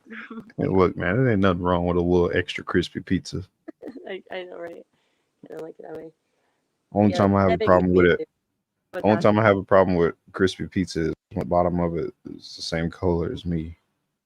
And we got an issue because I'm dark as hell. So if you Are dark you? as hell, nah, we can't do that. Yeah, when you can taste the burn, I don't like that. It's one thing if Mhm. it's kind of crisp, but yeah. Or the cheese isn't like gooey anymore; it's like more hard. I don't like that. Yeah. Well, how far are you guys into this? I've just seen Charleston White have talked about, you know, his like childhood homicide or whatever, but just sad. But he said he laughed. That's just kind of weird. But also, you know, he openly like brags about like, I don't know. I've heard you say rape, but I'll just say raping white women. Like he was talking about it on the show. Mhm. He thinks it's funny. Yeah. That's just part of his character, just to get a reaction out of people. Like, You think the so? thing about Charleston White is he's a reactionary person. He looks like I could probably beat his ass, but he's probably real scrappy. He's little though, huh? He looks tiny. Cam Oh Newton man, he looks probably like cut that, you. huh? He probably got a knife on him, ready to cut you. I know. Oh yeah, that He looks gun like he the pulled type. out in that one interview. Remember, he got it out, and everybody's like, "Calm down, bro." But he looks like the type to pull some shit. Yeah, he looks like he'd go wild and like not stop till someone's dead. in all seriousness though, crap, I lost my train of thought. What were we talking about? We were talking about the pandemic, then we were talking about him gripping the white women. Oh yeah, yeah. A lot of stuff he says is just literally meant to get a reaction, just so people click on the video and stuff like that. Shock value. Literally, like for example, back when I was in the military, I used to say, "I am the most racist soldier you know," and then in response to that, my sergeants would be like, "Hey, we're gonna make you the leader of the EO team, which is equal opportunity, which would be equity, inclusion, and diversity nowadays." But I gotcha. Why would they So- make that if you're the most racist? exactly, so it's kind of like a tongue-in-cheek type of thing. So Gotcha. Okay. Yeah. I would like, always make have jokes it- about females, and they said I was going to be the sharp guy, sexual harassment response prevention. Yeah, I would think that if it was true, he'd be, have gotten in trouble for it. It's not Yeah, like exactly. Yeah. Yeah, you'd have had all these alligators coming out of We nowhere. would have been getting Me Too just like R. Kelly and Mhm. Bill Cosby and P. Diddy. Especially now that he got some money. Exactly. Good point. I mean, I can see through the bullshit. So You do. You're good at that. like, a lot of it's boring, which is kind of why I don't like making YouTube videos no more. What's pointing? Oh, watching the videos to point to like find stuff to point out. You mean? Yeah, it's like it's like I watch it and it's just like you guys don't see it. I know. I'll like read the comments and I'm just like, they don't see it. That's what's so funny because the way you say it is like you'll say it like all my time, like, oh wow, who's surprised? Here we go, another this or that, and then people are like, no, and then yeah, like the girl that was supposedly kidnapped when you did that one, and people were like, you can't, they were like really thinking that some baby was walking and she drove 4 miles or whatever to, and then disappeared. Some white redheaded guy, whatever. I don't know how many black women do you know, Blue Jay, like in real life? In real life, currently, I don't really have any black female friends. My sister's best friend growing up was a black girl, and like she was just like a kid sister to me. And then like I've just gone to school or worked with black girls, but never had like neighbors or best friends that are black girls. You know why? Because you're a I good live in person. Utah, so I mean, honestly, there's not like tons. Well, when I was growing up, there weren't. Now there's more black people than there were. They when I was see you younger. as a threat. That's what they say, but I don't know. I just think they don't. That too. They don't like anybody that's not black women. I don't think they like any of them. That's another thing too. Yeah, Ross if you're girl's not nice to me though. She like there's if you're not a definitely- quote unquote hood bitch, then yeah, Yeah, Well, a the Blue funny Jay, thing you is, don't like, give off I'm that innocent. ghetto white girl vibe. So like they say, birds of a feather flock together. That's why it's funny though, because they don't know how I grew up, and I was like, oh, I gone plenty of fights. I've been arrested a few times. Like I'm not innocent, but I think I Yeah. give that persona. So it's like I'm weak, which I mean I wouldn't fight with anybody. It's not worth it to me. But I did grow up in pretty rough, like there, kind of a hood. Basically, it's like nah, you just a little rowdy, but there's a difference between rowdy and ratchet. Yes. yeah, there's a difference. But I always aim not to be though. That's the thing. I always hated living in like the area I hated. Didn't like when I'd meet people that didn't know where I lived. I wouldn't want to have to say it. I was never like representing the hood. Like I always wanted to just put it like behind. Like I don't want to be associated with this. Yeah. But that's good. That's the way it should be in most I agree. scenarios. But for some reason, in black culture, especially, we tend to have it backwards and want to claim the hood. Yeah, you gotta rep your set, dog. Like that's what makes you a authentic black person. There Weird. was do you guys watch Schuler King? Do you follow him at all? I've seen a few of his videos. Oh, he's so I don't funny. think I have. But he did one because he just covers like 1 to 2 minutes clips. But there was one this guy had tattooed across his whole chest. It was like forget that it was like sunrise or sunset or some apartments, and he's like, "What are you doing?" No fucking way. He's like, they could tear those projects down, so you can buy it and rename it Sunset, and then you're gonna be fine. He doesn't cuss, but like, it was Never crazy. forget. just I'm gonna reminded get a me when you tattoo of said Stone Creek on my shoulder, bro. Oh God, I'm gonna get one of the Sharpstown Hospital because that's where I was born, and they tore that hoe down. Nah, you got to get one of the subdivision your mama stay at. Yeah. The Grove, West There Grove you Valley go. Street, City. nigga.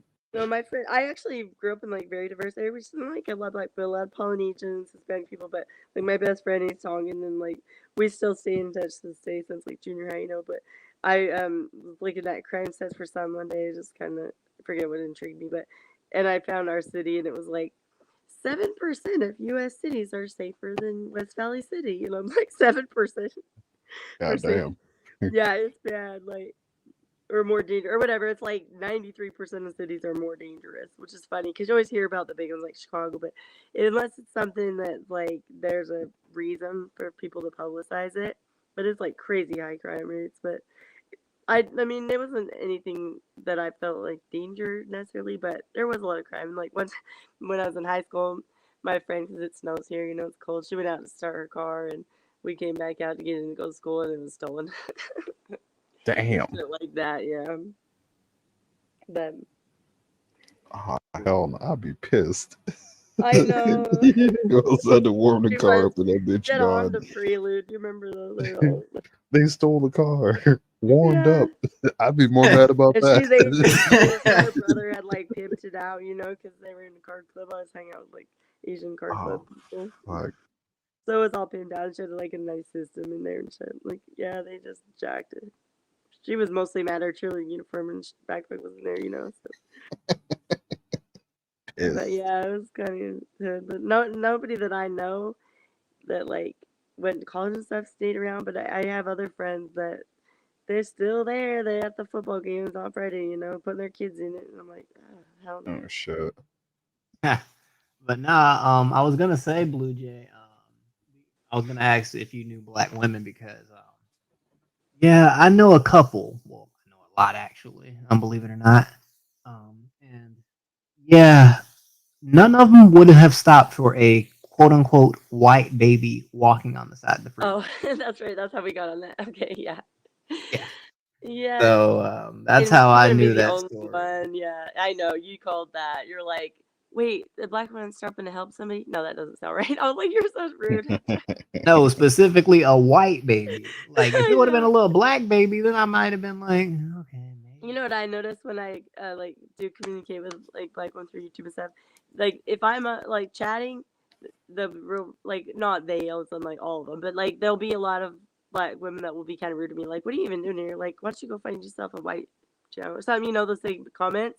But then when I talk to them, anytime I talk to them, like if I call or you know, they're always nice. So I think it's more of just like an initial kind of like shade, but I don't think there's real hate. I mean, I don't know, some maybe, but It's a little bit because of the spaces that you're currently hanging out in right now. So like streams, yeah, Kind of my like how streams is they, like, kind of like how like I they went looking chastise and just stuff, pearly and things.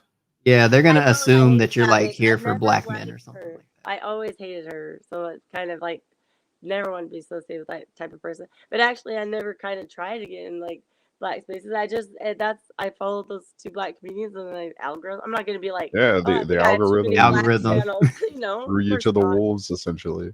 Yeah, I really think that like black people are funnier to be honest. Like all my favorite comedians are like I've always kind of been like Eddie Murphy and you know just like Nah, that's a fact though. kings of comedy. Yeah, and I love laughing, so I always following like funny things, and that's what like the algorithm grabs for me. So you know it's like I'm cool that I don't internalize anything, and I mean I'm not one of those weirdo pro black people, but when it just comes to entertainment, I mean, black people are the best at sports, acting, music, just you name it. Like, yeah, it is what it is.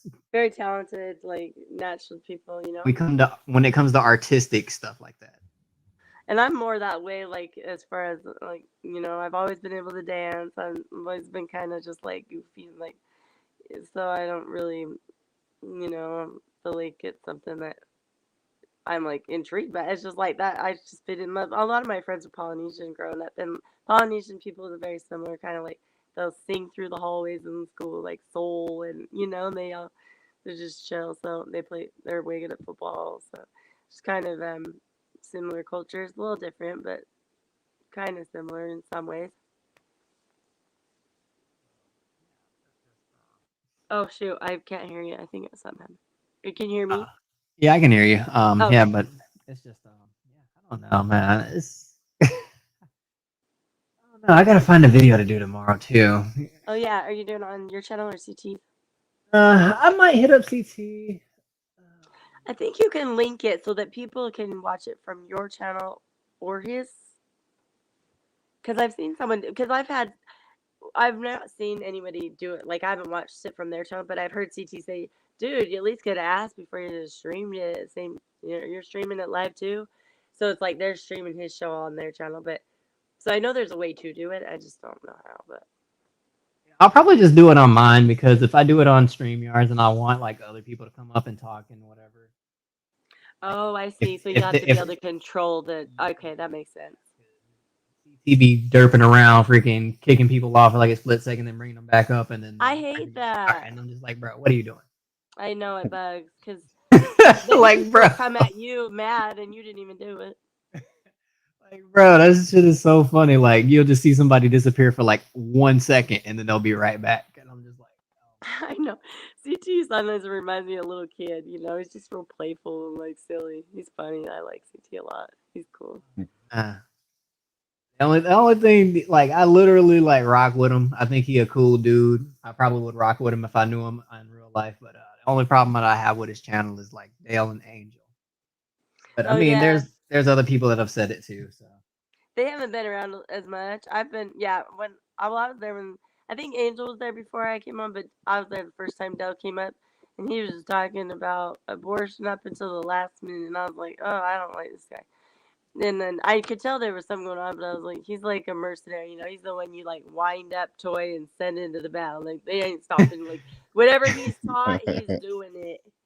And I still like Dell sometimes, but I think I don't know where he's been lately, but he hasn't been around. But I actually got to fight with a lot of people on about Angel because they doxed him. They had the police come to his house. They had him microwave his phone. That's Joshua was the one that I was like calling him out because J-Dub told me Damn. Joshua did it, and Joshua maybe he did it, but that's what I was told. So I was like, told King Shinar, me and King Shinar were like grilling Josh, and then T spells it not. She don't like me. I don't care. I don't even know that bitch, but who? you know, Who doesn't like you? she's the one that told Angel she was gonna send him a phone.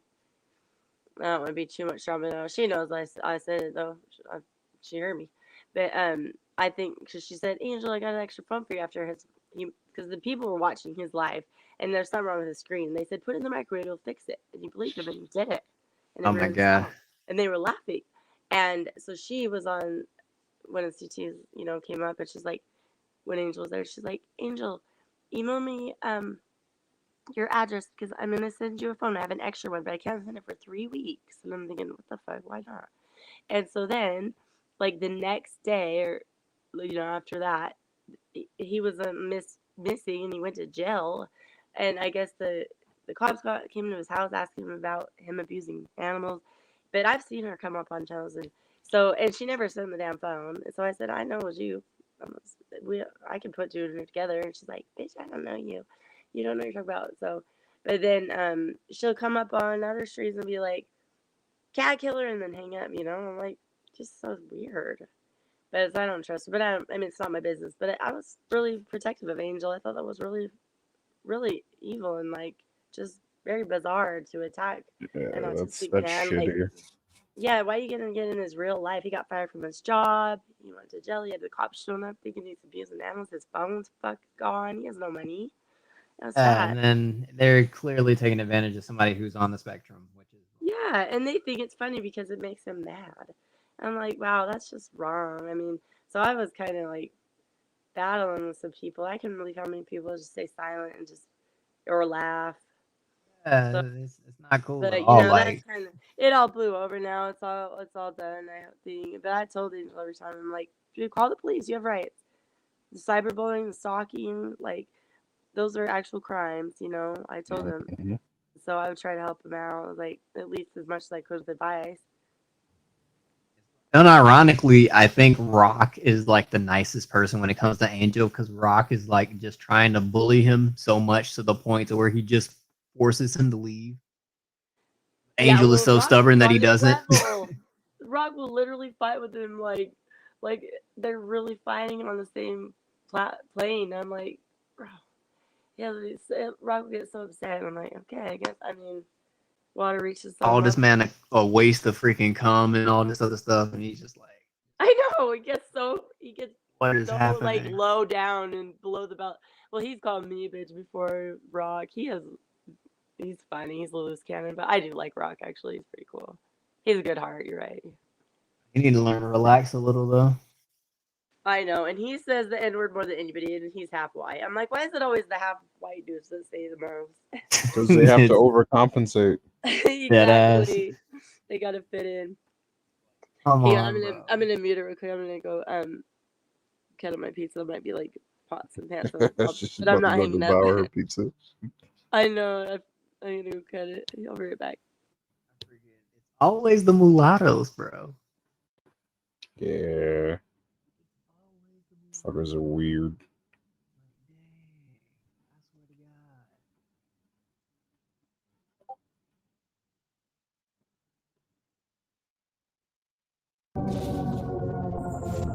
No. No. No. 0 times for culture. Shout out to the culture. Hell no.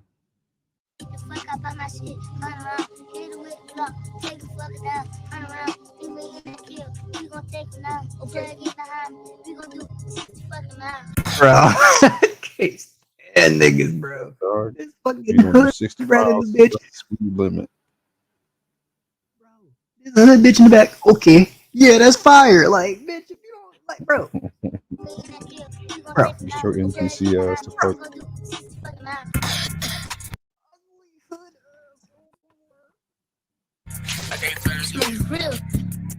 Okay, like he's spitting some bars.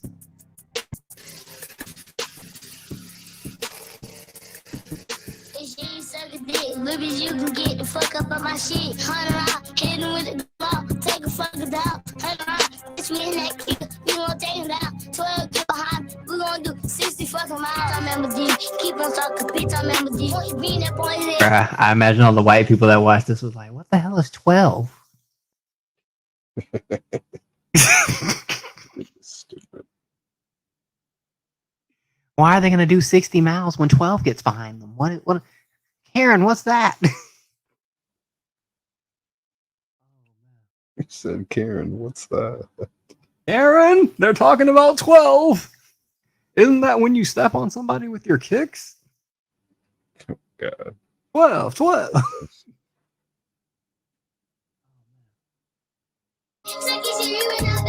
around, nigga know what play with me, I'm shooters at right in that ground. Hand around, step on LeBron Gray, know what play with me, I'm shooters at.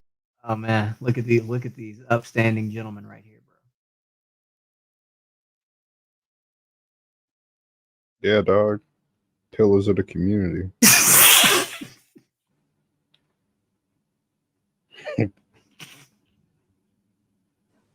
You guys are cracking me up. I could hear it from the room. Are they pillars of the community, all right? Yeah, dog. Pillars of the community. Is this little kids rapping up? Sound like a little kid? Oh yeah, you ain't seen our boy Lil RT? Mm-mm. I don't think so. Don't worry, Blue Jay, I got you, baby.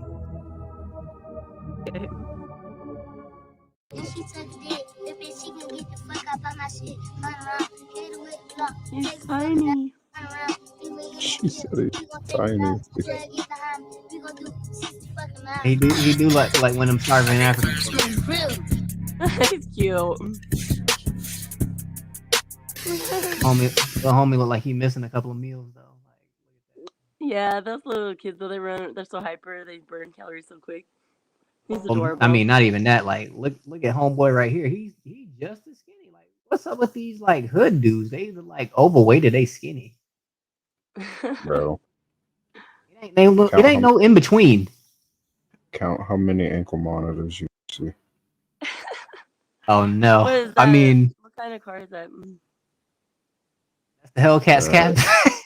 The one on the right. There's a Charger and a Challenger. The one on the left is a Challenger. The one on the right is a Charger. Oh, okay. I recognize those lights on the left. That's the You can Challenger. The you left. can tell, yeah, you can tell the Challenger because it has the more flat front looking. And sorry, I Those can't talk. lights? Like The a, Charger is more like of a round front shape. I like the Charger better. It's kind of funny that it's all domestic because, like, I don't know, I used to roll the Asian, the regulate car club, and it's all like Yeah. foreign, Yep. Toyotas, Hondas, Yep. Acuras. Mhm. Exactly. Acura, that was my Mhm. boyfriend. Acura. I already know. I already know. You get the NOS, the drop, you They gotta don't have fuck with. the They don't fuck grill. with nothing American. You might see Hell somebody no, in a, American, we hit you. you might see somebody in a Chevy or a fucking Mustang, but that's about it, bro. Yeah, All the right. one guy had a drop Subaru. It was like he was actually some rich white kid that would come around, but he had pimped out a Subaru and you think it would be lame. This was like previously a like lesbian car, but he had really it looked Damn. Shit. Back to the. I'll be glad when I'm done paying for my car so I can start souping it up. That's cool. I've been having the same car for like I've had a car for maybe 5 years. I think I got my car in 2014. It's all binged up too. I don't care. I don't care about car. I'd rather have one that's paid off and not even worry like someone hits it with the door. I don't even care. Point A to point B. Subaru. I feel you. I feel you. My daughter though, she's like, Mom, I mean, you're an adult. Don't you think you should have a better car? She said, "Mom, you're an adult. Get a Yeah, new she got car." a nice car. It's not like it's because I'm so poor. It's like I literally just don't care. I don't. I mean, it runs good. I've had it like all up to 100,000 miles. Every time. And you as send long it as you in. pull maintenance on your vehicle, like, Yeah. you don't have anything to worry about. Exactly. You'll understand when she's older, Blue Jay. Don't worry. I had to get the converter. Oh, she's 22. When she's older. No, she does. She gets it. She'll probably be like me when she gets older though. 'Cause I always had a new car. Her brain ain't even fully developed. Oh God, here we go. She's getting married. She's so sweet, so smart. Oh. Anyways, guess what? So my daughter's 5'10", and her fiance, he is 6'7", and he's not skinny. He's like a football player, kind of stocky. So think about my grandkids when I eventually have some. Yeah, We'll have them D1 athletes. Yeah, I'm about to say your Yeah. grandkids about to be 8'9". They go to the NFL. Shaq babies. My daughter played basketball. She wasn't really that into sports, but she's not like she's always like girly, but just in high school. But yeah, I guess he played football. She met him after, but he's a doll too. They're gonna have the cutest big kids. Like, I'm not. We'll have the cutest giants.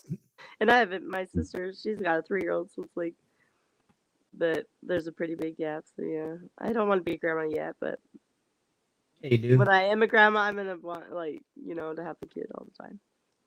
You over there trying to be a gilf? Oh God. Hell no. I'm not even trying to be a MILF. I just sit around and watch YouTube all by myself. It's been better. I'm an incel woman. Oh no, you're not a femcel, Blue Jay. Femcel, yeah, thanks.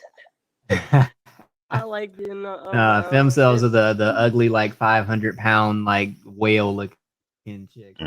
I'm a femcel by choice. The undesirables. Yeah, exactly. I don't. The undesirables. There's no such thing as a femcel like just not by choice.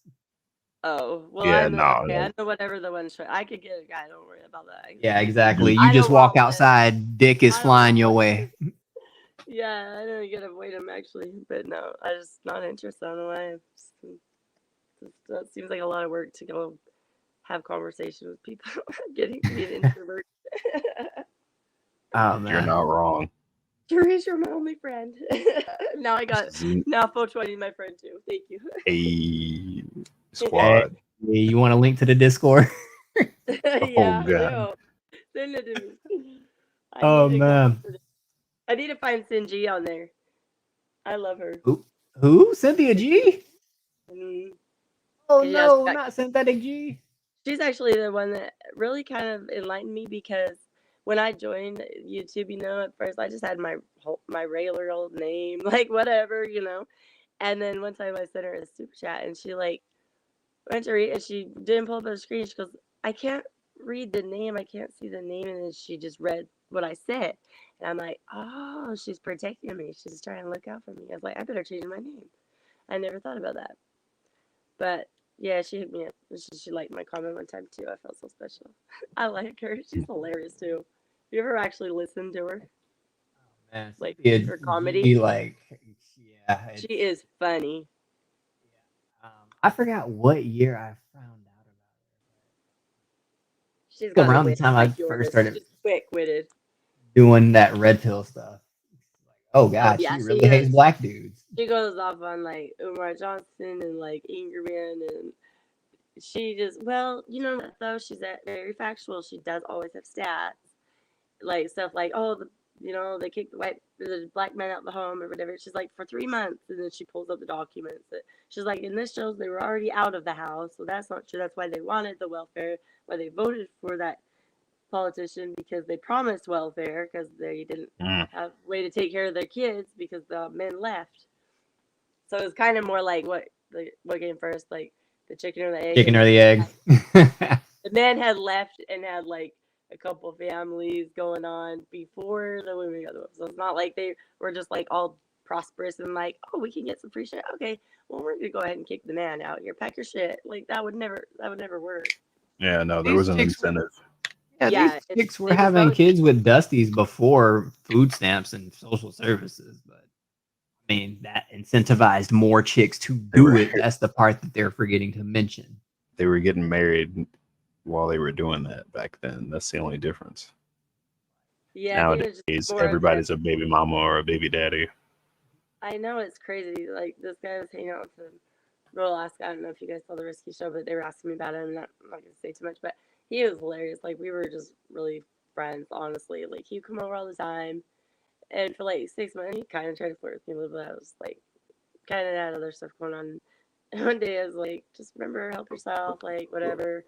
If you want something to eat, and and he's like, well, what if what I want isn't in the kitchen, like trying to be else. And I'm all, oh, I guess you're shit out of luck. And he's like, what? Did you just say I'm shit out of luck? He like busted. He couldn't believe it. He's like, you said. He's like, yeah, you're cold. But like we were just friends for a lot, And even when like we did get more like intimate, whatever, we were still friends. It was never like we were trying to be besties or like committed like boyfriend girlfriend. I mean, but he had like 7 babies' moms. God damn. I know. And I respect it. when he was married, he got 3 women pregnant during the same year that were not his wife. So he had like 3 kindergarten girls. I respect all it. at the same time. This man. I'm like, weren't the moms mad? He's like, what do you mean they get along? I'm like, there's no way in hell they got along at first. Damn. He's like, no, they Hey, don't. all I'm gonna say is the Lord said, "Be fruitful and multiply." Yeah, let's just say, Yeah. I mean, obviously you can't pair. He goes, well, if it's a boy, I'd have to be there. I'm like, what do you mean? And he's like, a son needs a dad. I'm like, daughters need their dads too. He didn't think so. So Kids need both parents. I totally do. Agreed. Girls need a dad. That's how they learn, like, that men are, how men Helps them pick a better dude. Yeah, like than these Anton said, scumbag bad boys. They're gonna want to pick somebody that is more like their dad, assuming that their dad has his shit together.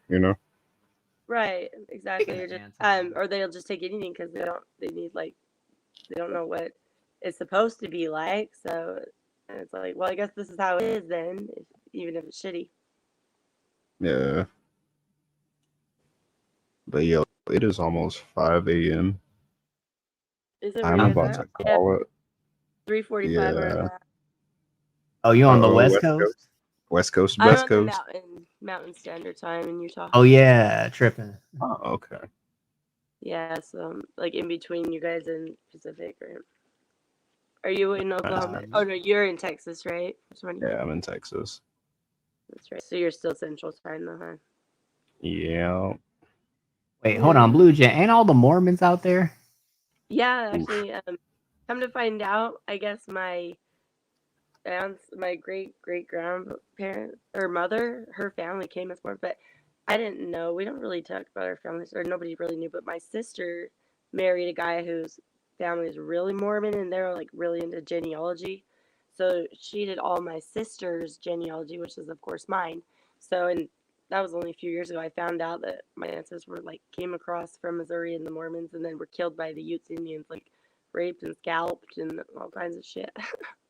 Damn. My great grandmother, who's actually in a photo with me when I was born, they had a 5 generation female, so it was like me as a newborn, my mom, my grandma, my great grandma, and then my great grandma. So it was like we're all like about 20 years apart. So she was like Holy 80 shit. months, and so she died not long after. She was the one that was 2 years old when they left her with the like town neighbors. They weren't houses; it was like a settlement, right? To go to the town to get supplies. So it was like her mother and father. Her mother was very pregnant, I guess, and then she had a brother that was 9 and a sister that was 14. So they left her since she was only 2. The neighbors to go get something along the way. They came across the Utes and they, like, raped both of the 14-year-old and the mom, and then they scalped the little boy and they killed the girl. Then they jumped on the mom's stomach till her and the baby died, and then they scalped the dad and cut his head off and put it on the pole and stuck it at the Mormon village, just like a warning. So I'm like, here's the thing: I don't have any animosity towards the Utes Indians either, but people can't always pretend that they're just so peaceful and nice. They were just warriors as much and fighters too. But for the most part, they got Yeah. along. Like she showed a letter that one of on my dad's side of the family, and there was a teenage girl who wrote this letter, and she was like, "Yeah, the Indians always come and ask us for food, and my dad always gives it to them." So like they were civil. And so, but yeah, I guess I come from the Mormon family line heritage, but there's still a lot of Mormon church, like there's Mormon church members here, but it's not as prominent in the culture. It's actually a blue city. Salt Lake City it's very gay, like LGBT friendly and pretty liberal. That's But gonna the be overall most cities state, nowadays. So yeah, the overall state is still red state. Like we still have like we can carry and stuff like that. that's most states now. Like Texas, all the cities are blue, but the state is red as a whole. So Yeah, do you normal. think that would ever change with how many? Well, do you think the immigrants will mostly vote Republican or Democrat? It'll probably go 50-50, like with most populations. I mean, realistically, most demographics have their vote split kind of 50-50, 55-45, except for black people. So Yeah, it's like 90-10, huh? Something like that. I think it's yeah, actually black men was 75%. So 25% voted for Trump. But black women, it was like 93% voted for Biden. that is correct, Blue Jay, because we have been told that voting Democrat is a part of being black. Yeah, Joe Biden himself told you, huh? And if he like it, I love it. I respect it. He said what he really felt. Oh, he's a clown. These other black people are too dumb to see that it's like, hey, he just said basically, if I don't vote for him, I'm not even my skin color that I've been for at least 18 years if I'm allowed to vote.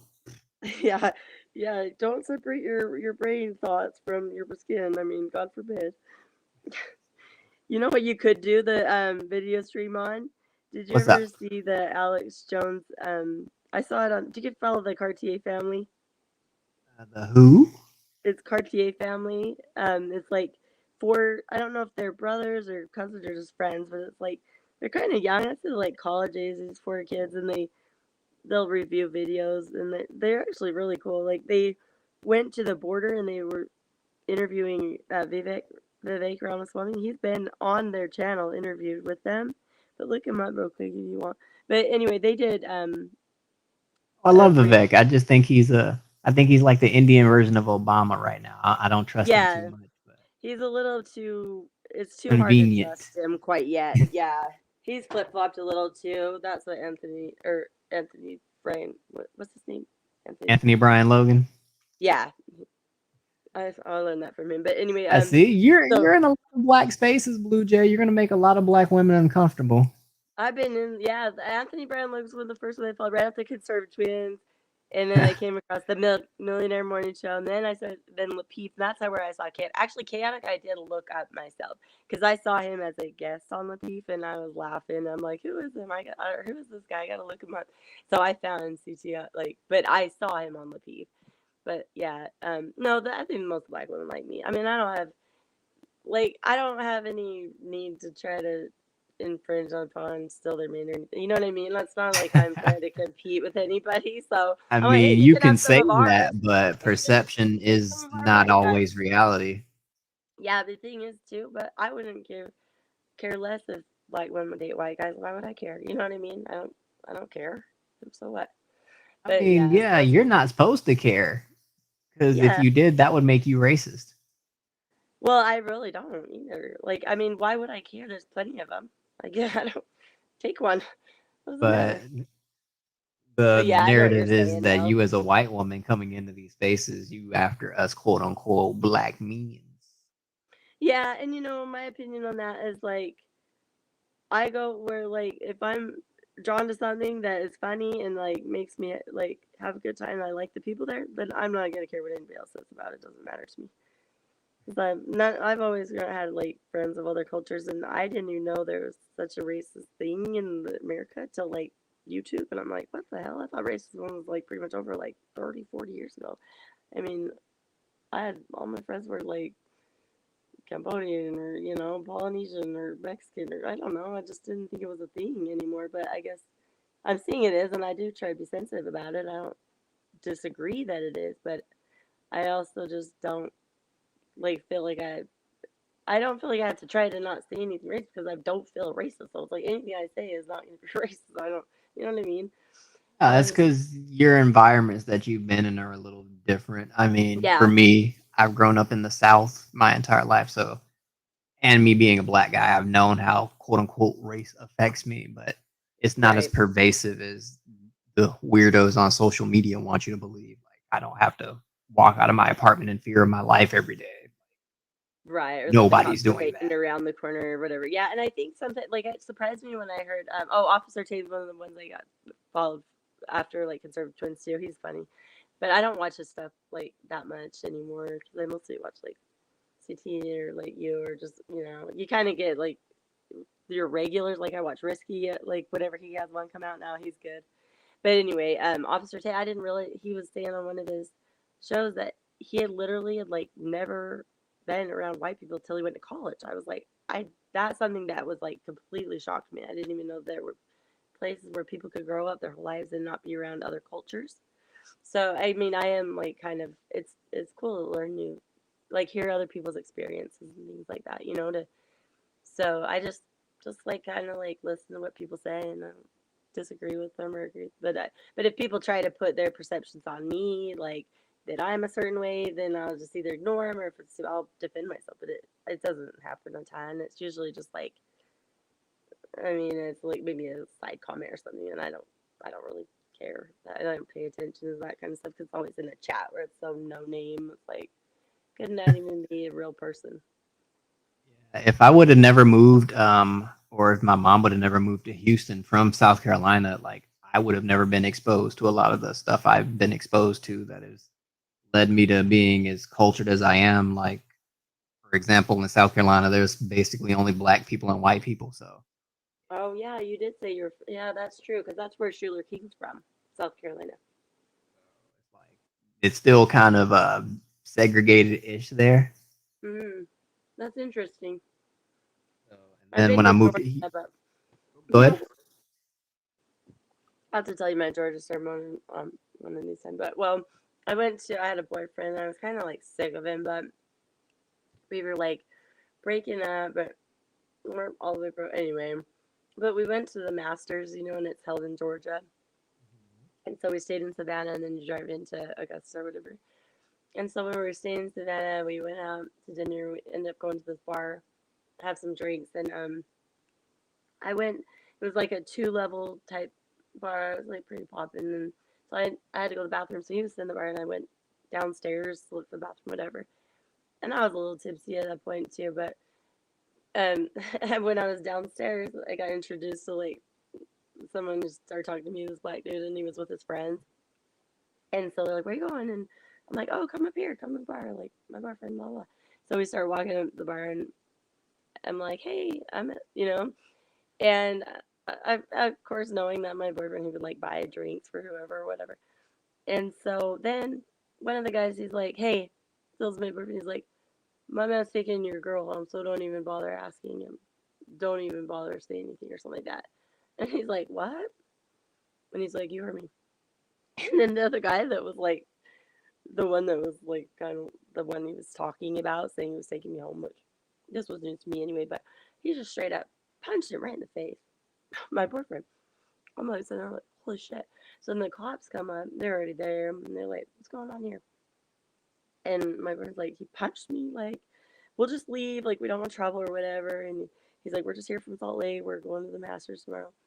So he's like, okay, all right, well, you guys just want to go? And so my boyfriend like turns to me and he's like, okay, let's go. And then the cop's like, you know him? And I was like, I never met him before in my life. And he's like, oh, he said you're here for match. I was like, no, I don't know him. So I kicked my boyfriend out the bar, and I went with these guys to the barber shop and smoked weed with them all night. And my boyfriend was like trying to call my gay friend, trying to get hold of me, because I like wouldn't answer his phone call. Only would answer my friend Trev. Trev's like, he's worried about you. I'm like, tell him I'm fine. Chill. And then the next morning was like Easter Sunday, and he's like wanted me to go with him to the Baptist church, and I'm like, I didn't go, but man, I had to go back to that hotel. I was like, obviously we're broken up now. I'm like, let me just get my shit. I'll go home. He's like, I got you a massage package. At least use that. I'm like, I don't want to go to the spa. I've been up all night. Out here wilding, Blue Jay. Isn't that rude though? I still feel bad about that. That's like the rudest thing I've ever done. But I don't know why. I just was like, that was like my instinct. I don't know if it come back from when I was a kid. Get arrested even as a kid. Like, I was like, I don't know. I'm like, and then as soon as we get in the car, they're like, all this artillery is going out, all pockets every which way, and going back, hiding them. Why? Why would you do that, Blue Jay? I don't know, but it was really fun. Evil, like, come on. It was kind of mean. I know. I'm saying that. I knew. I think I would try to break up with him enough times, and I was just like, I knew. You like, probably I created don't know a that I- supervillain that day. Well, I did end up having. He did end up just being a stalker. I have a protective order against him, but that was like a little while longer. But it was almost like every time I would try to break up with him, he'd like book a trip or, okay, well, let me just get this and this together or whatever, because he'd kind of like weaseled his way into my house by putting his place on Airbnb like on the weekends when my kids were gone, and then he would just give me the money. I'm like, cool. But then he started not putting any like X off any dates. So all of a sudden his place would be full like all the time, and he's like, well, and so I was like, he's handing me over this money and he has nowhere to stay. And I was like, okay, stay here. But it's kind of like he almost invited himself, if that makes sense. But I had kind of told him I wanted to break up a few times, but I had never like really like made it final. So I don't know if subconsciously I was just like, well, obviously he's gonna definitely want to break up now, but he still didn't. But anyway, I know that's kind of rude, but it was fun. It was like a cool adventure. It was a huge barbershop, and he was chill. I like that. Blue Jay, you was playing We didn't games. do anything. We didn't even nothing. Like we didn't touch. And then so it was like him and his homie, because the parlor was like 4 or 5 dudes. But when we left, it was just him and his friend. And his friend like passed out on one of the chairs. We got there, and he and I were just talking. He'd actually been married to a white girl, and had kids. He was divorced, but he was telling me about how much like confrontation or whatever you call it, contention, that he had as a result of that from like his friends and family, people he knew, being like almost like kind of mad at him or whatever, about it. But then his friend wakes up out of this like slumber, and he's like, hey, we better run that train or what? And he's like, we're both like, shut up and go back to sleep. But no, I didn't cheat on him. I didn't even kiss the guy or anything. We just hang out and chilled and smoked a big blunt. But it was fun. But yeah, I felt kind of bad.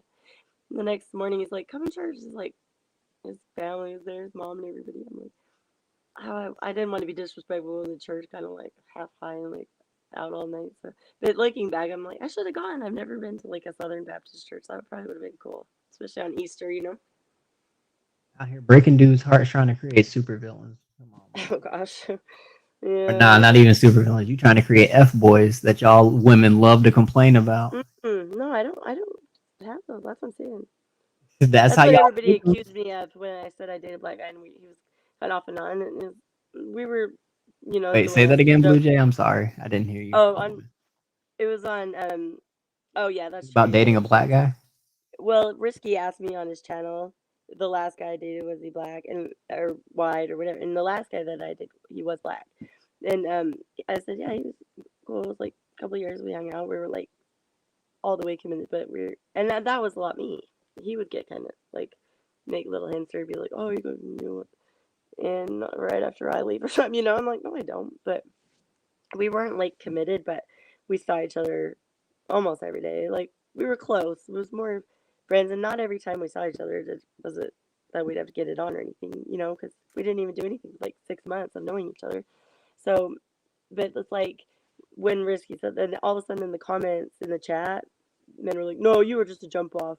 Oh, he'd used you." I'm like, you don't even know what you're talking about. Why would you just assume that?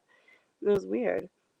But yeah, I guess that men do think women have like F-boys, but my personality, I don't. I just like hanging people that make me laugh and chilling, and if it goes there, it does. But that's kind of my style, more, But yeah, that's what everybody was saying in the chat. It kind of made me mad because I'm like, you guys think I'm that stupid that I wouldn't know if I was getting used? I mean, come on. If I was and I was cool with it, that's one thing. But just to assume that you're like breaking the news to me that some guy that I know 2 years and we're still cool with each other was like, oh, is that what he was doing? I wish, oh, like really. They were trying to assume you were like a clueless, one of those like bad baby white girl types. Yeah, like he had me on the side, and I thought we were something. And I was always waiting for him to come Thought we back. were gonna get married. Yeah, he's a 7 baby mama, and I'm good. I got 1 baby daddy, and they live there, so we're cool. No, he was just funny, and he's, we just got along, like, just hang out and do nothing really. That's the kind of people I like. Y'all just vibe. Yeah. I Did get your it. friend leave a while ago? Huh? Did your friend bounce? Yeah, he probably went to sleep. It is Okay, I 5 was gonna a.m. say bye to him. I noticed he was gone, but yeah, but he seems real chill too. So you were friends in Houston, and then obviously you moved. You moved a couple years ago, you said? Yeah, I moved out here like I think 4 years ago now. I don't know. I probably shouldn't say that. Oh well, my son named Houston. Say that again. My son's name is Houston. Oh. He's so cute, my baby. I took him to Houston when he turned 10. We went to NASA and everything. It was fine, just me and him. But yeah, I like that name. I like that town. Shout out to my city. I mean, I miss it, but I probably won't ever move back home. Yeah. Too big. Traffic sucks. Crime's getting worse. There's a syphilis outbreak. Oh yeah, that's syphilis. Oh. Yeah. Isn't that the one that sterilized you? No, I think that's the one that makes you go crazy. Oh shit. Hold on. Yeah, let's. I think you're right. Didn't they get it back in the day? Like one of the presidents or something got it, or a king or something. Oh yeah, I think it was one of the kings in England. Did you go to Charleston often? Well, I got you here. I mean, I can The pull up the Houston video. Health Department is reporting Okay, yeah, I'm here. a syphilis outbreak in Houston and Harris.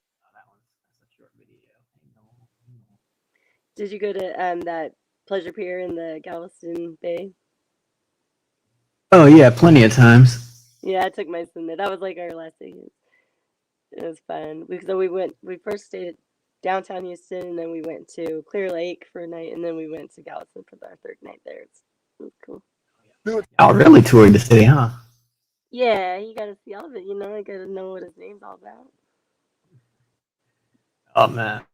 But yeah, here it goes, Blue Jay. Okay. An alarming health trend impacting a lot of women across our area. Syphilis skyrocketing in Houston. Good evening, I'm Keith Garvin. Thank you for joining us. I'm Daniela Guzman. Well, the Houston.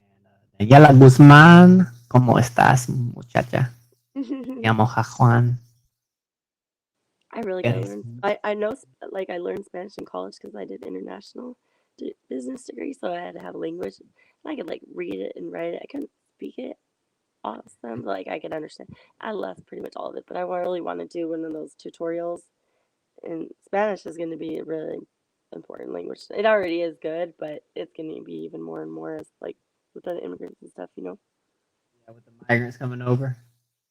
Yeah, and just for like Migrant. world global like business language, probably the third after Mandarin, maybe. Anyway, Kate, go ahead. Sorry. Good.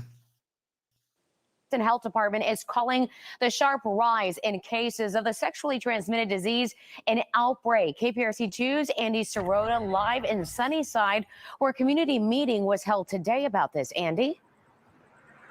Danny Keith, a number of medical directors from some of the community-based health clinics attended that meeting here today at the Sunnyside Health and Multi-Service Center, along with members of the Harris County and Fort Bend County Health Departments. Of all the cases Houston health officials are seeing, it's predominantly women of color who are most impacted. Translation: black women, but the news can't say that, otherwise it'll be racist. Which means the black guys all have it, but the thing is, men are only half as likely to catch an STD with each encounter as women are. Yep, true. So it's probably the same few dudes spreading. Probably Did it spreading say between how all many- the oh, races because these chicks are smashing everybody. So Oh, they do. I thought they only like black guys. no. These chicks are smashing any dude they Oh, in can. Houston, it's different. Yeah, because in Houston, you got like a lot of Hispanics, and a lot of Hispanics like ride with the black culture, like kind of like the Fat Joe types, you know. I gotcha. So it's probably spreading the blacks, Hispanics, and then you got the you got the white dudes that want to be from the hood, the Eminem types and shit. Yeah, see, and here we got like over actually more than 50% of the city I grew up in is Hispanic, but like here the Hispanic people just they don't really get out of their own groups too much. They don't bother anybody. They don't. It's usually like they just hang with each other. Yeah, most will just stay within their race, but I mean, you got a few that'll just want to try, Yeah. black chick for one time, just to be like, yeah, I Oh, did for it. like men and women, I see what you're saying. But like as far as like men and hanging out and like rolling together, like Yeah. do the Hispanics and black guys get along in Houston?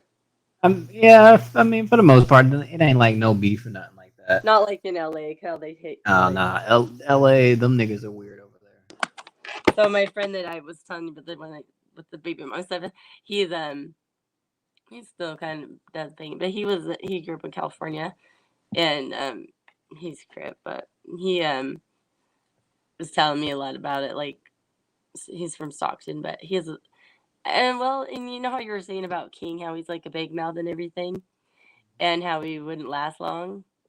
It reminded me of my friend because he's so quiet. Like I could barely hear him sometimes. I'm like, "Can you speak up? I can't hear you." And he said that he learned to be quiet in prison. You know, so it's like real people that like know they don't. They're not big mouths like that. He's just a chihuahua, bro. Like, Yeah, it's like I wonder why he can't just be happy that he was like blessed. You know what I mean? Like he's embarrassed about it or something. because other black people are making him feel bad for having a life of privilege. Oh, okay. So it's a guilt thing more than like Yeah, wanting to be he cool. feels guilty that he was born into a life of luxury. Okay. Because of other black kids around his age are telling him that he's not a real nigga because he didn't grow up in the hood just like them.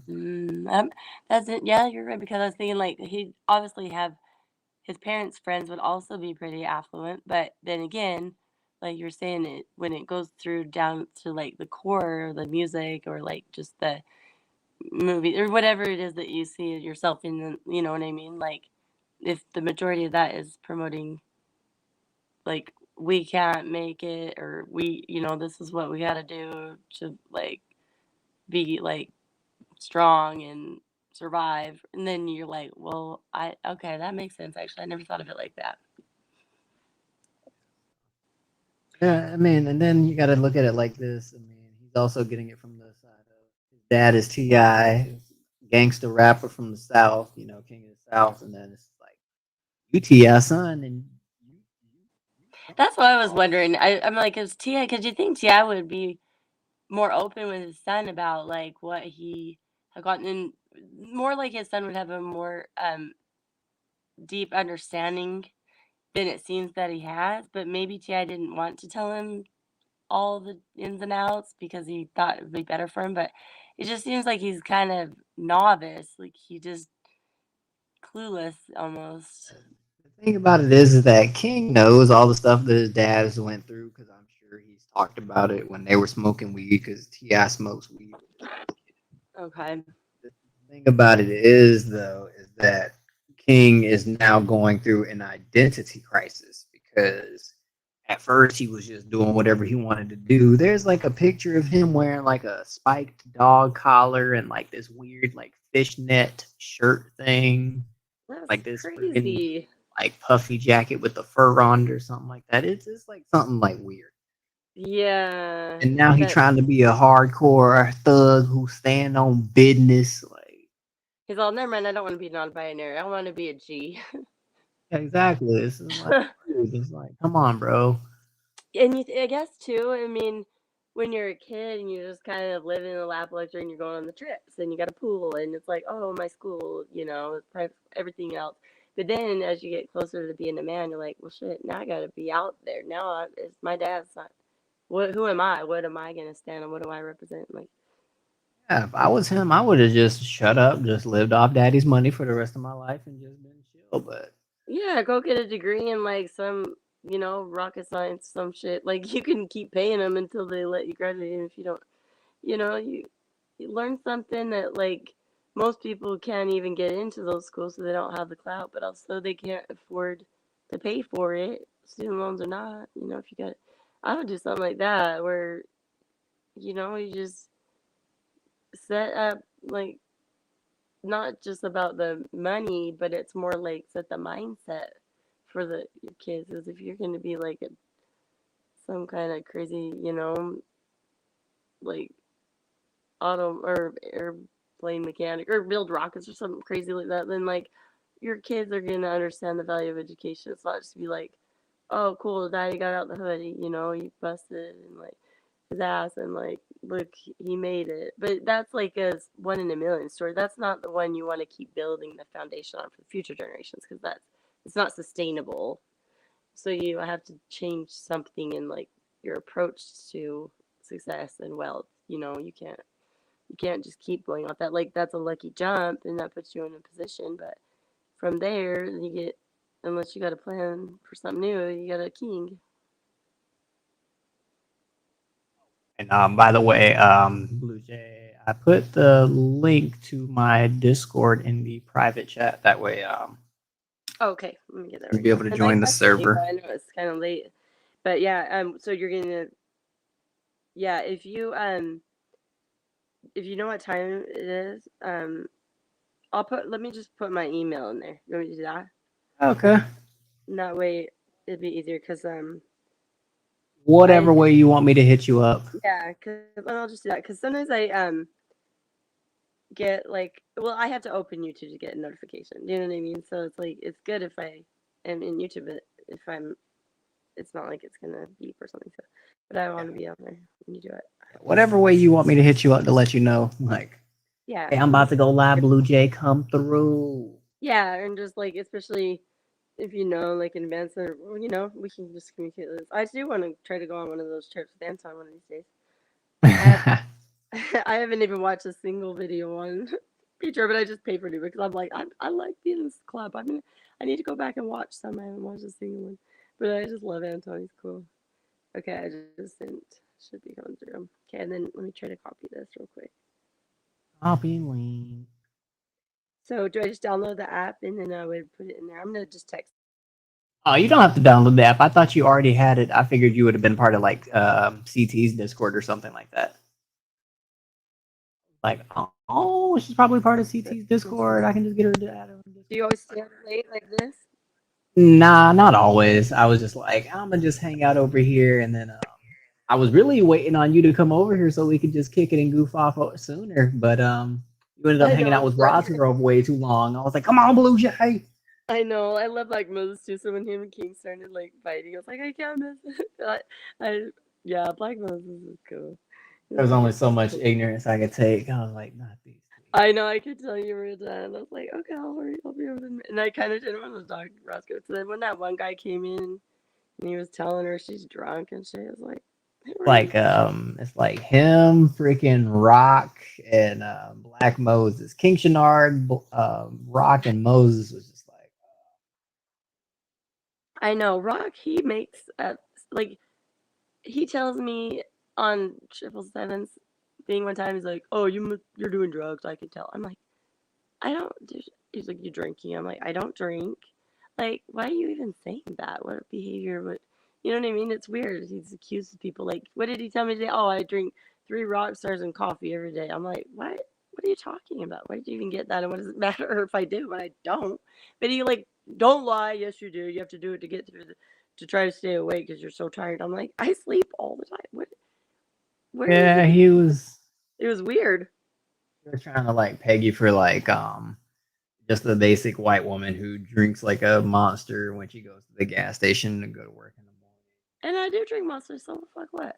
I said, didn't you smoke like a blunt an hour? You're telling me I have a dependence problem if I have caffeine, which I don't.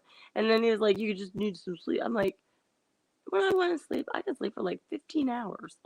And I get plenty of sleep. I love sleeping. So anyways, next subject, it was just like, Rock, it just attacks people out of the blue, but I still like the kid. I don't know why. Yeah, he's kind of weird because it's like he's talking about smoking like bowls and he's like talking about people have addiction Yeah. problems. He's like a hypocrite. And I'm 5 bowls in, dude. My bad if I can't pay attention right now. I'm like, what the fuck? I know.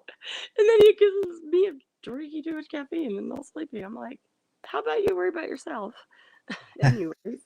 But okay, cool. Well, yeah, just hit me up anytime on the email, and then I just texted myself that link, so I'm gonna go in after we get off here and see what I gotta do to set it up. Yeah, I just sent you a little email that says, "Hi, it's Jerice." Okay, cool. I'm good. Thank I you. gotta think of something I can do tomorrow. Oh, I was gonna say one. I don't know if you would want to do it. What's up? What's up? What you got? What you got? Shit just died. Oh, good. Okay, I'm at 5%. I'm like, no, don't die.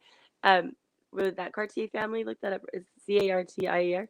But they did the Alex Jones reaction, but where it talks about if Michelle Obama is a transgender because it has all this footage of her. I don't know if you could do that or not, but it's funny and it is good. Oh, YouTube would definitely get me out of here for talking about our Lord and Savior. What they did on the Cartier family, though, they did it. But I'm a black man, so I'm not supposed to speak out against my queen. Black. All 4 of those kids are black.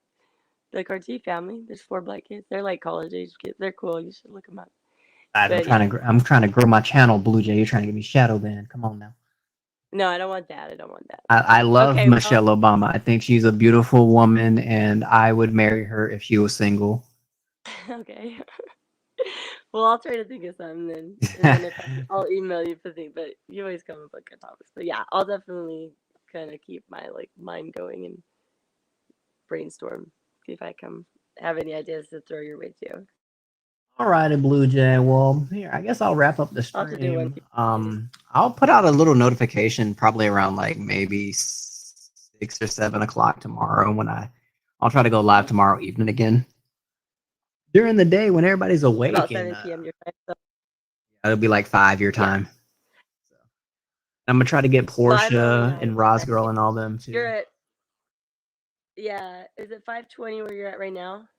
Yeah. Okay, so 4:20 here. So I'm an hour behind you. So if you're gonna do it at 7, it'd be like 6. So yeah. So I'll check my email before then though. Yeah. Somewhere around there, but yeah, I'm trying to get here for the tea and a lot of CT's moderators and stuff that I'm pretty cool with. Yeah, Portia. Live stream and have them chit chat about certain things. Crazy chick, she is cool, but she's in Ireland, so I think that's why she's always on in the mornings on CT's because of the time. But yeah, Rosgirl's awesome, and then Portia. Oh, Gway would be cool. I like Gway. She's chill.